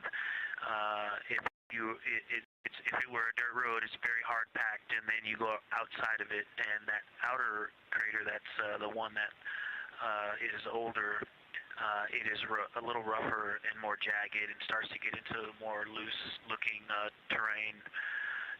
And the smooth interior also causes the craters that are inside of the larger crater, the smaller craters, to have really sharp edges, sharp, distinct edges. And just a general comment on that area, Hertzsprung, that whole area, the average albedo there is darker. That is, I would say, 3.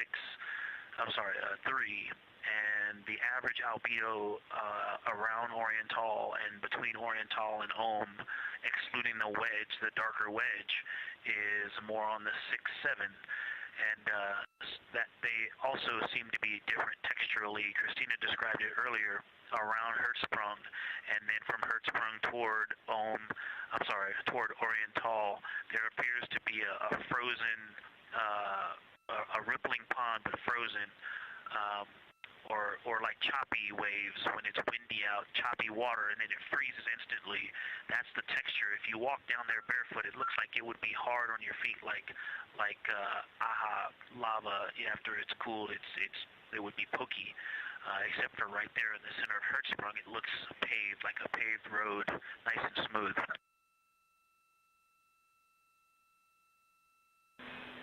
Victor, that's a wonderful description. Going from a paved road to lava reminds us of the Icelandic highlands. Thanks for that.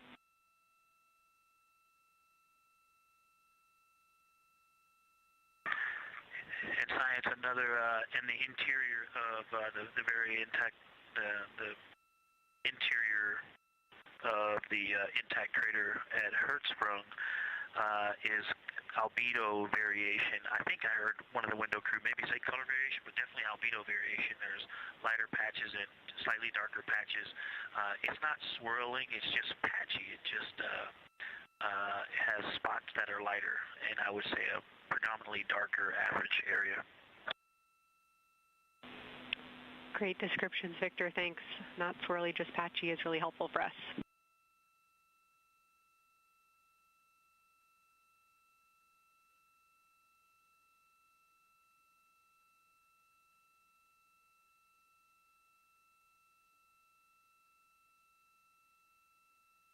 Really great descriptions coming from Science, the window team is hitting all the targets. They are on the plan and starting the discussion of the Terminator.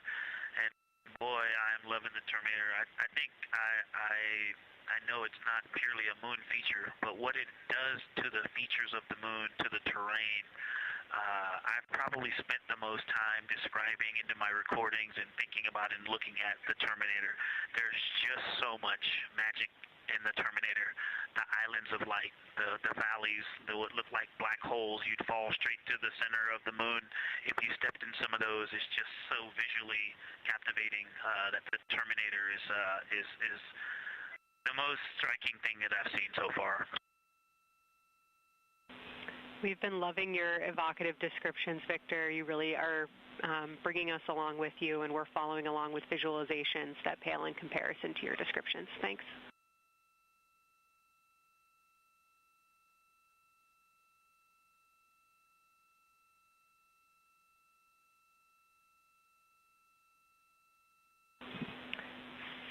Integrity Science, one more question on a status of what the window team chose to observe for crew choice.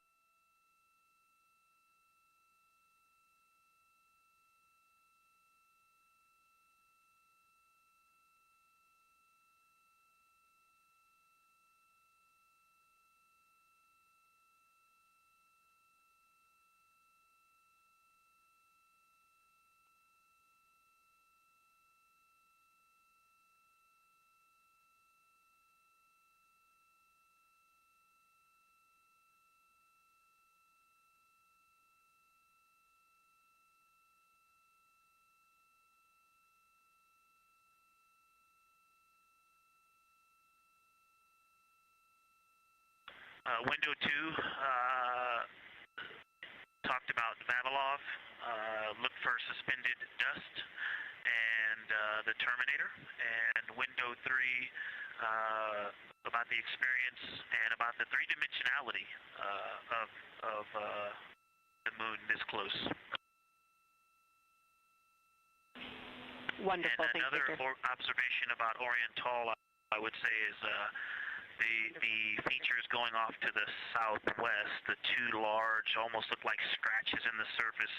I don't know if they're rays or canyons or collapsed lava tubes, but two distinct features that are almost parallel going off southwest from Oriental Basin. They are the first thing that made me notice parallax of our trajectory looking out at Oriental. That and in the inner walls of the east side of the crater rings, you really get a sense that we're flying over something with elevation and terrain, and they look different from this orientation. Love to hear it, Victor, and you had it that those chains are actually crater rays, secondary craters formed from the formation of Oriental.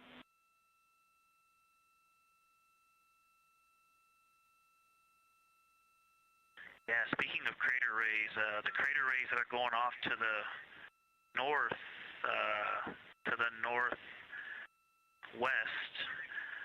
that run off toward Hertzsprung and I believe toward Vavilov. I'm not looking out at it right now, but those crater rays are very interesting. They're all very small. I know you've imaged this, but they're all small and they look like, you know, a big impact launched rocks and things that made smaller impacts down the way.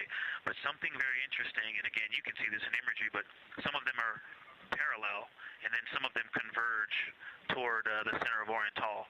And then I think I even saw some that maybe diverge, not diverge, but that are convergent, which indicate multiple large impacts that created a lot of secondary impact crater rays. Fantastic, Victor. And I'll note that we can infer that you're looking down at your freshly named Integrity crater, which is near the end of one of those beautiful crater rays from Oriental. Thanks for the description.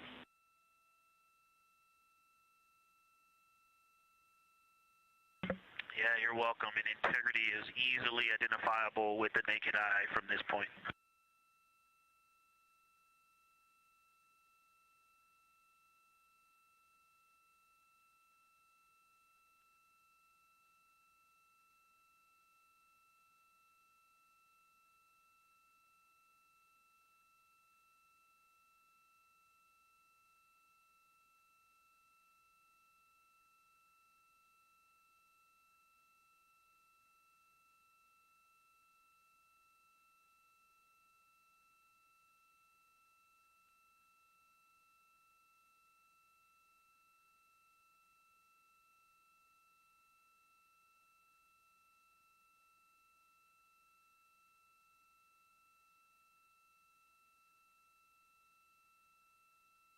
We've been hearing some great situation reports from Victor Glover, the pilot of the Artemis II mission, calling down to the science team, letting them know what he is seeing. And one of those things is Hertzsprung Basin.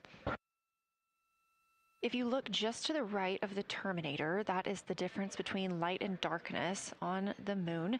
You can see what he's describing when he says Hertzsprung Basin and how it looks a little bit paved in the middle there.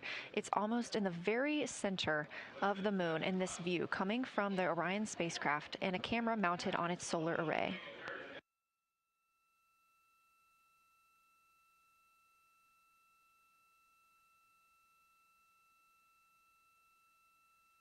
We are now 4 days, 23 hours, and 23 minutes into the flight of Artemis II, and we are standing by for their lunar loss of signal in about 43 minutes. Again, the spacecraft will fly behind the moon, and during that time, we won't have communication with them.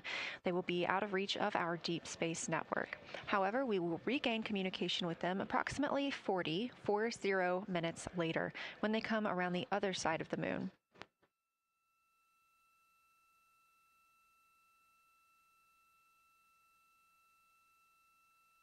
The crew aboard the spacecraft are currently discussing the Terminator, that difference between day and night. The science team is interested in learning about the topography and the color of the lunar surface, and it's already been very interesting to hear that they have seen colors like greens and browns while looking at the moon. Some of the questions that they are hoping the crew will discuss are how do the quantities and sizes of craters and mountains vary along the Terminator, and they are looking for the crew to describe the topography of features along or near the Terminator. They're also looking for more information on any color or tone variations, and they're hoping that the crew will take images to illustrate their findings. Glover reported earlier that the crew has missed none of their targets when they are photographing at the window. We aren't hearing the conversations that the crew is having right now, but these are being recorded to their personal computer devices, PCDs, and those will be sent down to the science team. The science team will have a conference with the crew tomorrow morning to discuss their findings and experience when looking at the moon today.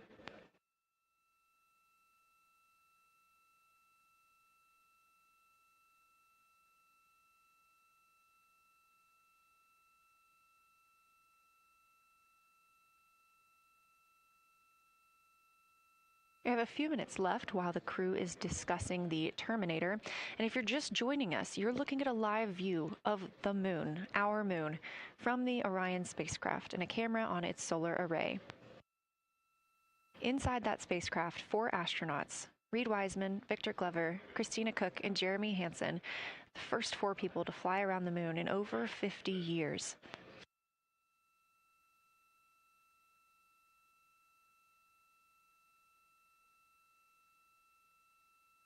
This is our lunar flyby day, and the crew has already surpassed one record today. The crew passed the Apollo 13 distance record at 12:57 p.m. Central, 1:57 p.m. Eastern. Canadian Space Agency astronaut Jeremy Hansen calling down that he hopes it's a record soon broken by other explorers.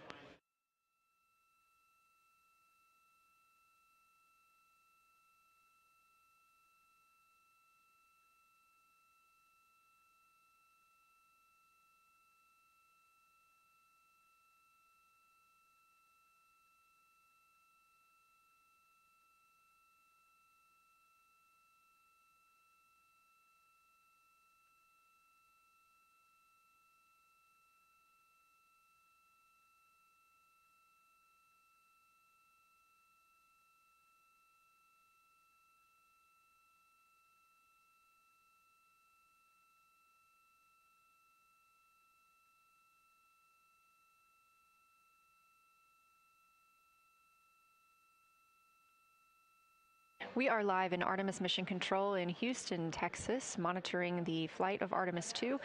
All of the flight controllers here, each monitoring a different system aboard the Orion spacecraft. Integrity Houston, we are ready for our cabin and window teams to swap again. We have a 15-minute handover time here, and I have a couple of items I want to read up to you.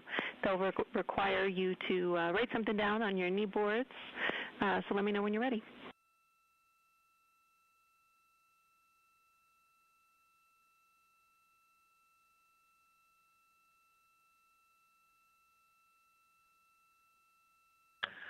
Okay, Houston, we are ready. Copy, Integrity. First of all, once you start this next shift here, during this lunar observation shift, we will begin our lunar LOS, so you can expect a call from me a few minutes prior reminding you.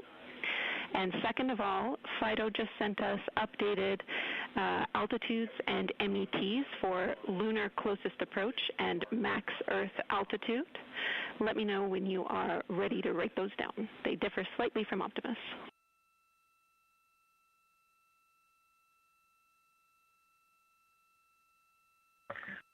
Thanks, Jenny. We are ready to copy. Lunar closest approach will be at MET 5 days, 0 hours, 25 minutes, 34 seconds, and the altitude will be 4,067 statute miles. Maximum Earth altitude will be at MET 5 days, 0 hours, 27 minutes, 39 seconds, with an altitude of 252,756 statute miles.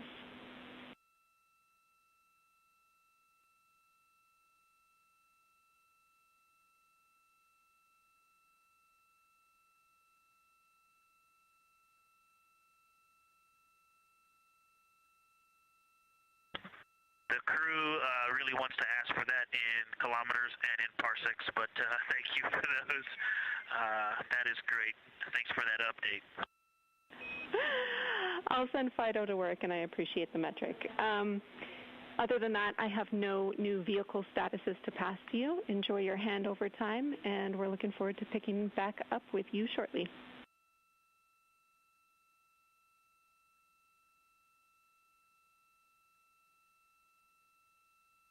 All right, we'll talk to you shortly.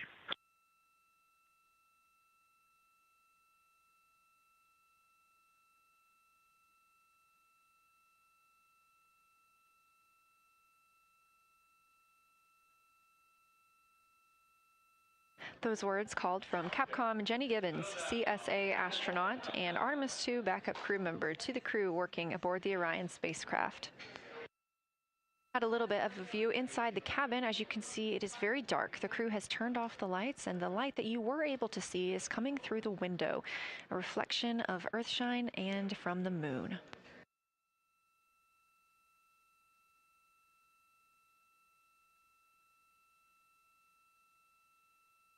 The crew is moving into their next observation block, meaning they are taking time to switch cabin and window teams. We've had Reed Wiseman and Jeremy Hansen at the windows taking pictures and making annotations and recording some audio files that will be downlinked later to the science team.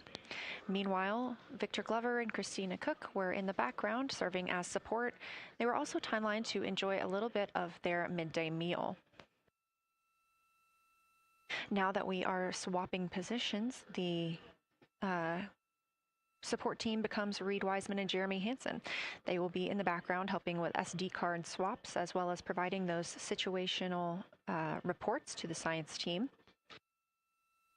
Victor Glover and Christina Cook will be the astronauts at the window, photographing and speaking into those PCDs, portable computing devices, about what they're seeing on the moon.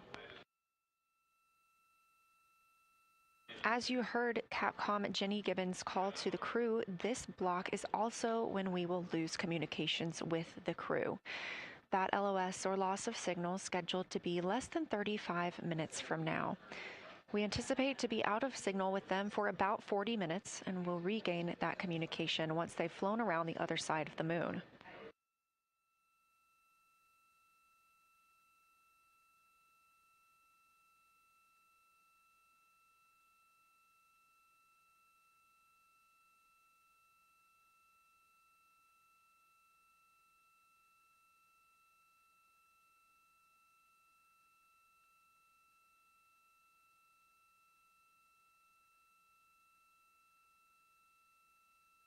Now, even though the crew will be flying behind the moon, their observation period does not stop. They will still be taking pictures and making annotations of what they are seeing. They'll be looking for the limb of the moon, Earth set, and then Vavilov crater, which we have previously seen. They'll swap positions at the window before moving into a crew choice option. They will get to pick things that are interesting to them on the surface, take pictures, and explain why they find them that way. They'll also be looking for any impact flashes. These are short-lived flashes on the lunar surface caused by impact bombardment.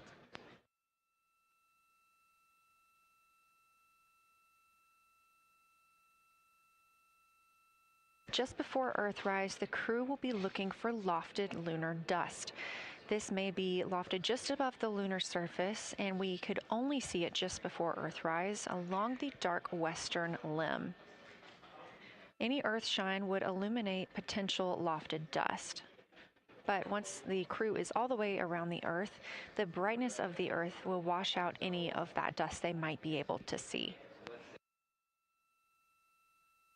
These were based on observations from Apollo missions and orbital spacecraft, and so we're very interested to see if the crew might be able to capture some of that lunar dust today.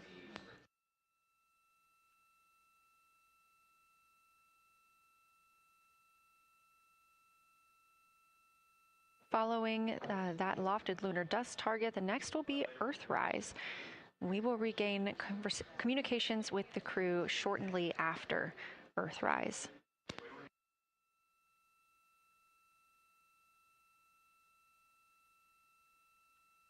There will be a short observation break period where the moon is not in view.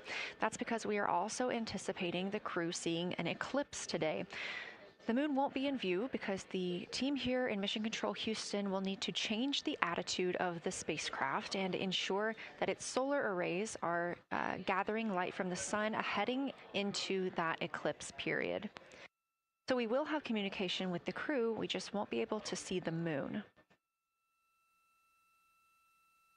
However, we will have views during that eclipse time frame. During that time, the science team is looking to know it will only be illuminated by Earthshine at that point. So they want to know what the whole moon looks like overall, but they also want the crew to look into deep space and potentially see if they can spot any planets.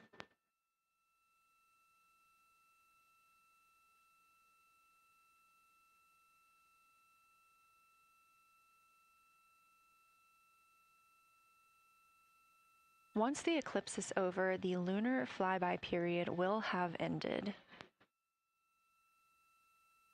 We are live through the whole thing, and even once flyby is over today, we remain live 24/7 on NASA's YouTube. Integrity, you got a moment? Go ahead.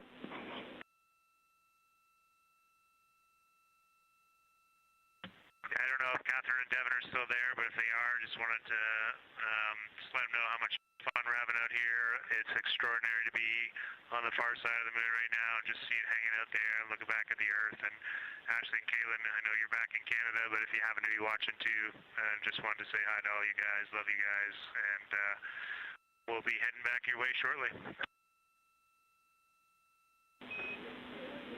Thanks, Jeremy. I hear they are watching, and your family is still here.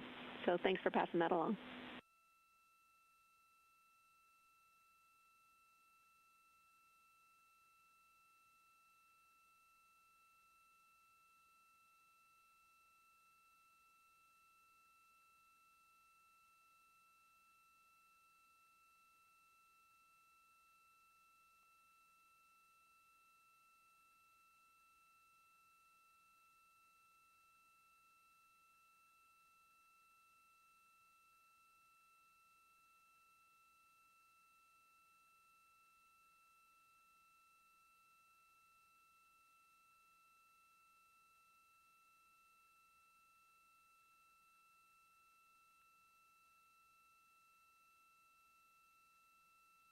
This view inside the Orion spacecraft, and it's a little hard to make out, but on the left there, that is Jeremy Hansen, just calling down some well wishes to his family, joining us in the viewing room and watching online.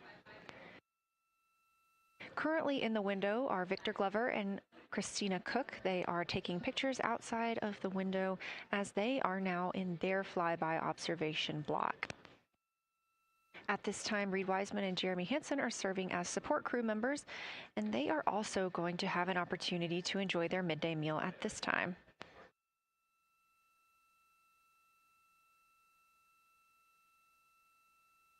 On the lunch menu today for Reed Wiseman and Jeremy Hansen, we have vegetarian chili, salmon croquettes, chicken with peanut sauce, sweet and savory kale, pickled beets, chocolate pudding, barbecued beef brisket, spaghetti and meat sauce, Italian vegetables, butternut squash, candy-coated chocolates, and maybe even a little bit of coffee.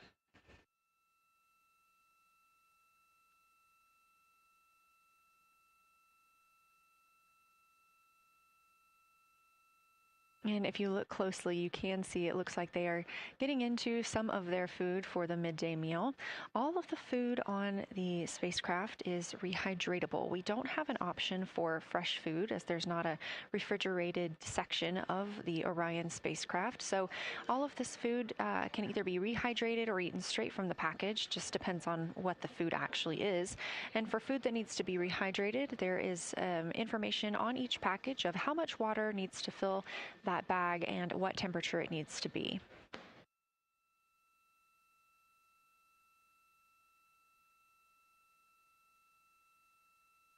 We are now 4 days, 23 hours, and 39 minutes, 40 minutes actually, into the flight of Artemis II, the spacecraft now under 4,500 miles from the moon.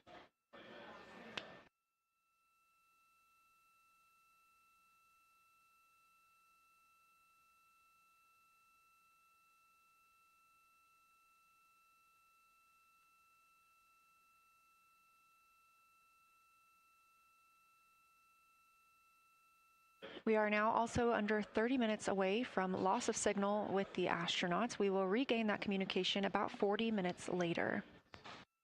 They will still be photographing the moon and documenting what they're seeing while they're behind the moon. And we especially look forward to potential Earthset and Earthrise views.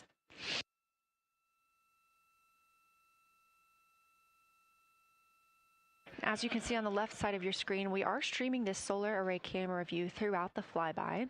And the science team also plans to capture an occasional still photo with the solar array intermittently, perhaps one every 8 to 10 minutes. Still photos represent the highest resolution imagery from those GoPro cameras. So starting 5 minutes before Earthset and loss of signal, the science team will capture a series of photos, one every 30 seconds, to include Earthset, all the way through 5 minutes after Earthrise and acquisition of signal. In order to capture these frequent photos, the solar array camera that we were streaming will need to switch to time-lapse photo mode. So during this time, the streaming video quality won't be as sharp as you have it right now, but we want to ensure that the science team captures the data that they need during these time frames. And we really look forward to seeing those higher resolution images once they're available. But with the view you are seeing right now, we are sharing bandwidth on the Orion spacecraft with every system that is keeping the spacecraft powered and the crew alive, especially the environmental control and life support system. As this is the first flight with crew, this is also the first flight of a life support system, keeping the crew healthy and safe on the way to the moon and the way home.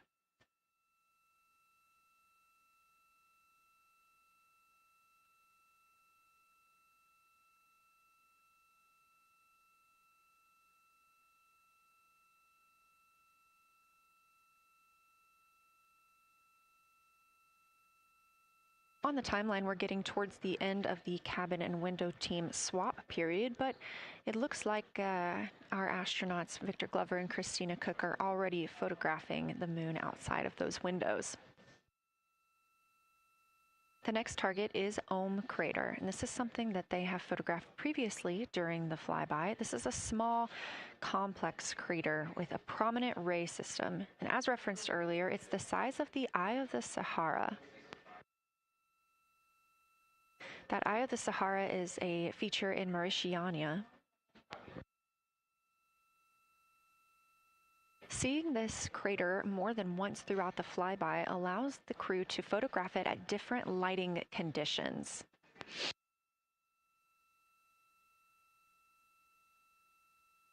Those different lighting conditions help expose different portions of the target and can help the science team learn a little bit more about how it formed and what it is today.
Again, this view inside the spacecraft as the crew continues photographing the moon outside their windows.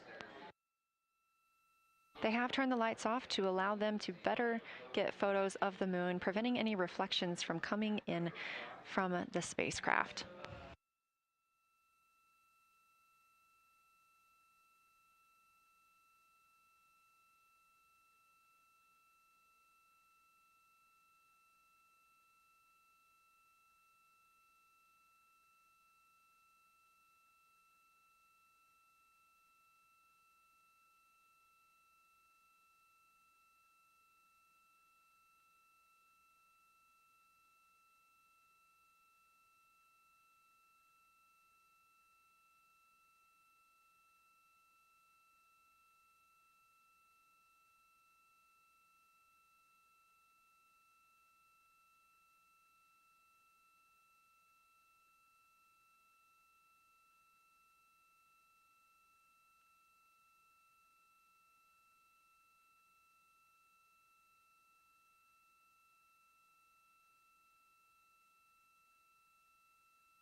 We expect the crew to be targeting Ohm crater for another 6 minutes or so before they move into a discussion of the limb. Now, the science team has asked for a science sit rep or situation report during that time, so we hope to hear calls from the crew on what they are observing.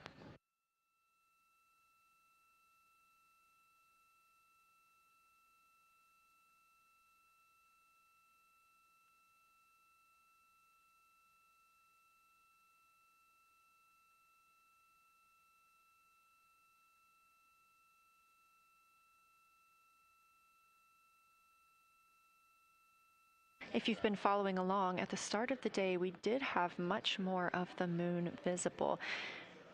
And even just an hour or so ago, we could see about half of the moon. We are now continuing to see more of the far side and that darkness where the moon is not reflecting light from the sun.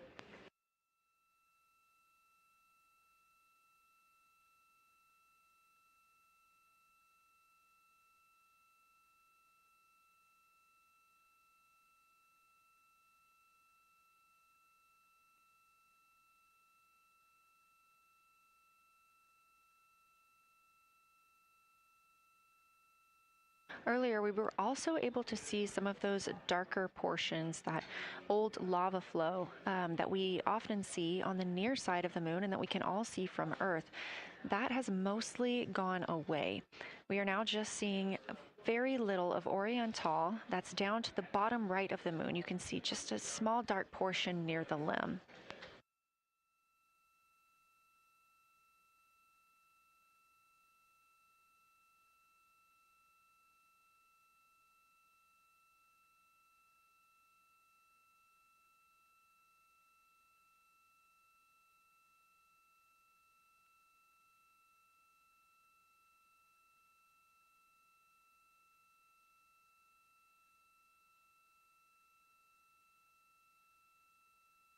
We are now about 18 minutes away from loss of signal with the Orion crew. Again, we use the Deep Space Network to communicate with the crew members when they are this far from Earth. This is the first mission since Apollo when we have had humans on the Deep Space Network.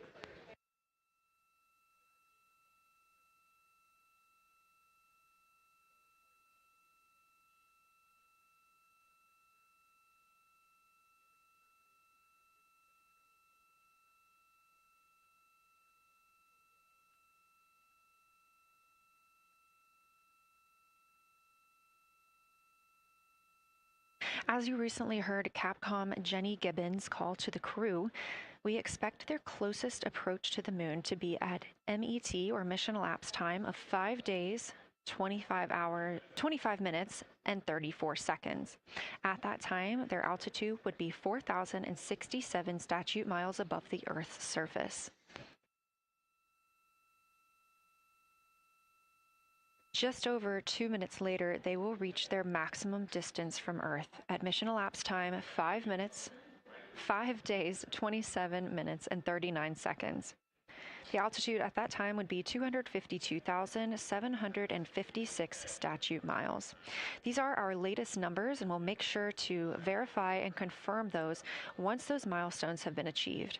Obviously, we will be without communication to the spacecraft at that time, so once we regain communication, we will make sure to find out those numbers and report those to you.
Checking in on the lunar targeting package, the crew is now in their discussion of the limb, seeing the limb of the moon, that illuminated part.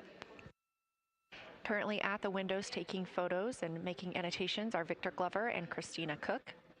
And we are expecting loss of signal in about 13 minutes. We will regain that signal with the crew about 40 minutes later.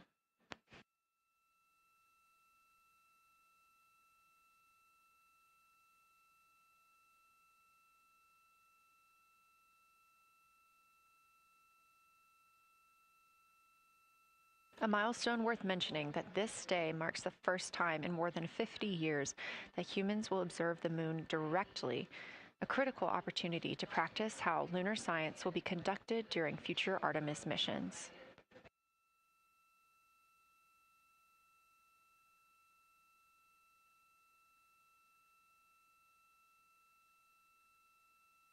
I've continued to reference the lunar targeting package throughout this broadcast, which is the primary tool guiding the crew observations, and that consists of two key components. The first of those is the Lunar Geography Review, which helped the astronauts study major lunar features in advance. That also helped them learn to orient themselves during the flyby. The Lunar Targeting Plan provides a detailed timeline of observation targets, background science context, and specific instructions for the picture the crew should take, and verbal descriptions of what will be helpful to the science team reviewing those pictures later. That's what we've been tracking real time and what the crew is using right now to keep up with their next milestones.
Integrity Houston, 10 minutes till the LOS. We'll take a snappy sit rep from the cabin if you have one.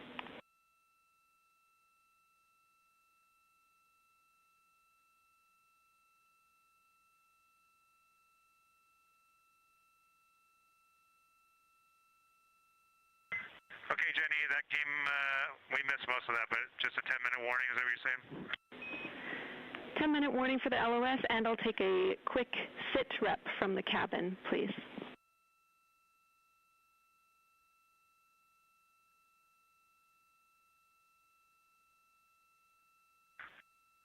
All right, cabin is still full of excitement. We've got Christina in window 2, Ike in Victor in window 3. Reed's actually been trying to get some images out of the docking tunnel. We can see the Earth and the Moon and part of the Moon out of the docking tunnel, which is pretty good. And I'm just grabbing some footage right now with our interior cameras.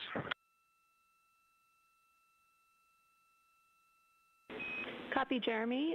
We'd like to know what camera Reed is using and also the status of window 1. Looks like there might be a shroud removed.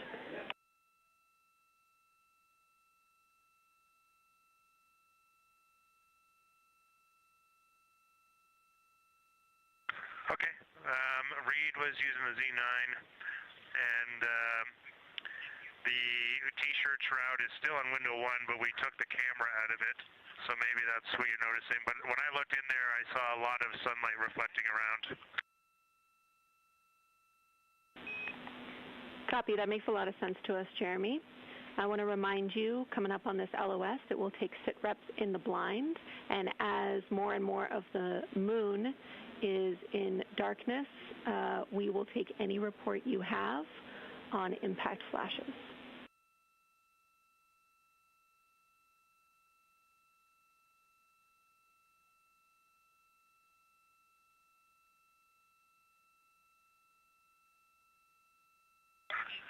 All right, Jenny, you have to say again your last. There's a lot of conversation here, and I was on the other side of the cabin, so I missed all of it. Look out for impact flashes, and we'll take sit reps in the blind.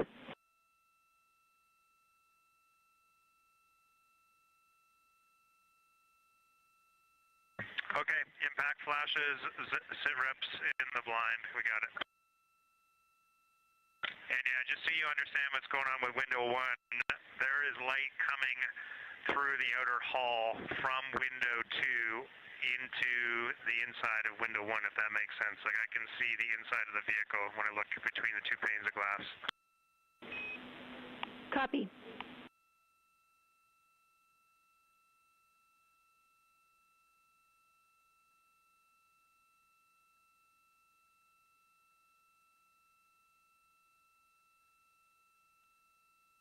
You're getting your first live look at Orion, the moon, and the Earth. Everyone in this picture.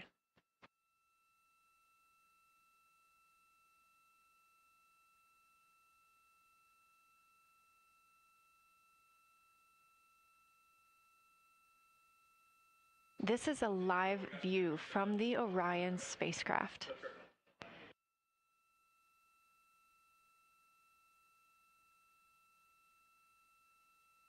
Currently aboard Orion, 4 crew members, Reed Wiseman, Victor Glover, Christina Cook, and Jeremy Hansen. And on the Earth, all of us, all of humanity. You can see the moon is starting to get a little bit dimmer as the astronauts are going to pass behind it. Now 6 minutes and 26 seconds away from that loss of signal. Again, we will be out of communication with them for about 40 minutes until they come around the other side of the moon and we can re-establish contact.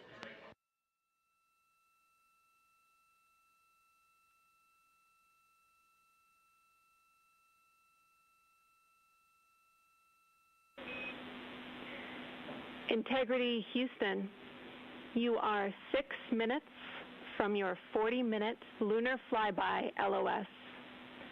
From all of us, it's a privilege to witness you carrying the fire past our farthest reach. Thank you. Godspeed.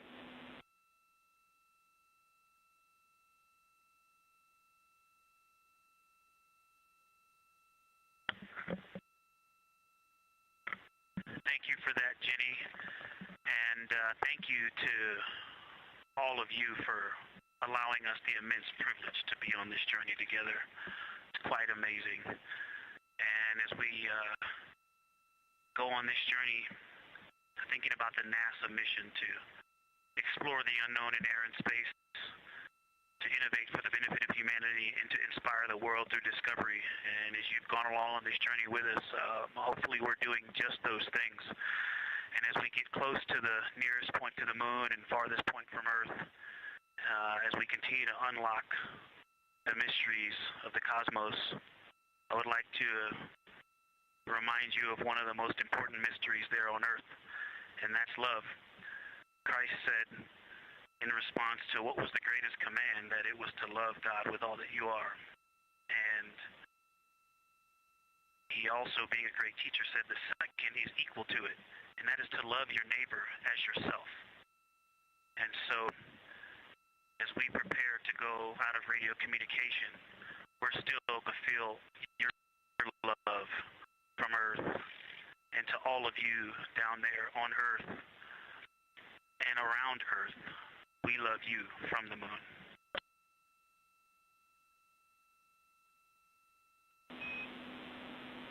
Houston copies. We'll see you on the other side.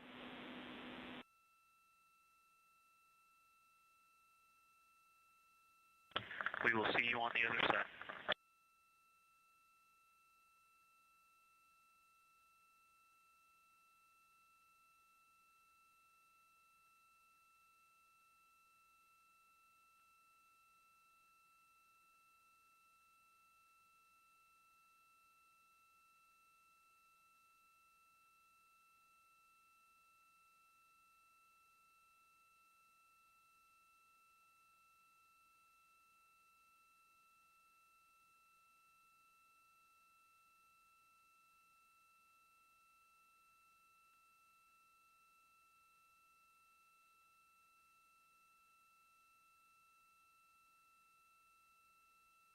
poignant words from NASA astronaut Victor Glover, and a little bit of a love letter from the other side of the moon all the way to Earth. Glover touching on the teachings of Jesus, including to love your neighbor as yourself. We are now less than 3 minutes away from loss of signal with the Orion astronauts. The Artemis II crew will be out of signal for about 40 minutes as they are on the other side of the moon, continuing their work photographing the lunar surface, and they will reemerge, and we will also get this view on the other side.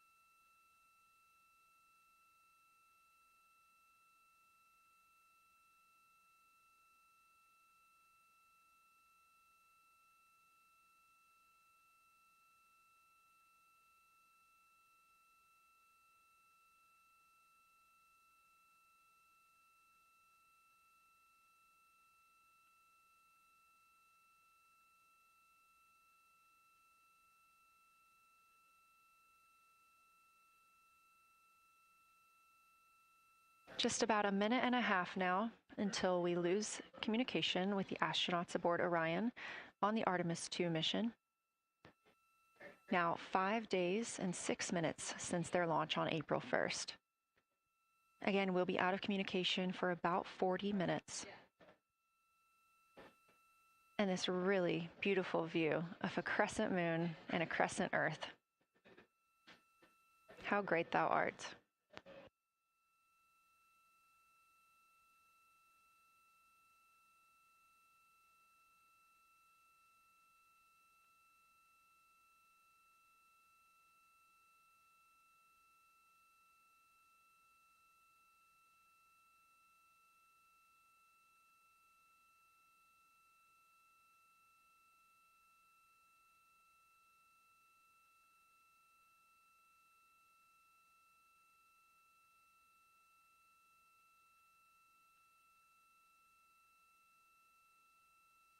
"30 seconds now until we expect loss of signal.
And we have confirmation of loss of signal of the Orion spacecraft as it flies behind the moon. We expect to regain communications with them in another approximately 40 minutes.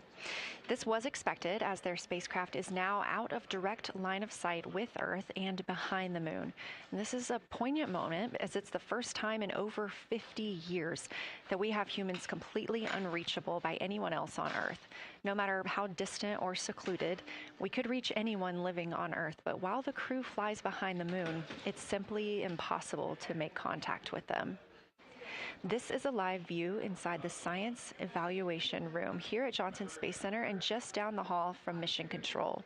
This team has been monitoring the flyby all day as the team has continued capturing targets on the lunar surface. "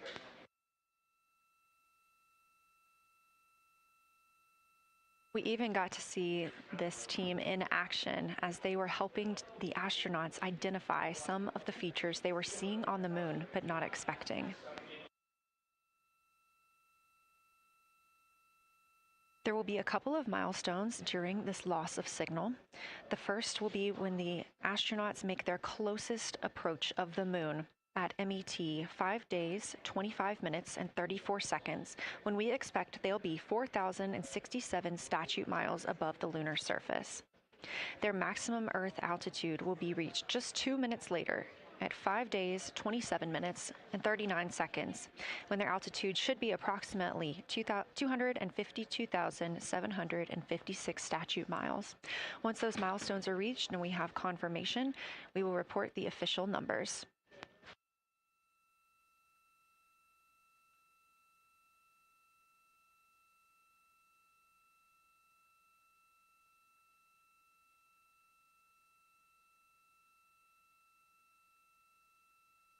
Throughout the Artemis II mission, astronaut voice, images, video, and vital mission data must traverse thousands of miles, carried on signals from NASA's powerful communications systems, the Near Space Network and the Deep Space Network. Let's learn a little bit more.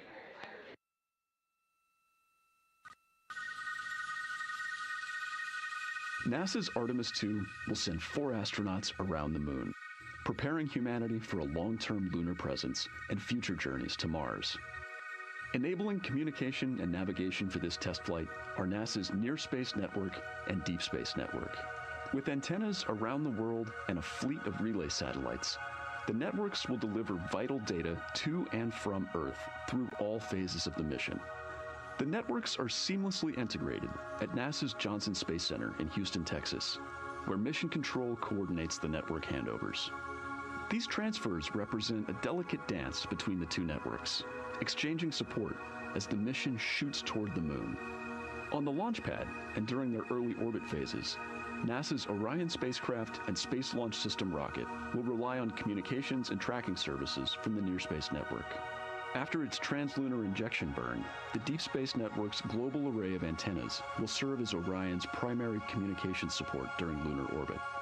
As the mission journeys farther into space and away from Earth, signal strength weakens and bandwidth is conserved for crew communications. The astronauts will have a near constant connection to Earth, ensuring their safety on a journey farther into space than ever before. We say near constant because as Orion goes behind the moon, a planned loss in communications will occur. The Deep Space Network will be standing by to reacquire the signal as Orion reappears. The Artemis II mission also provides an opportunity to test new capabilities. Using laser links, NASA will periodically transmit Orion data to showcase the benefits laser communications could have for future human spaceflight missions. The data from Orion, sent by radio signals or laser links, is massive. The mission is gathering images, data, and video, while also generating details about mission health and crew voice files. All of that data gets processed here on Earth, where systems compress it for efficiency. In the future, we'll upgrade these systems on Earth so that image and video clarity improve with each moon mission. With the Artemis II test flight, we're evaluating the communications infrastructure that will help carry us into the future as we explore the moon and journey forward to Mars.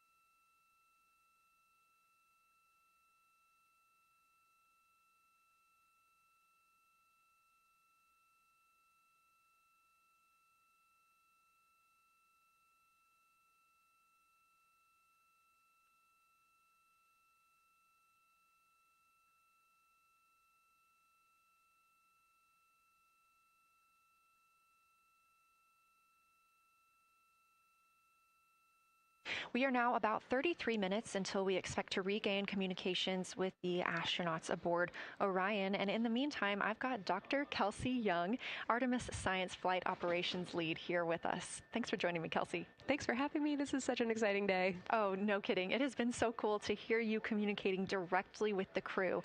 And I know that you have been preparing for this for years, so I am so excited for you and for your team. So just to get into that background a little bit, tell me about your background and what you've been doing on console.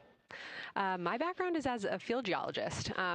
Actually, I studied impact cratering in the field for my PhD, so all these descriptions of impact craters have me just absolutely swooning.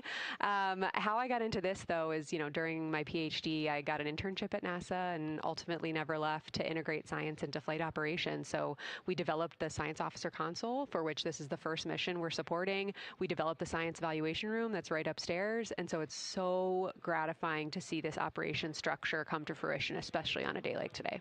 I would have to imagine so. And we've got a great view of the Science Evaluation Room right now. Is there anything that has stood out to your team so far? Absolutely. So as you might have heard in some of the press briefings and content that, we've been putting out, color and albedo were really exciting targets for us. We've heard several amazing color descriptions so far. Just to highlight maybe one of them, we heard about greenish and brownish hues near Aristarchus, which is actually a feature that we can see here from the near side. And those greenish hues could actually tell us something about the volcanic evolution of that area. So you can bet that the science team is going to be prioritizing downlinking those images and the crew audio that we didn't hear that went into those recordings to learn a little bit more. Wow, that is fascinating. I was hearing those colors and very interested just from a personal standpoint, because looking at the moon from, 250,000 miles away, we don't see green or brown. So just hearing that, them being so close and getting to see that, fascinating, and I know very exciting for you. So what are you expecting to see in the upcoming portion of the flyby?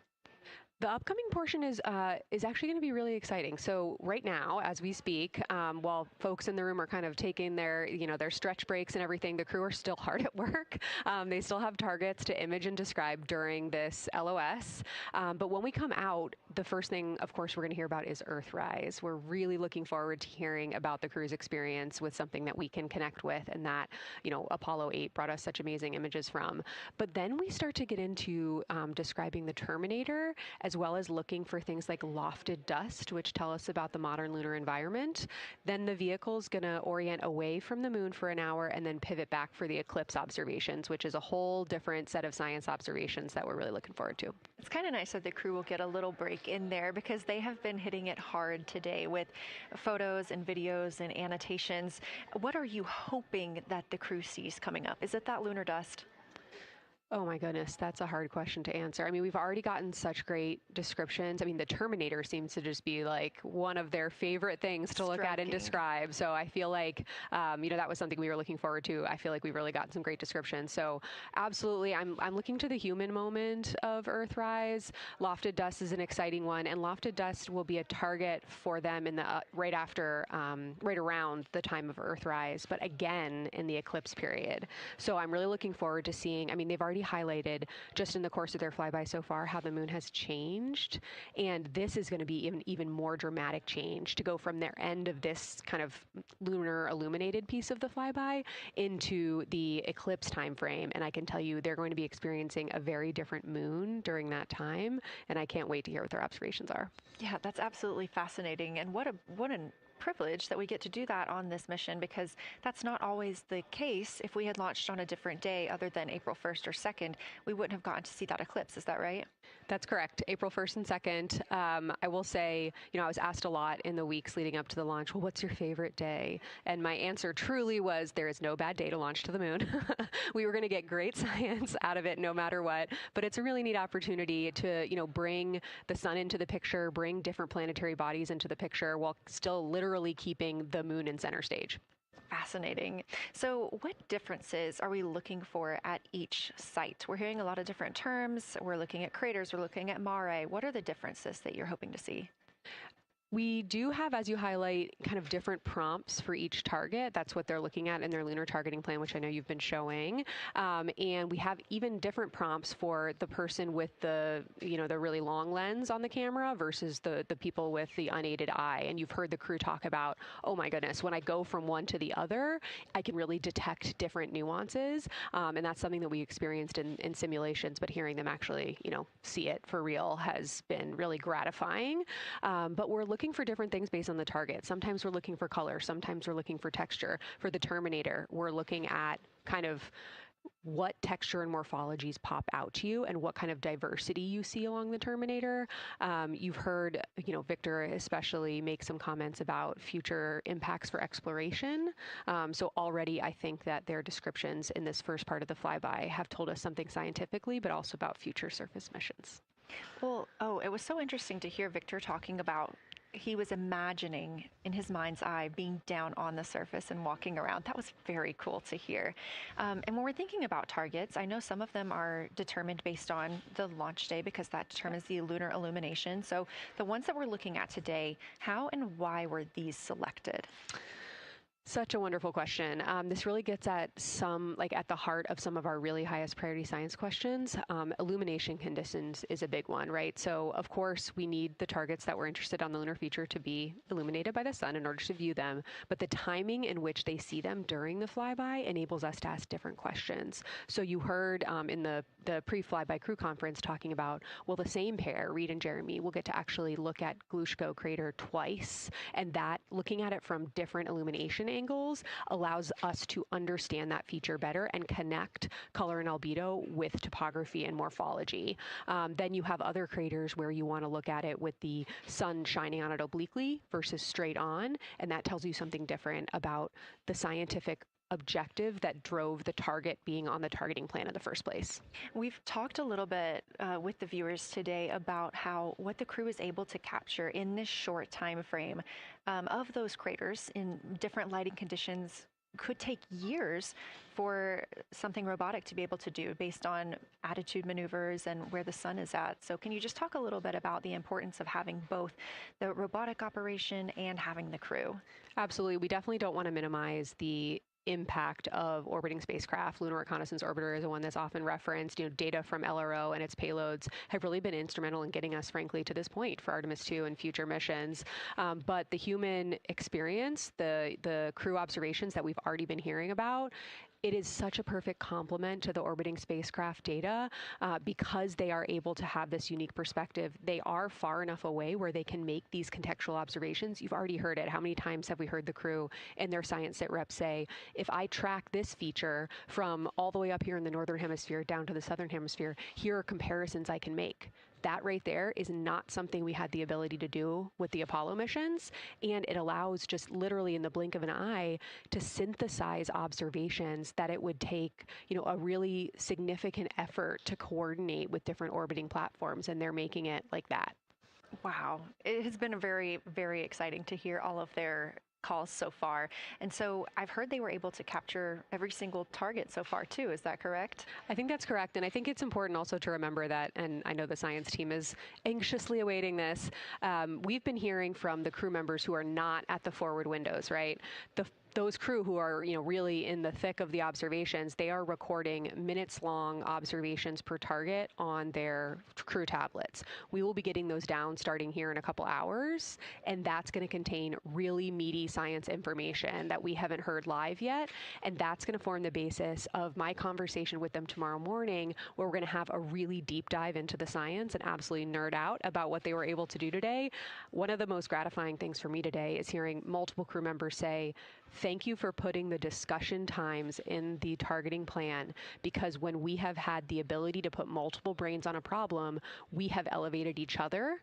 And I'm looking forward to them, sleeping on it overnight and then us actually being able to really, truly have an elevated science discourse tomorrow. Well, we're looking forward to it too, and I cannot wait to hear everything that you guys get to learn overnight from some of those audio recordings and just everything that they'll be able to share tomorrow. So, Kelsey, I know you are very busy. You've done a great job today, and thank you so much for joining us for this interview. Thanks for having me. It's such an exciting day. We are now expecting acquisition of signal in about 24 minutes. As a reminder, the Orion spacecraft has flown around the other side of the moon, where they are out of contact with our deep space network.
And we just heard confirmation here in Mission Control Houston that we have reached the closest point of our destination to the moon at MET 5 days, 25 minutes, and 34 seconds. And we anticipate the spacecraft's altitude is approximately 4,067 statute miles above the moon.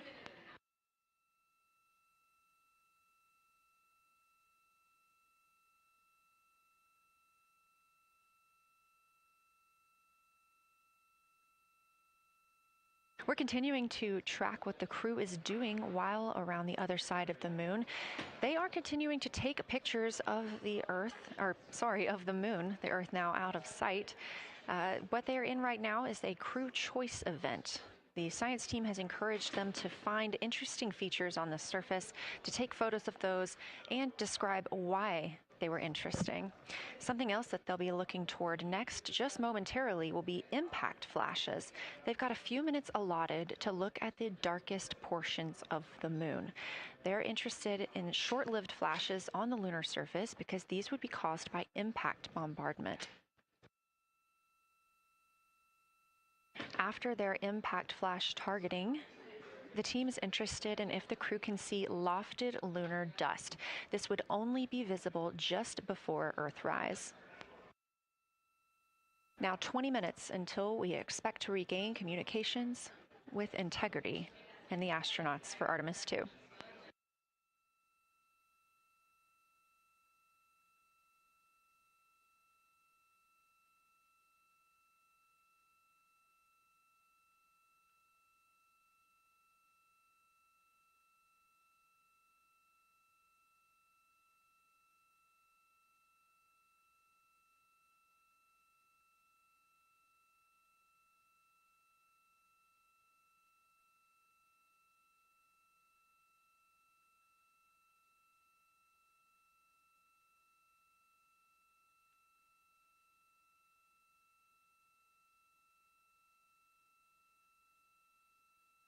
We're live in Mission Control Houston at NASA's Johnson Space Center, but there's a team over 750 miles away also monitoring today's operations. And of course, just like us, they are in LOS, or loss of signal, with the spacecraft.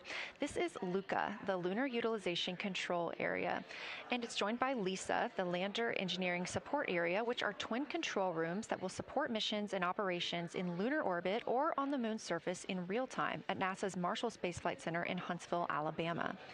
The Luca and Lisa are right next to each other and just a short walk away from the SLS Engineering Support Center, which is used during launch, and the POIC, where science on the International Space Station is monitored.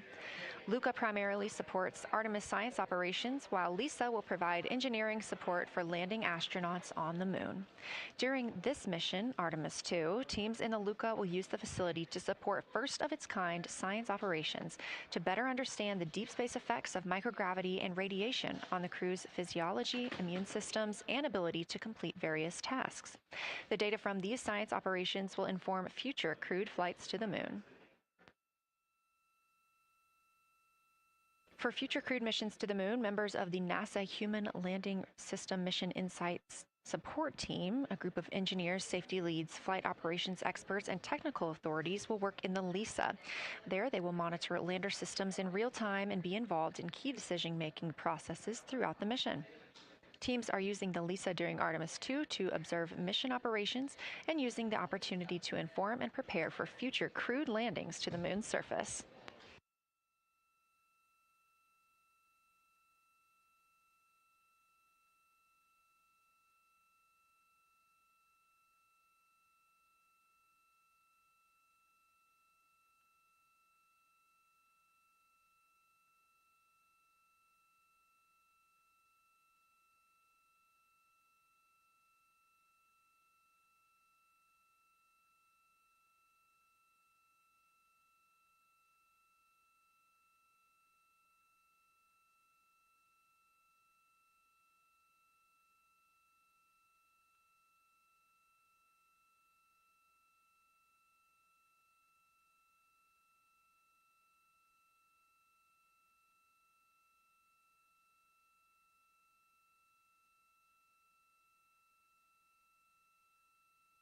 We now expect to regain communications with the astronauts aboard Orion in about 17 minutes.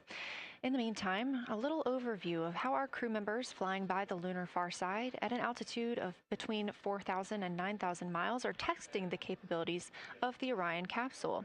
Artemis II visualization lead Ernie Wright has simulated views of the flyby using detailed topographic maps of the lunar terrain and photorealistic lighting scenarios. The Artemis II crew members have been using these visualizations to prepare for this historic mission, which is paving the way for future exploration of the moon's surface and beyond. So the most exciting thing to me about Artemis II is just the return to the moon. We haven't been there in 50 years. Human eyes are going to see parts of the moon that haven't been seen by anyone before. It also recommits us to exploring the solar system in a way that we haven't in a long time. And I think it provides an opportunity for younger generations to understand the excitement of doing that kind of exploration. Artemis is our return to the moon after 50 years. The emphasis of Artemis is going to be, first of all, science, but second of all, learning to sustain a presence on another world. First on the moon, but we're hoping that that's a stepping stone to Mars and other destinations in the solar system eventually. Artemis II will be a flyby mission. It's not going to land.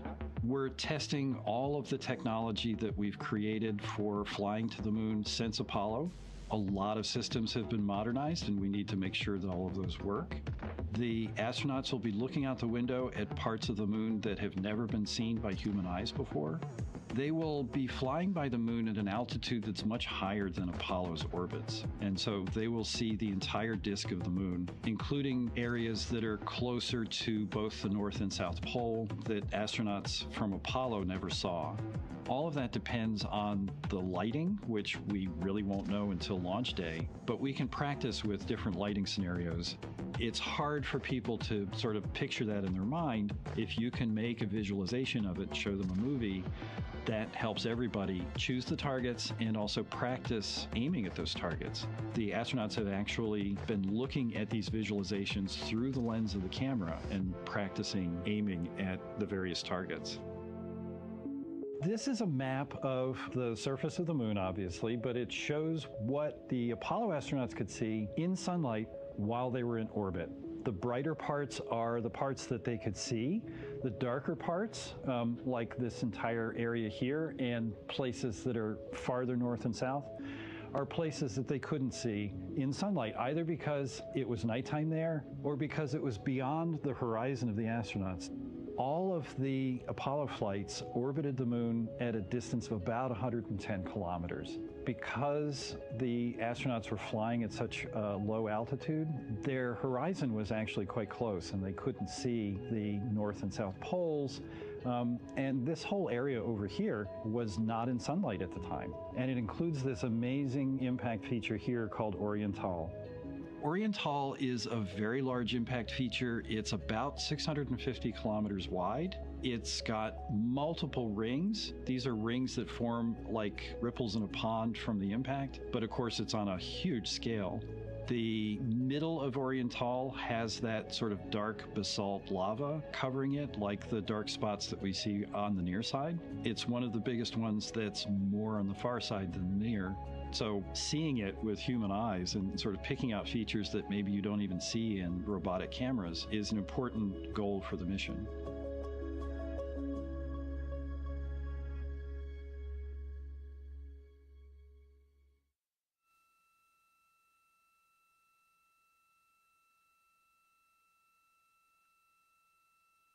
This live view in the Science Evaluation Room, or the SIR, here at Johnson Space Center in Houston, Texas, just down the hall from where we're at in the Artemis Mission Control Room. Teams continuing to monitor the flyby.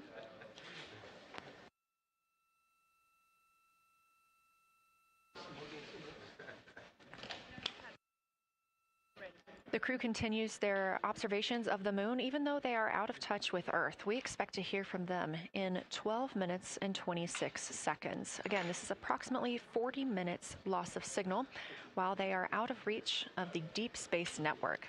Right now, they are imaging or attempting to image lofted lunar dust. Throughout our coverage, we've talked a lot about the science and engineering behind today's lunar flyby, but we also spoke to the crew about what the moon means to them and how they see its place in human history.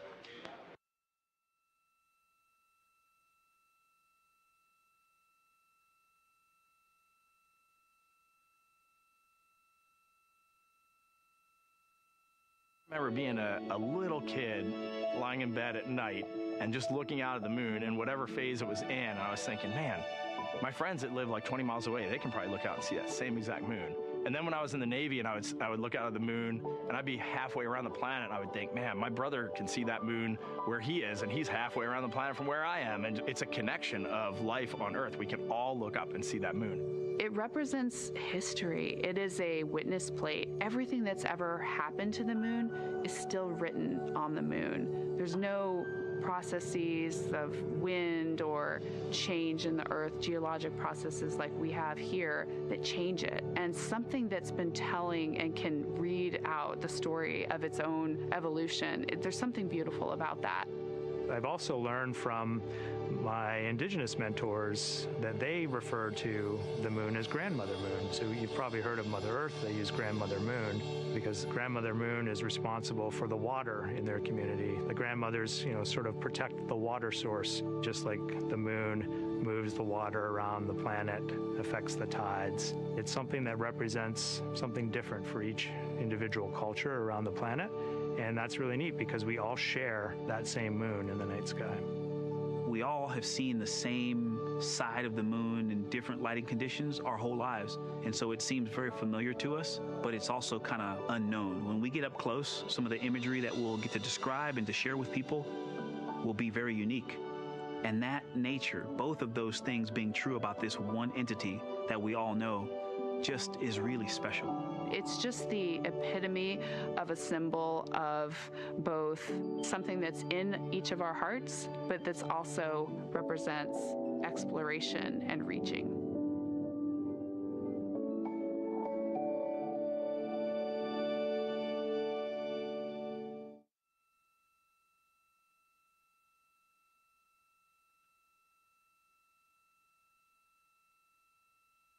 You're looking at a live view inside Artemis Mission Control here at Johnson Space Center in Houston, Texas. We are currently out of contact with the Artemis II crew. This was a planned, or not really a planned, but a tracked loss of signal that occurs when the crew flies behind the moon. We use the Deep Space Network to communicate with the crew, and when they are behind the moon, they are out of reach of that Deep Space Network. And when you consider our nonstop communications during the time in which we live, this is even more striking. For the Artemis II crew, they're only currently communicating with each other. Now, we expect to regain those communications in under 9 minutes from now, and we also are hopeful for a view of Earthrise. Despite being out of communication, the crew is continuously capturing imagery of their predetermined lunar targets.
Now about 7 minutes, 25 seconds until we anticipate regaining communications with the Artemis II crew aboard Orion.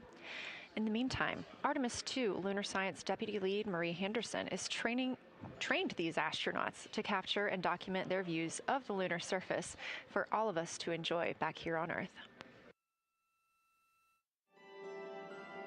I cannot wait to hear their voices when they get to the far side of the moon and I can hear them talk about seeing the moon out their window. I try to imagine it now and I tear up thinking about it. Ooh, now I gotta hold on a second. We have human eyeballs connected to wonderfully smart brains our astronaut friends have. They are going to be able to observe the moon in multiple different ways. They can use their eyes, they'll look through their camera and snap pictures, and just looking out the window getting that human experience. But during Apollo, the astronauts were so much closer to the lunar surface. Our astronauts are going to be doing a flyby at a higher altitude, so they're going to be able to see the whole moon as a lunar disk on the lunar far side. That's a brand new, unique perspective that humans haven't been able to look at before. We are doing a lot of lunar geography training with them. They have study sessions and quizzes they can do that are assigned to them. You know, even if you're an astronaut, you still get homework. We actually get in the mock-up. In that enclosed physical space, we have to think through the hardware that they have, the cameras, the computers, their microphones to make these observations. There's 4 windows up front. Through one of those windows, one of our astronauts will be using a Nikon D5 camera with an 80 to 400 millimeter lens. So something that allows them to zoom in really far and actually take more detailed observations of the surface. It's almost like looking through a pair of binoculars as well. It's just like being a geologist out in the field. They're telling us what they're seeing, looking for colors, textures, different morphologies, and comparing the region that we're having them look at to the regions that are around them. We have a science team that is planning the targets that are going to be observed, putting them all on the timeline of how they're going to be observed, and then taking the first look at the data when it comes down. The Apollo astronauts were only on the moon for 300 hours total, and they only went to the equator. That's like going to places that were safer landing sites, and they only saw so little, 300 hours total. And so we have so much more to explore and so much more to learn, and we are the beginning of the next generation that gets to start being a part of these discoveries.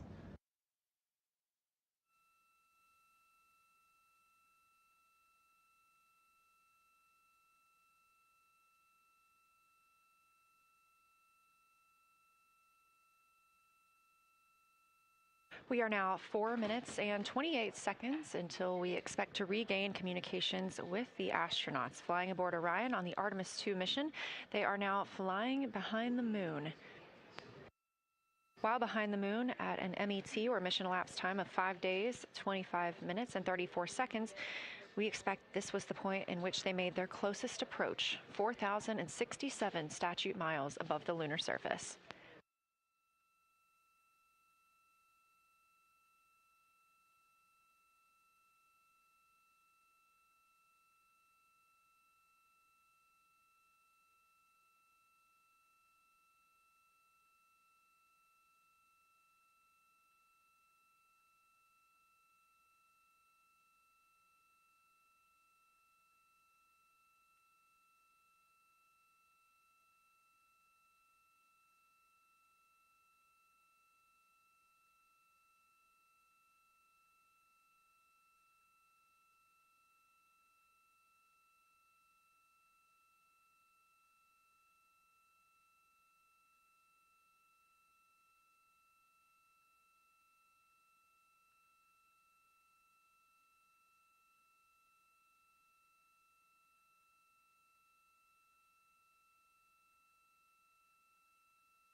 We're live in the Artemis Mission Control Room in Houston, but we are not the only room monitoring today's flyby. As you can see, this is the SIR, the Science Evaluation Room. It's in the same building and just down the hall.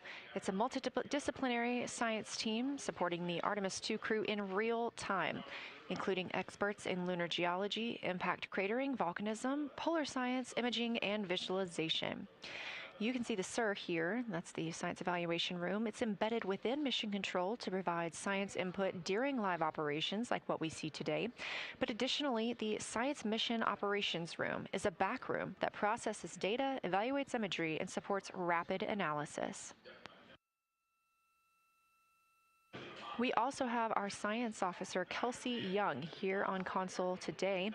She's serving as the primary interface between the science team and the flight controllers, ensuring science priorities are represented during mission execution.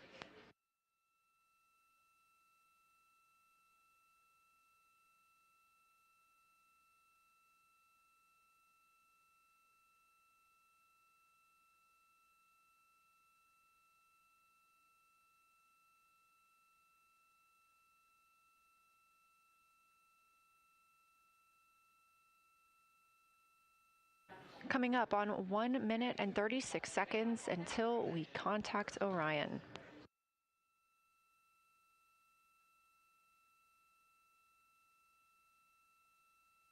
Meanwhile, aboard the spacecraft, the crew has continued executing their lunar flyby tasks. As we discussed earlier today, these activities have been precisely timelined, and this is the fourth of 5 blocks of time during which the crew will be observing the moon from Orion's windows. At this time, pilot Victor Glover and mission specialist Christina Cook are observing the moon at windows 2 and 3. One crew member is in window 2 with a blue shroud over the window, taking photos and using an 80 to 400 millimeter zoom lens, while the other astronaut is in window 3 using their portable computing device, also known as a PCD, to make annotations. And both of those crew members are making audio recordings of what they are seeing. They are wearing headsets connected to their PCDs, and those audio recordings are being sent to the science team tonight. We are not hearing those live. However, we have been hearing quite a lot of great descriptions from the crew who have been serving as the support. Right now, the support team members are Reed Wiseman and Jeremy Hansen. Those team members are providing science sit reps, situation reports, calling down a few times each hour to discuss what they're observing. And even though we're out of contact with them right now, they are still conducting those science sit reps as they'll be available once they come back around the moon. The situation reports include how the crew is positioned, any missed targets, or anything unexpected they saw. They're also including lunar target descriptions, any hardware issues, and their emotions and reactions.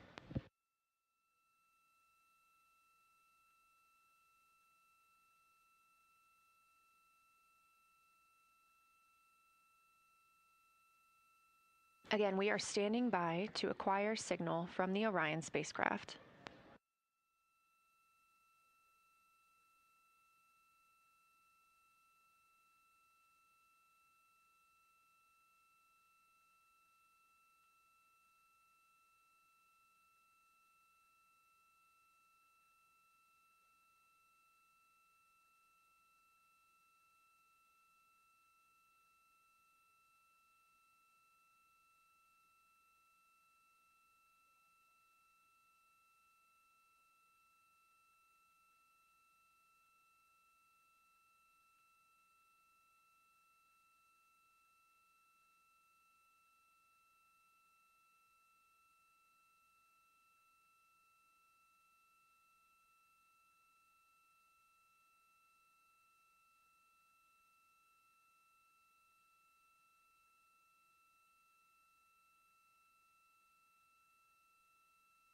We're in the Artemis Mission Control Room at Johnson Space Center, getting our preliminary contact with Orion, that acquisition of signal coming after a 40-minute loss of signal, during which the crew was flying behind the moon, out of contact with anyone on Earth.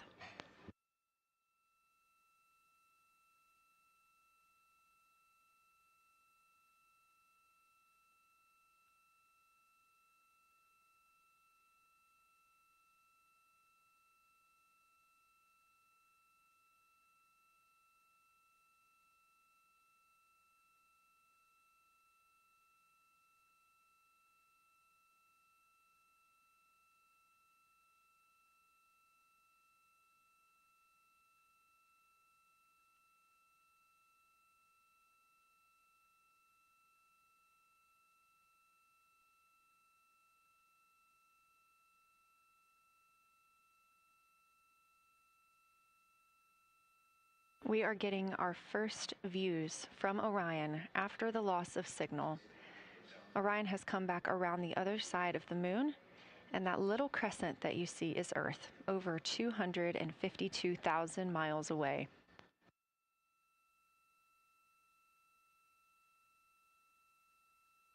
With this transit complete, lunar flyby continues, but Orion has also technically begun its journey home.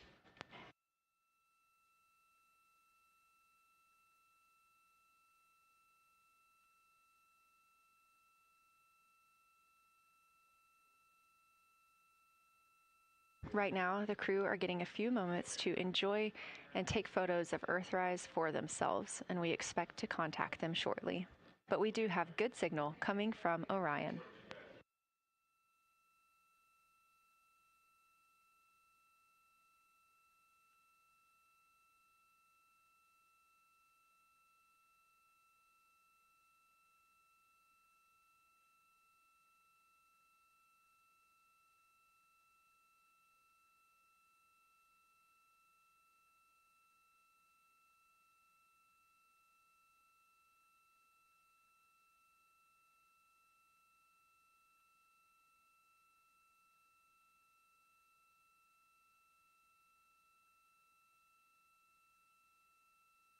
This view from inside the Orion spacecraft, all 4 astronauts now back on the other side of the moon and in contact with us on Earth.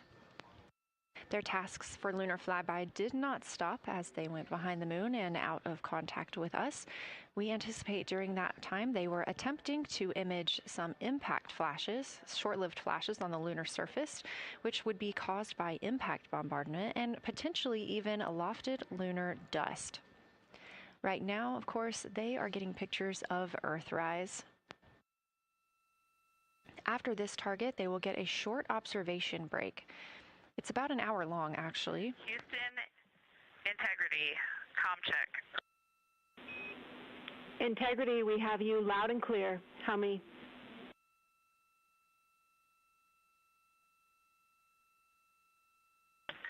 Houston, we have you the same, and it is so great to hear from Earth again.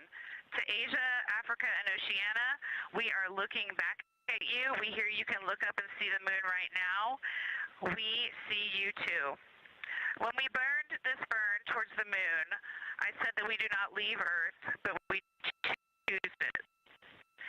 And that is true. We will explore, we will build ships, we will visit again.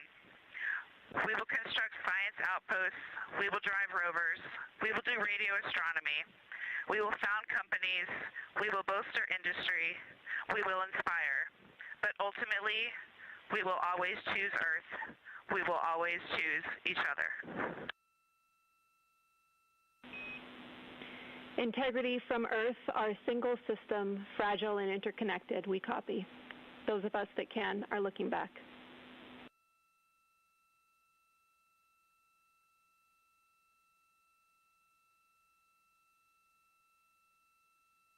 We are happy to say we copy.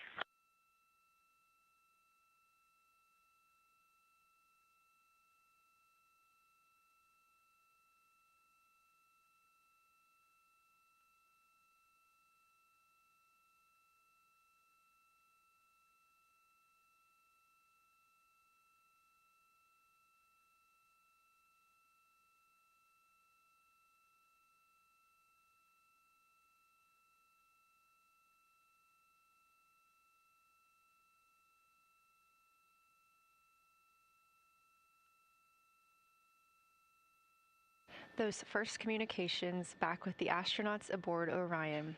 Christina Cook calling back to what she said just before translunar injection burn, that with this burn, we do not leave Earth, we choose it. The translunar injection burn served as not only what put them on this trajectory to fly around the moon, but what also committed them to splashing down in the Pacific Ocean on Flight Day 10.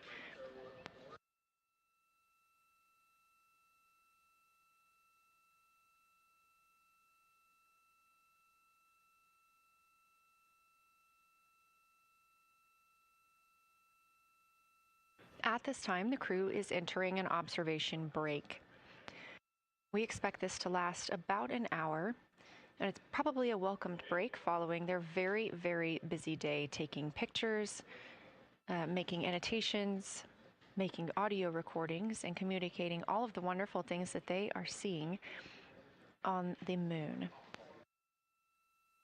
This observation break is also partially due to the fact that we will be entering an eclipse later. This will be the first solar eclipse that humans have seen from the moon.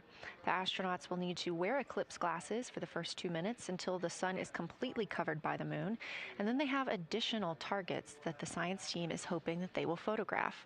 We will have communications with them during that eclipse time frame. Because of that eclipse, Orion's attitude must be changed right now so that its solar arrays are in the sun. This will help it charge the batteries needed to power it through that eclipse time frame. This view on your screen is a visualization. The spacecraft now 4,224 miles away from the moon, and that number will now continue to grow, while the number of distance from Earth, 252,699 miles, will continue to shrink all the way until our crew is back home.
Again, we are MET, mission elapsed time, 5 days and 58 minutes since the launch of Artemis II. We have reestablished communications with the crew and the Orion spacecraft, now entering a little bit of a break while they are out of visibility, or the moon is out of their visibility. The spacecraft will be reoriented to view the moon ahead of an upcoming eclipse. This current attitude maneuver helps charge the solar arrays and batteries aboard Orion that will power them through the eclipse.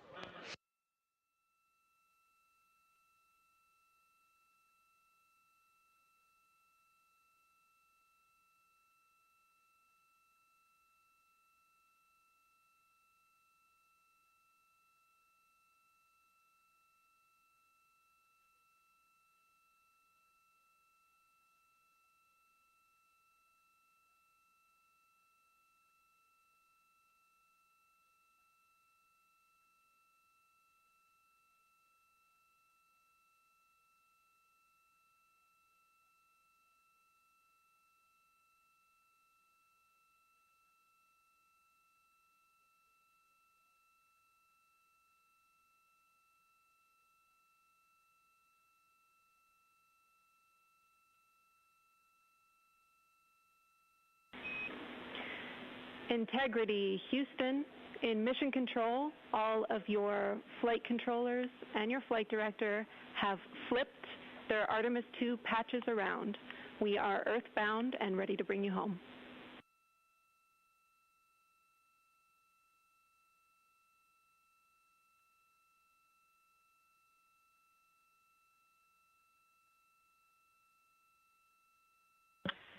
That's great. Great to see the light of day as we head back to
A very special moment just now in mission control ahead of the crew's flight to Kennedy Space Center, and during one of their last sims or simulations here, they visited the mission control team in Artemis Mission Control in Houston and brought us each a patch.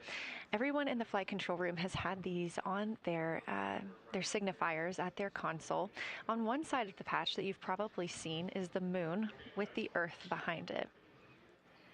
Now that we've passed behind the moon and we are returning home, the flight control team has instructed everyone in the room to switch their patch around so that the Earth is closer and the moon is behind us.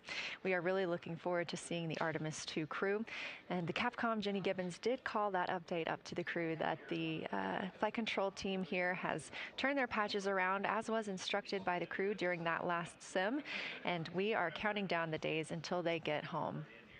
They are now 5 days, 1 hour, and 3 minutes mission elapsed time into the Artemis II mission.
Joining me here in the room, Artemis Mission Control, I have Angela Garcia, Artemis II Science Officer. Thanks for being here, Angela.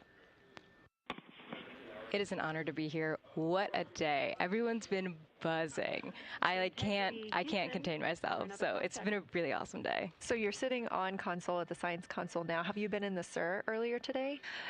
There's a lot going on. So I went here first, and then I'm going to go there after. Clear, Houston.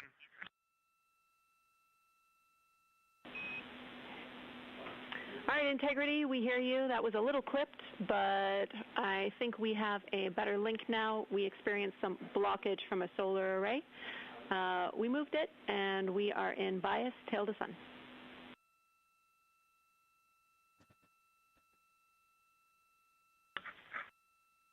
Okay, Houston, you're coming in loud and clear, and copy, we're in bias tail to sun now.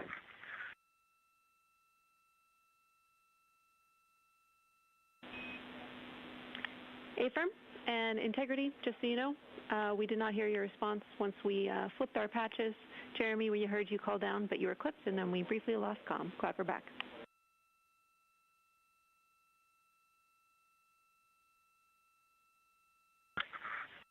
Okay, copy that. We were just excited that we got to share in that you, the MER, and Mission Control have flipped your patches around, and that side of the patch is getting to see the light of day. Thanks for sharing that with us. Our pleasure.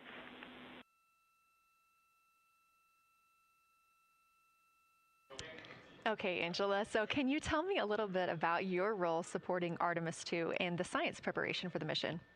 Yes, so I'm one of the 3 science officers. So Kelsey's been on console all day. I'll take over kind of closer to the end of the day. And then Trevor Graff is on the planning shift. And so it's the 3 of us in this 24-hour cycle supporting the mission. And so the science officer console is a brand new console to Mission Control. And it's not every day that you get a new discipline incorporated into Mission Control, so it's been such a significant milestone for us, and it's just a testament to like the commitment that the Flight Operations Directorate and NASA have, that they're going to be integrating science and maximizing science throughout Artemis. So it's really exciting. And then the science preparation.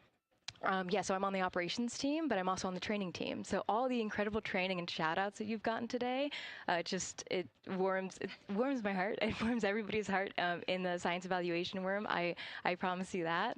But so all the classroom training, the field training, the mission simulations, right? We were part of all of it, and that is what we did to get the crew to be. They are a part of the science team, and they are the forefront, that nice edge, and they're just been doing such a great job today. I know. I imagine that you have to be pretty proud of them. Their reports have been fantastic. So I would like to know a little bit about how you have developed procedures for this crew. What kind of science activities are they carrying out inside the spacecraft? Yeah, so the procedure development has been a unique challenge. I would say the exploration science that we're doing is inherently pretty flexible, and operations is, I'd say, inherently has more structure and rigidity. And so to marry the two and to operationalize the science that we want to get done has been a challenge. But I think we've been able to go through these processes and create good products at the end and have a good plan. And yeah, it's been really great. What was the second part of your question? Just what kind of these science activities that they're performing, which of those have you really had a hand in? Yeah, so a lot of the procedures help organize what the crew is doing in the cabin. And I know we've talked a lot about what they've been doing, and they've been doing a lot, and it's been a little dark, so I can re-explain what some of those things that they're doing. So the observation blocks are about an hour long, and the crew is organized, the 4 crew members are organized into 2 pairs of 2, the window team and the cabin team. And the lunar targeting package that you've been showing up and that the crew have on their handheld tablets is really the instructions for the window team.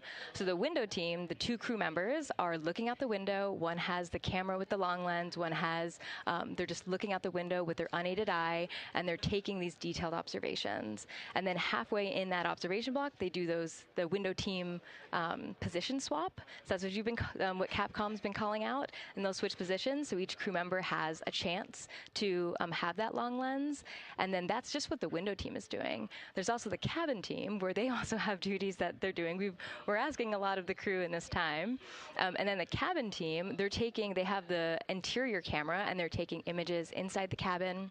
They're also supporting the window team, where, you've heard some call-outs where looking out at the bright moon and then looking inside the dark cabin and looking at their LED screen is a lot. So the cabin team is also helping support, target, and guide the window team into specific targets on their plan. They're also helping call out these science situational reps.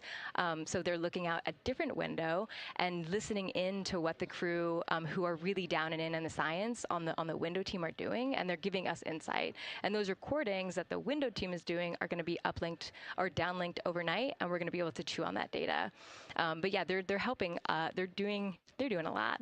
And so making sure we have a plan that's flexible, but also make sure that we check off all those boxes was really important. So tell me a little bit more. You talked earlier about the analogs that the crew has done. What kind of analogs or environments were really useful for this?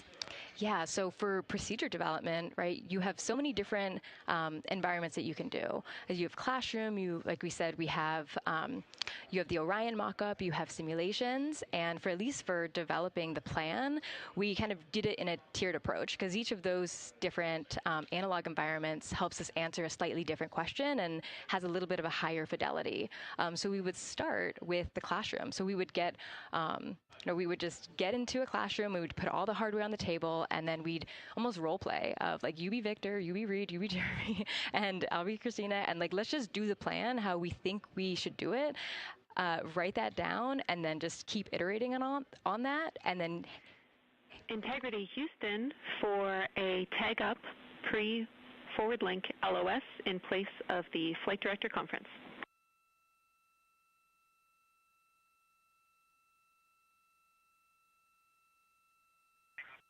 Okay, Jenny, we're ready.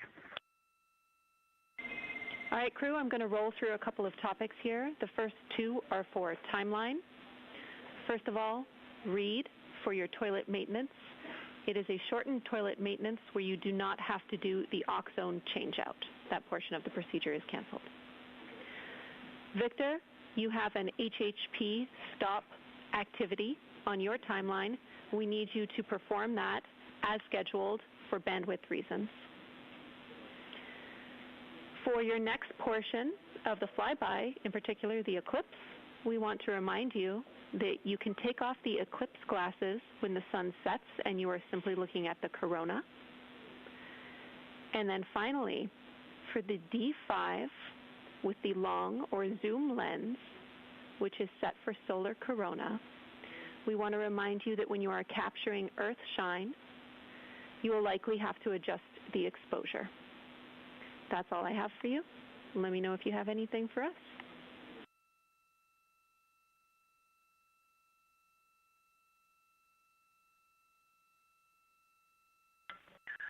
Okay, Houston, we copy all. Thanks for those words, Jenny.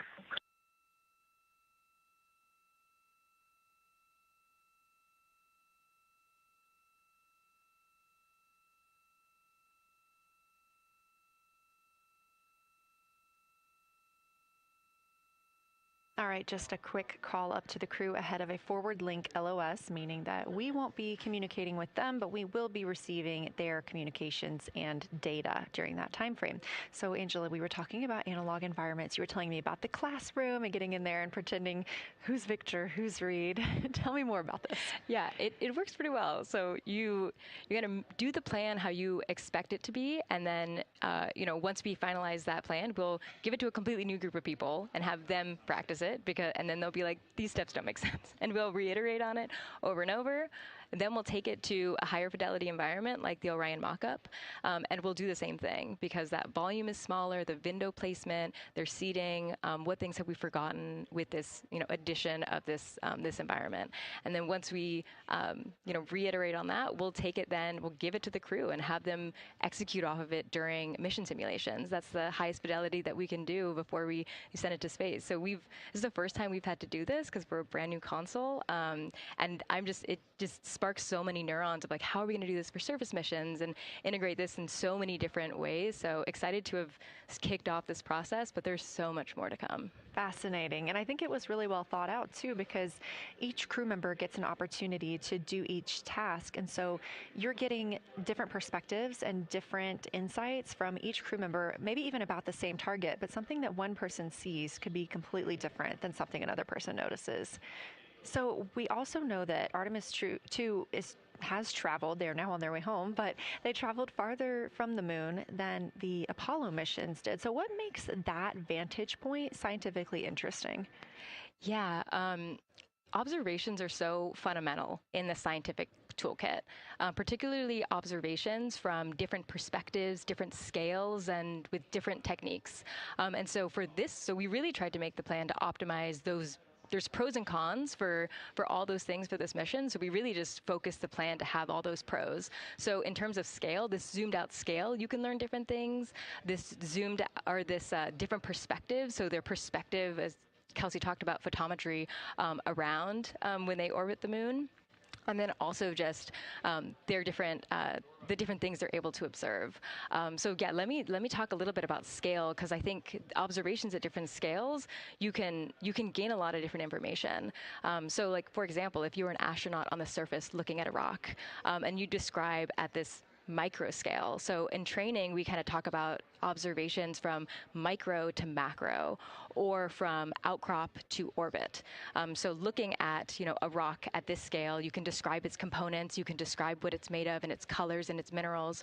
And you're like, okay, and this rock came from this boulder, and it's this part of this boulder, and these are the different things that I'm observing around, that gives me context to this sample. And then you zoom out a little bit more, and you're like, okay, well, I can see that this boulder came from, it rolled from this mountain ridge, or this high ridge feature.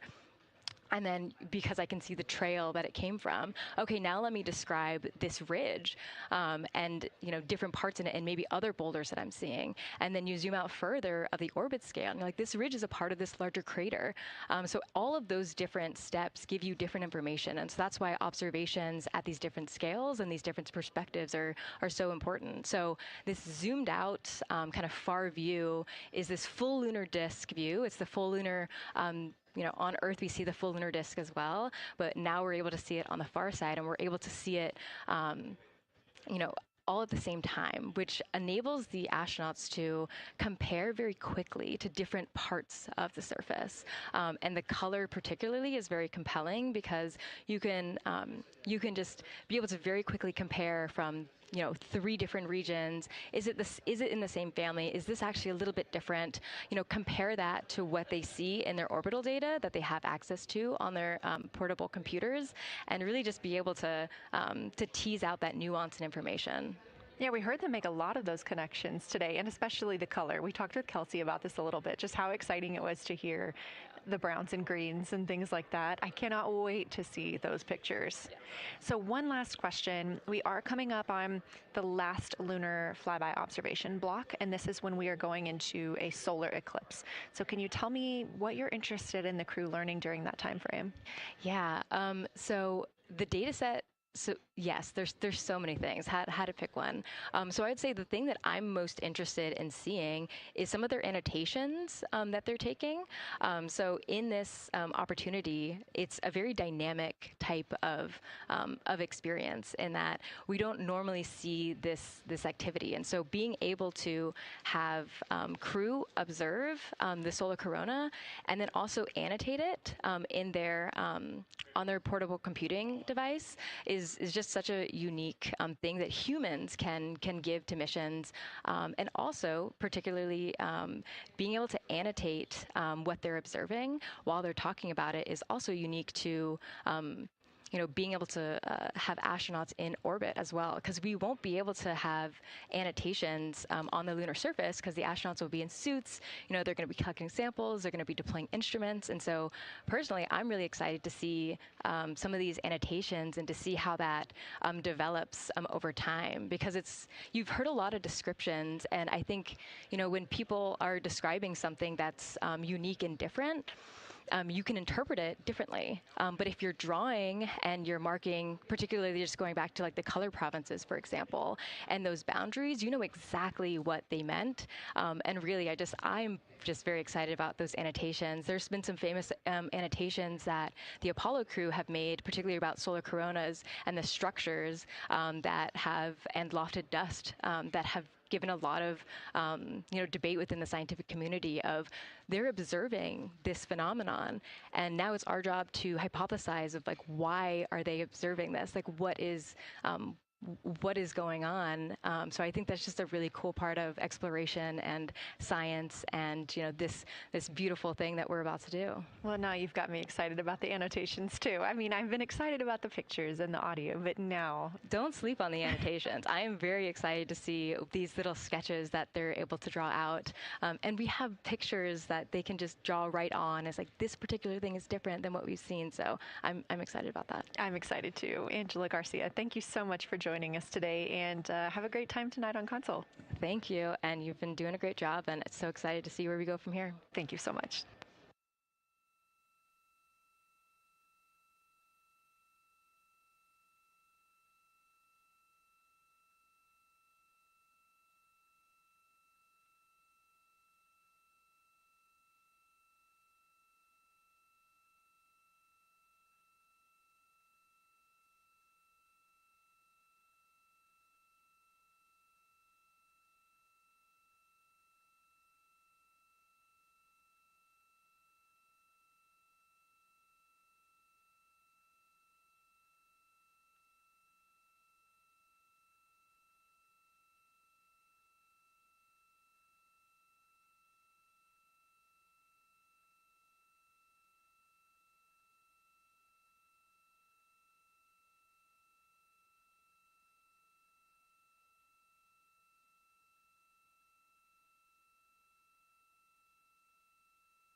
Integrity Houston, you have 3 minutes until we go into a forward link LOS. We will be back up with you in about an hour during the eclipse on Madrid.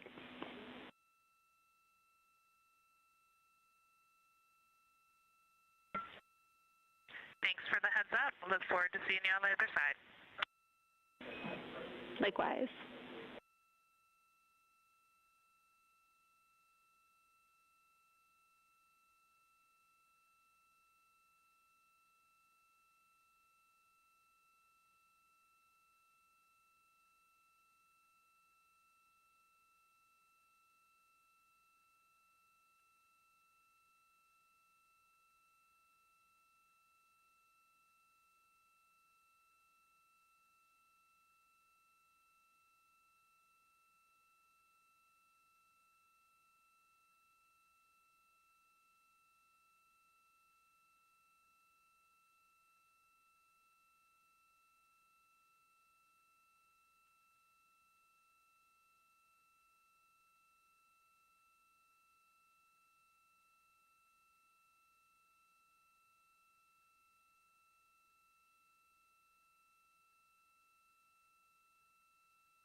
We're live in Artemis Mission Control at Johnson Space Center in Houston, Texas. This a live view from the Orion spacecraft with our Artemis II crew inside.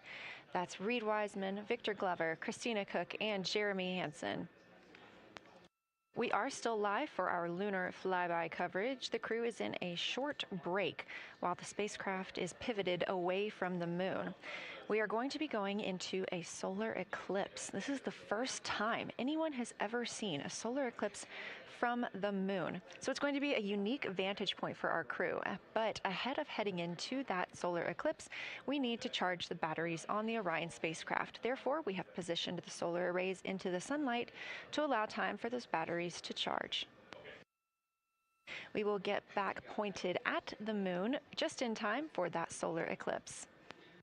We are also in a forward link LOS. What that means is essentially we cannot send calls or commands to the crew right now from the ground. However, we clearly get all of their data and communications.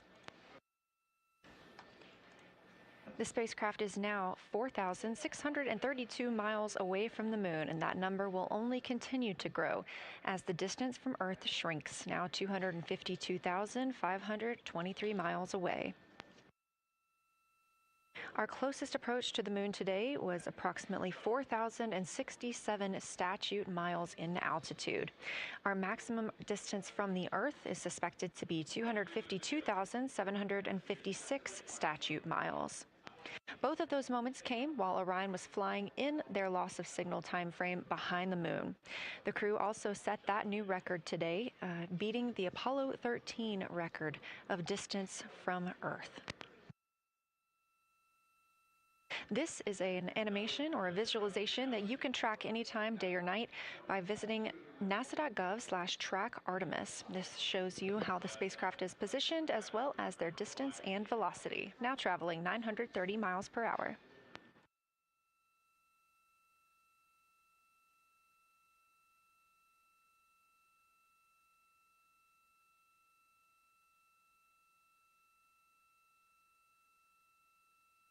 During this break in their time today, the crew is working on a couple of other tasks.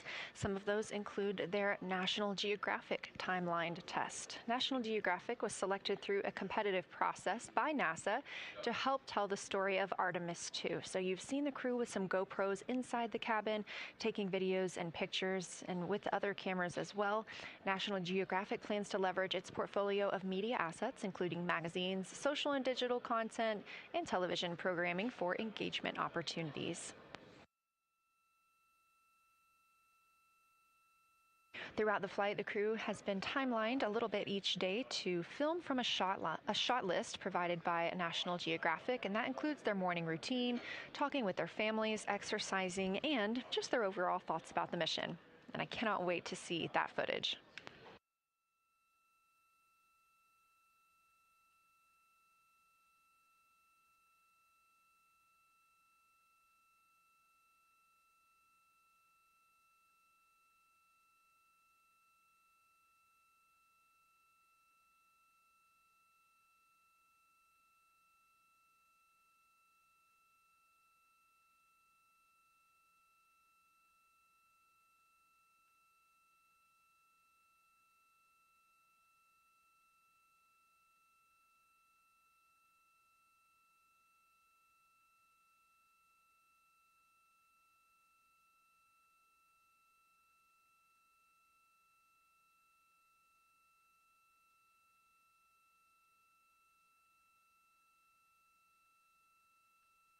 Teams on the ground reporting that the spacecraft is looking good and that the power aboard is good as well, all setting us up in a proper position before eclipse.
The crew is in a little break during our flyby coverage for today. They will resume their flyby momentarily in about 30 minutes once they get into their observations during that solar eclipse.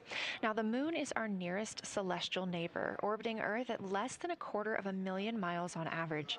When our astronauts venture there for future Artemis missions, they'll target landing sites near the lunar South Pole. There, ancient rocks, minerals, and trapped water ice will not only provide resources for human explorers, but they may also contain clues to the formation and evolution of our planet and the solar system. Let's learn more about the lunar South Pole with this video featuring Dr. Kelsey Young, Artemis Science Flight Operations Lead. We learned a lot from the Apollo samples, but we still have a lot left to learn about the moon.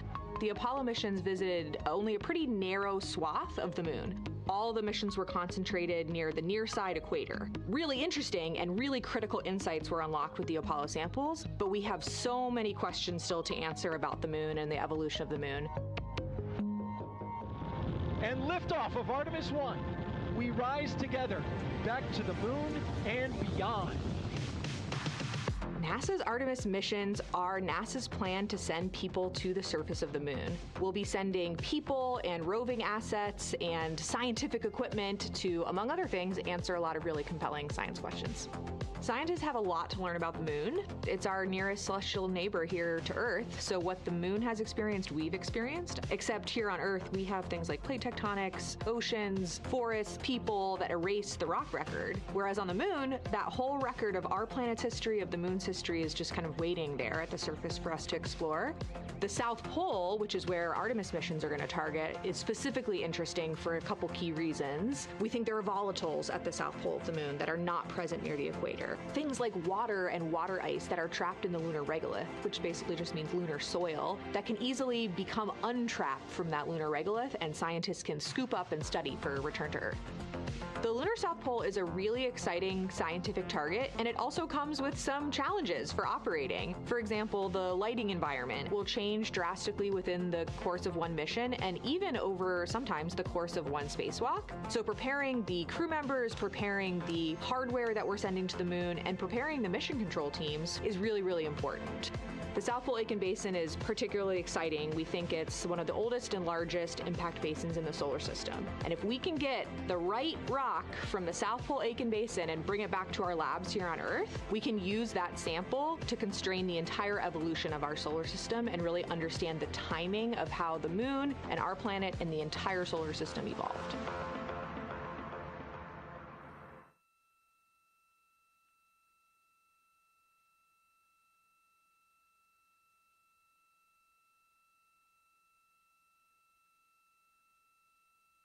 You're looking at a live view aboard the Orion spacecraft of the Artemis II crew, working in the middle of one of their breaks, or really their only break today during this lunar flyby period. Coming up next will be that solar eclipse.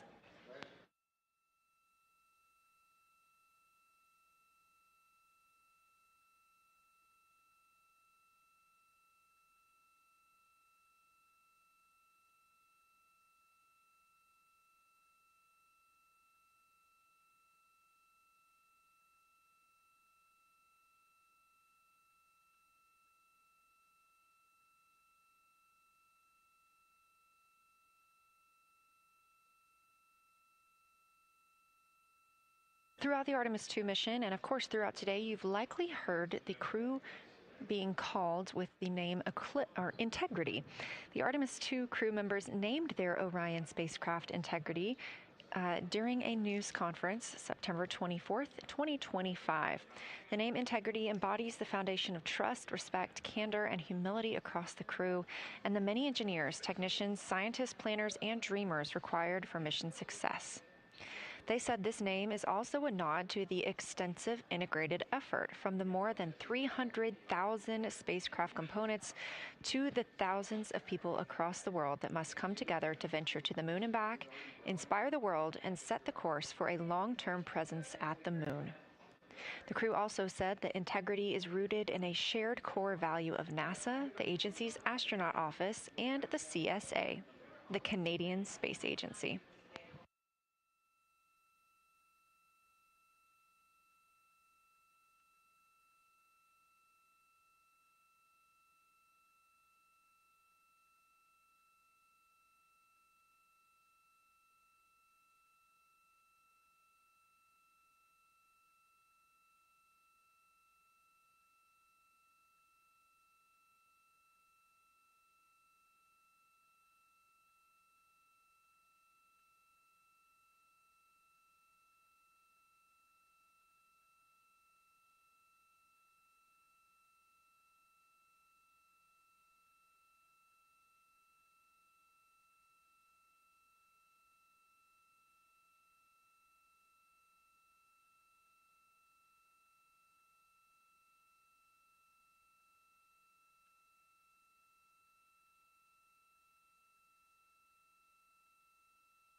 We are 5 days, 1 hour, and 38 minutes mission elapsed time into Artemis II. In this view on the screen, you can see the crew starting to even look through some photos that they may have captured today. We really look forward to sharing these photos with you as soon as we possibly can. And the best way to keep up with those is to follow NASA on social media. You can do so at NASA, and for this mission specifically, at NASA Artemis.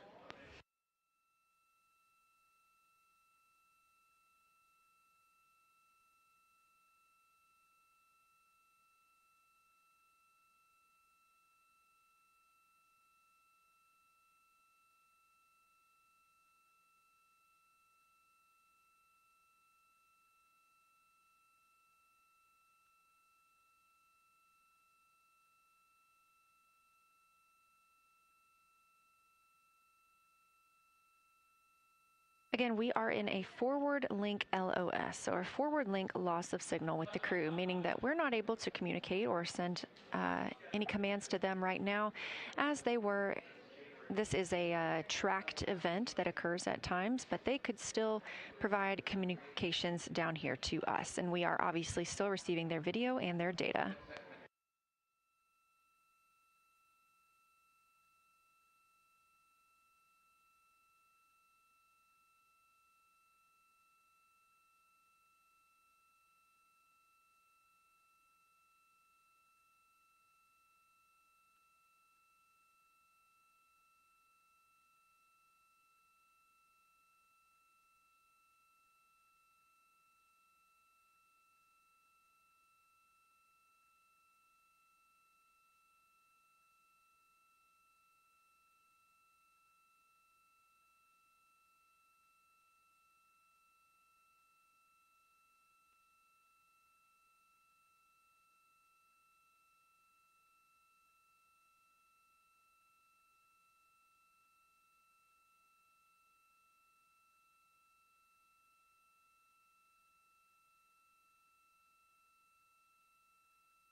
Houston integrity in the blind. High priority PAO activities on Reed's timeline are on PCD1 in a folder imagery for downlink, and then high priority standby imagery for downlink, and then lunar flyby for PAO, and then high priority PAO. Thank you.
This is Artemis Mission Control. You heard Reed Wiseman, commander of the Artemis II mission aboard Orion, make a call in the blind. This means he knows we cannot call back and that he knows we may not receive his call. However, we have good communications with the spacecraft. They just cannot hear from us right now due to a forward link loss of signal. Again, we were tracking that this would occur, and we will regain that momentarily. But that call that came down from Wiseman mentioned some imagery, so we are very much looking forward to getting pictures taken from the moon today. Again, to see those images, make sure you follow NASA on our social media at NASA and at NASA Artemis.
The view on your screen right now is an animation.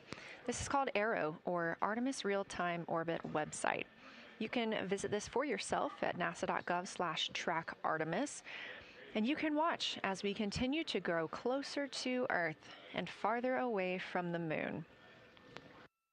It's all seemed to happen so fast so far, and we're coming up on splashdown now in 3 days, 23 hours and 31 minutes.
This is Artemis Mission Control. We are in a forward link LOS with the spacecraft. We're not able to send commands or communications to them right now. However, they could send them to us, and we do get spacecraft data.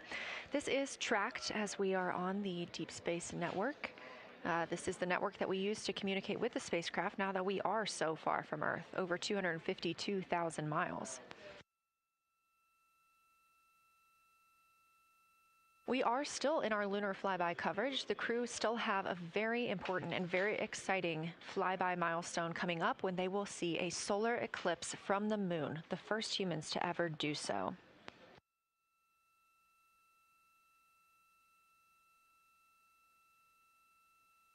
Something that we also have to consider when it comes to our missions and launches is space weather. So since the Apollo 16 and 17 missions, there were some solar eruptions near that time frame that could have been dangerous to our explorers.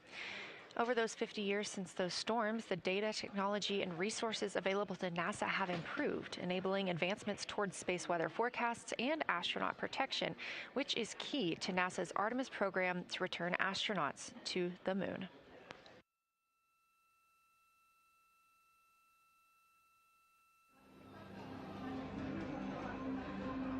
Across our planet, billions of people depend on the invisible networks that connect us to space.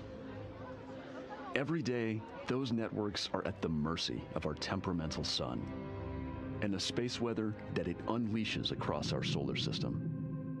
That's why NASA's space weather program tracks solar storms from the moment they erupt, modeling their paths, anticipating their impacts, and leading the research that the world's industries rely on. NASA's space weather research and modeling is driven by the needs of society and enables critical decision-making that equips pilots to reroute around high radiation areas, farmers to adjust GPS-based precision planting and harvesting plans, and power grid operators to mitigate the impacts of potential surges. For those exploring other worlds, NASA provides 24/7 space weather monitoring for Artemis crews at the moon and future Mars astronauts who may be exposed to dangerous levels of radiation during solar storms. Whether you're a pilot or a passenger, a farmer or a consumer, a power grid operator or energy customer, a satellite controller or GPS user, space weather impacts us all.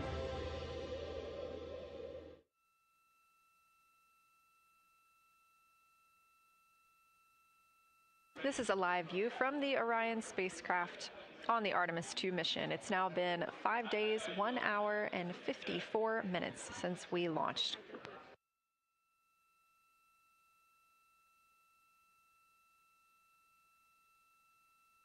We are still in our flyby coverage, and the crew is on a short break right now as we have changed the attitude of the spacecraft to help charge the batteries aboard. We use the solar arrays to gather energy from the sun and store it in the batteries. That way, when we are not in the sunlight, we have those batteries to continue powering Orion.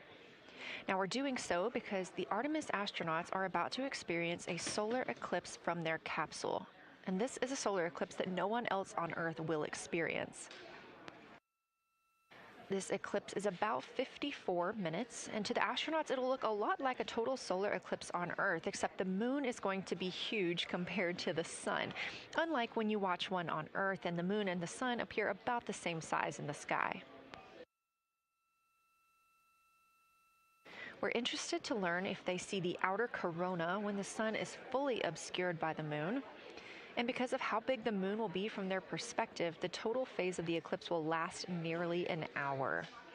The astronauts will see a partial solar eclipse as the moon covers and uncovers the sun, which is before and after totality. So, much like us on Earth, they will have eclipse glasses so they can safely view that portion. The astronauts will also be using cameras to capture images of the corona during the eclipse.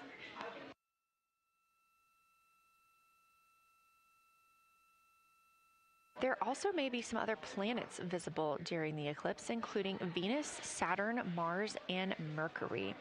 If they can identify what part of the sky they're looking at, this can help train future Artemis astronauts on what part of the sky they're seeing. This provides useful knowledge in challenging situations when they may need to rely on that information instead of instruments for navigation and orientation.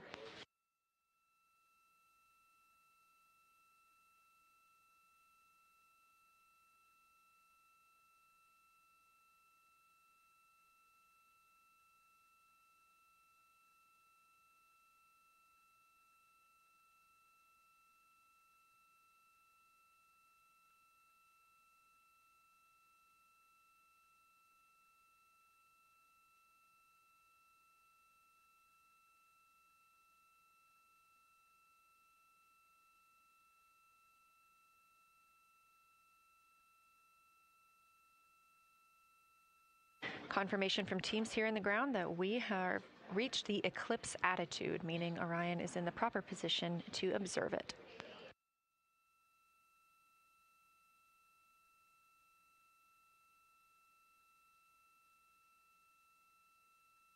The astronauts' break during this observation period is now over, and we are resuming their lunar flyby observations. The first of these is sunset. This is the solar corona that we'll be looking for. It's the outer atmosphere of the sun. The science team is also interested in if the astronauts can see polar plumes. These are thin streamers that project from the sun's north and south poles. Additionally, they're interested in seeing if the crew can witness coronal loops. These are arcs close to the sun's surface. And something else that we've previously mentioned is lunar dust. This is dust from the moon that is lofted above the lunar surface and illuminated by the sun. It was reported visible by Apollo astronauts.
You're getting a live look from Orion as the crew observes a solar eclipse from the moon.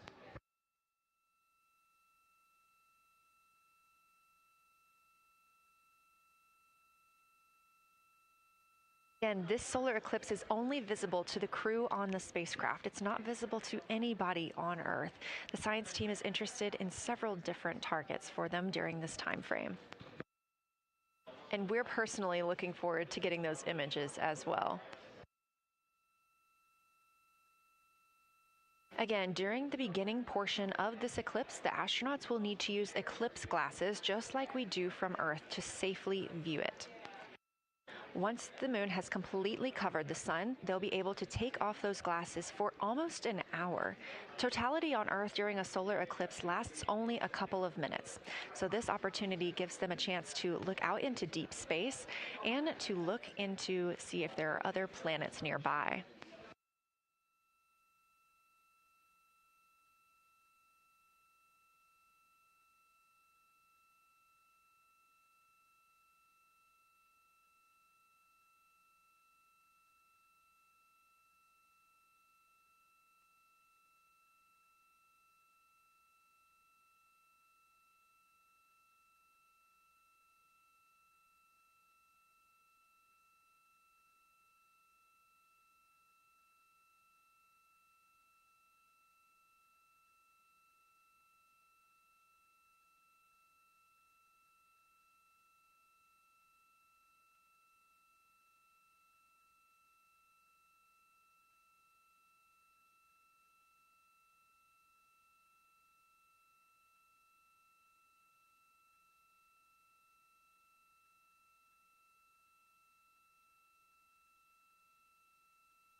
What you're seeing right now is the solar corona. That's the outer atmosphere of the sun. And the science team is very interested in any images that the crew can capture of this. They're hoping that they'll take pictures and describe the visibility, color, and shape of the solar corona as a whole and its substructures, those plumes and streamers.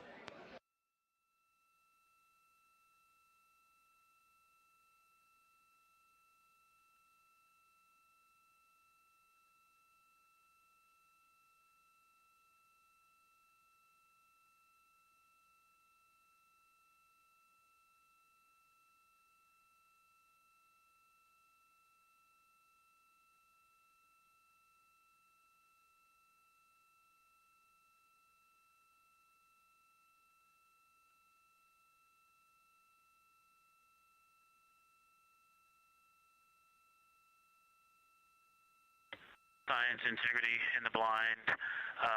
This is continues to be unreal. The sun has gone behind the moon, and the corona is still visible, and it's bright, and it creates a halo almost around the entire moon. But when you get to the Earth side, the Earth shine is already shown. I mean, almost seconds after the sun set behind the moon. You could see Earth shine. The Earth is so bright out there, and the moon is just hanging in front of us. This black orb out in front of us, in front of now, not the blackness, but the gray that blends and drifts into the blackness. We can see stars and the planets behind it. And Christina is in window 1, Reed is in window 2 with the long lens, and Jeremy is describing it in window 3, and it is quite an impressive sight. You can still see the horizon lit up brighter where the sun set on that side of the moon. It is bright, and Earthshine is very distinct, and it creates quite an impressive visual illusion. Wow, it's amazing.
Again, you're looking at a live view from the Orion spacecraft on the Artemis II mission. Orion is now 252,125 miles away from us all on Earth.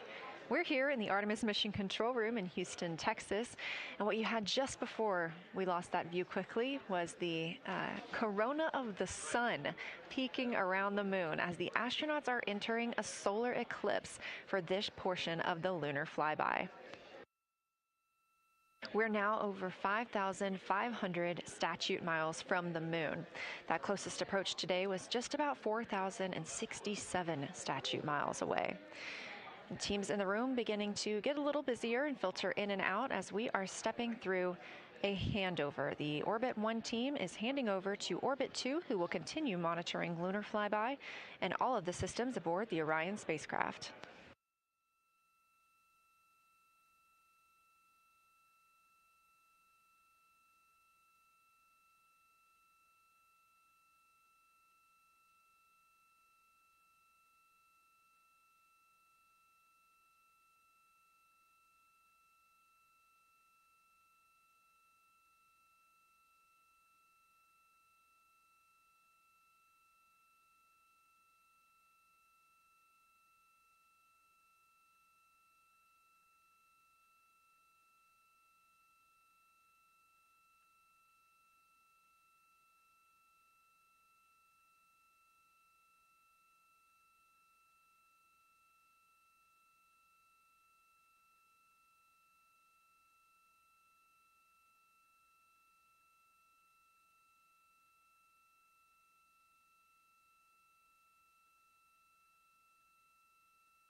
You're getting your last few views of the solar corona as the moon begins to take center stage and completely cover the sun.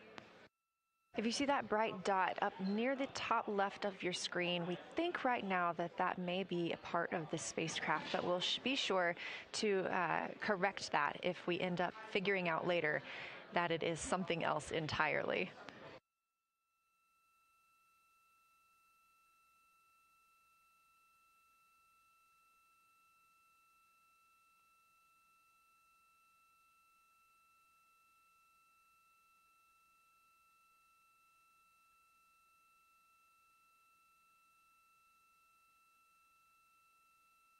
It has been an absolute honor to join you here today for the lunar flyby of Artemis II, the first time humans have flown by the moon in over 50 years. I'm Leah Cheshire Mustachio, and I'm excited now to hand over the team is shifting around in the windows, and we are transferring settings on a camera to pick up Earth shine. And it is amazing. The brightness where the corona, where the sun set, is still bright.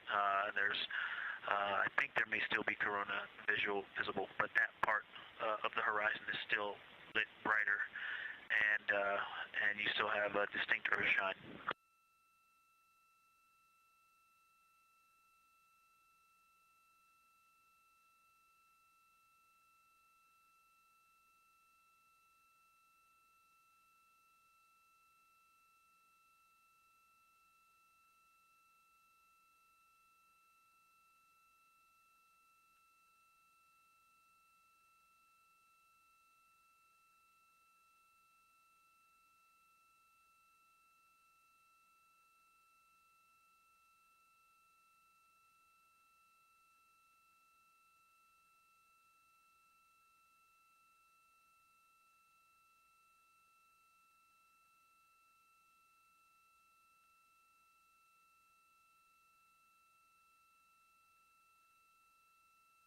You know our rules that we don't talk when the crew is talking, so wanted to give Victor Glover a moment there to call down what he was seeing now that the moon is covering the sun.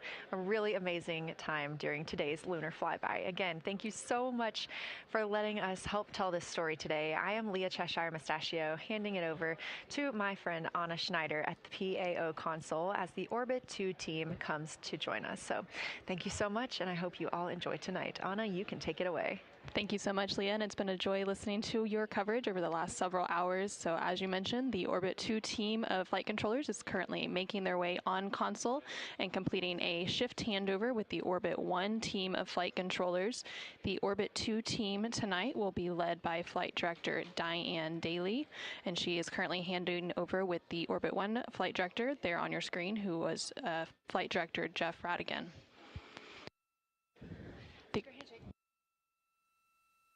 The Artemis II crew currently on board the Orion spacecraft. It continues to observe the eclipse that they are witnessing. There's about 43 minutes remaining in that eclipse period.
This is Artemis Mission Control.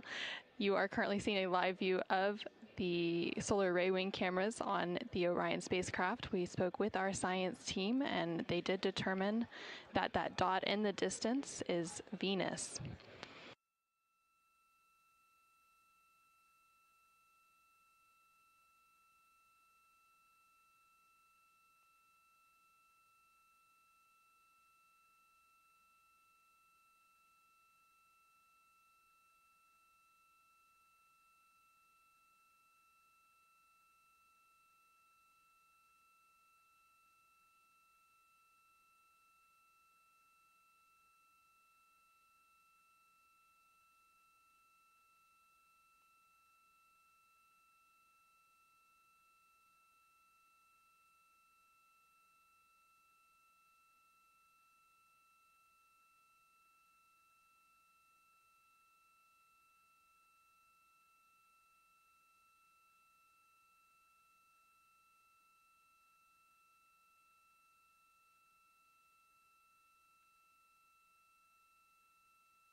integrity.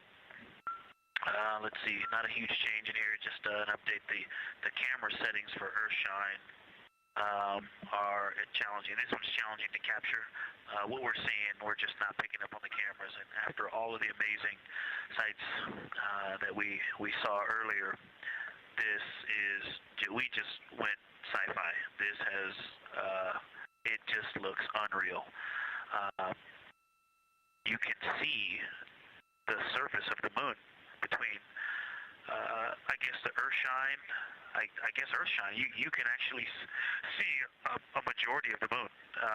It is the strangest looking thing that you can see so much on the surface.